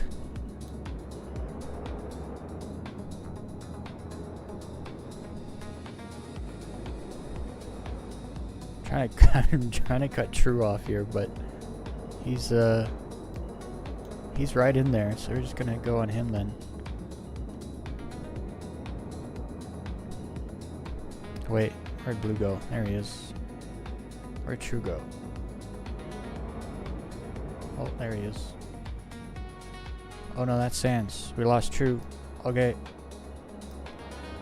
Snag 3rd place. Woo!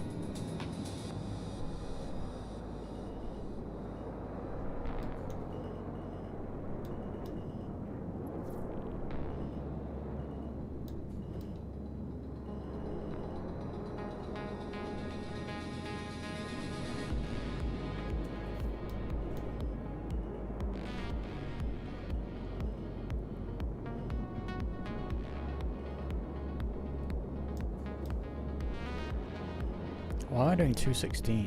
What are we doing?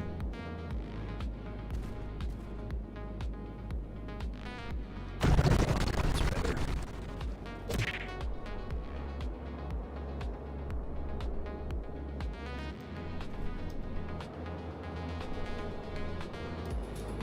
Oh, Blue. Oh, I just went under him. Just barely.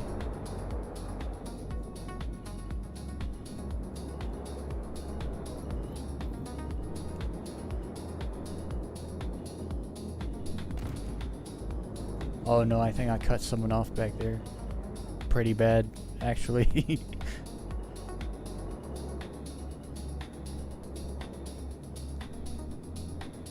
I kind of pushed in line.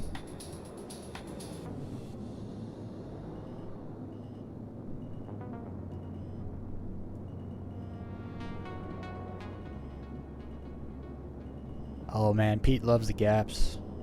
It's just like me. There's a gap, he's going for it.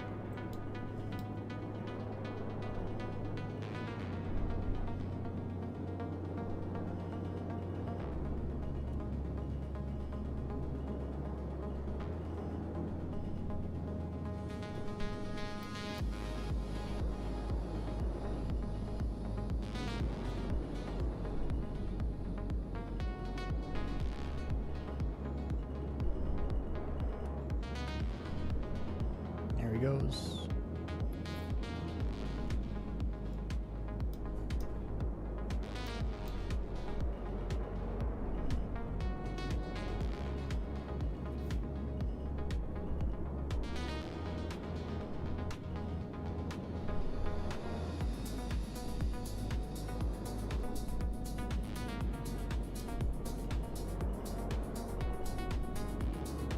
Oh, blue.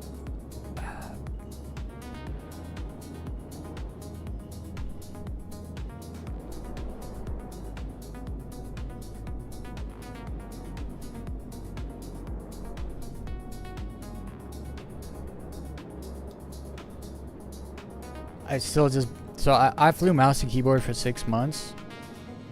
It blows my freaking mind that Blue Dream is on mouse and keyboard. Like, I can't do that on mouse and keyboard. Not even kinda.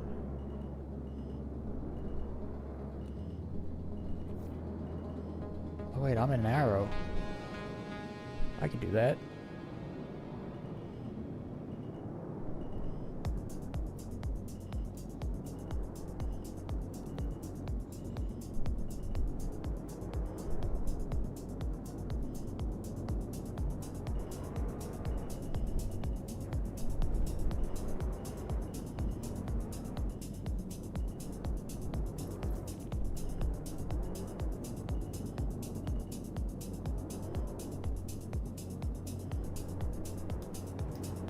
Ooh.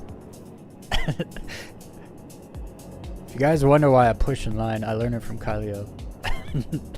You see how he just took second place like that? Like it was nothing. He's like, oh, there's 50 meters between third and first. Must be room for me somewhere.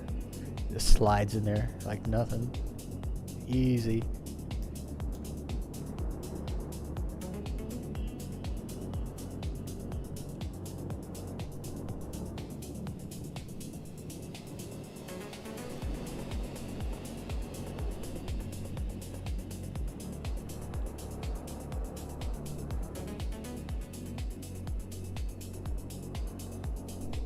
Oh.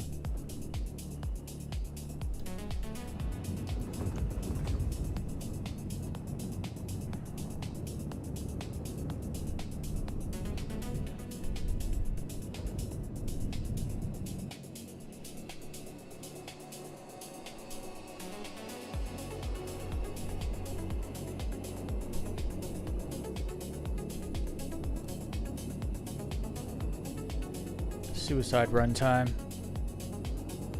Gotta get off.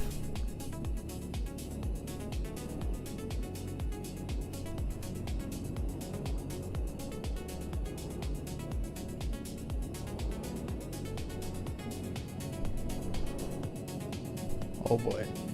Can't see.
Song is a vibe.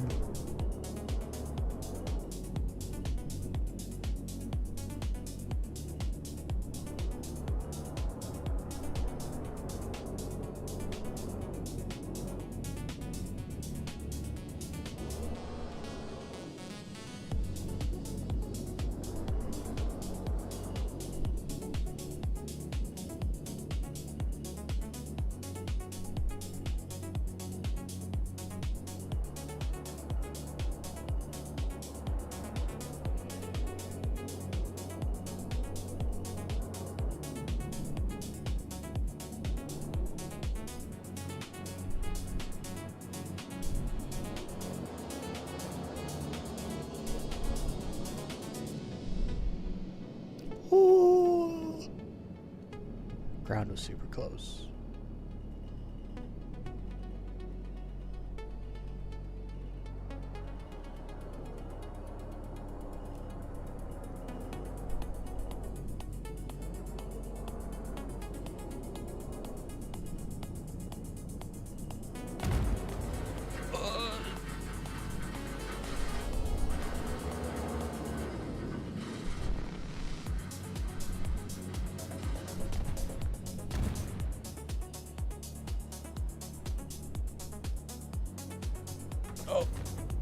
That's all she wrote. That rock had my full name on it. Nothing you can do. I've been trying to work on not tensing up when low flying. Yeah, how's that going for you? Because I still just like tense up and like my vision gets closer and closer to me, and then all of a sudden there's like a hill coming up, and it's like, oh, I can't get over that. And then it's just boom. Once I get my dual stick set up, I definitely need to start doing runs with you all. Yeah, you gotta come back, Dust. Every Friday afternoon and Saturday morning, there's always a group low flying at those times, and then throughout the week there's groups low flying. I try to low fly like the last 1 or 2 hours of every single one of my streams. So Monday to Thursday, I'm low flying usually at this time, like 10 p.m. What's it? 11 p.m. Central. Yeah. To like about now. Usually I fly for a little longer. Like I'd usually go for another half hour, but I'm super hungry. I'm coming off being sick, so gotta get my rest in. Gonna go eat some food, watch some Farscape. But anyway, it's been a blast. Looking forward to the next update. No wipe. Should be good. I appreciate everyone hanging out in the chat tonight. It was a little feisty. I was monologuing a lot. But yeah, I hope everyone has a good night or a good day, whatever side of this planet you're walking on. And always remember, don't fake a smile. Do what makes you smile. That's the secret to life. Other than that, I'll be back tomorrow afternoon. I don't know how long I'll stream tomorrow. Usually I do like 7-8 hour streams on Fridays. But I don't know. We'll see. We'll see how I feel.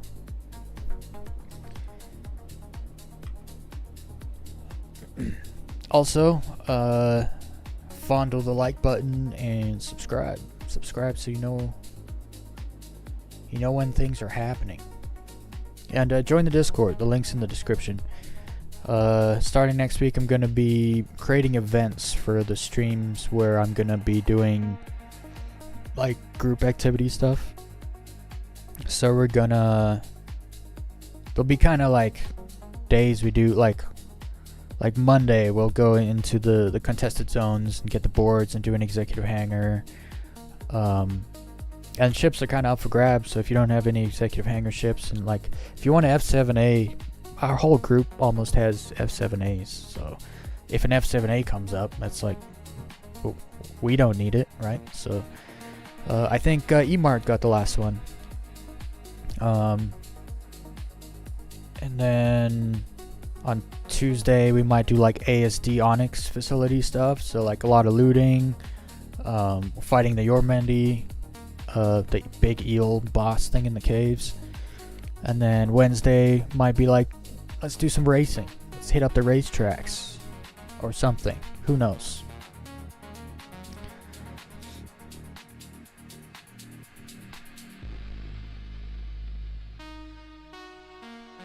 Confident low flyers usually get up front in line 100%. I always had this notion like the best low flyers, they just never die, they just kill it, never die. But then you learn like no, they die all the time because they're doing the craziest, most riskiest things right close to each other all the time. And so you realize, oh no, they die too. They're just doing like way crazier, like they have better excuses for their deaths most of the time. Not like me, where I just went unlimb into a rock earlier. I'm getting there though. I'm learning the tricks. Starting to get closer. Like I usually like 80 meters, and now I'm like 40-ish meters, sometimes 30. One day I'll be at like 20 meters, maybe.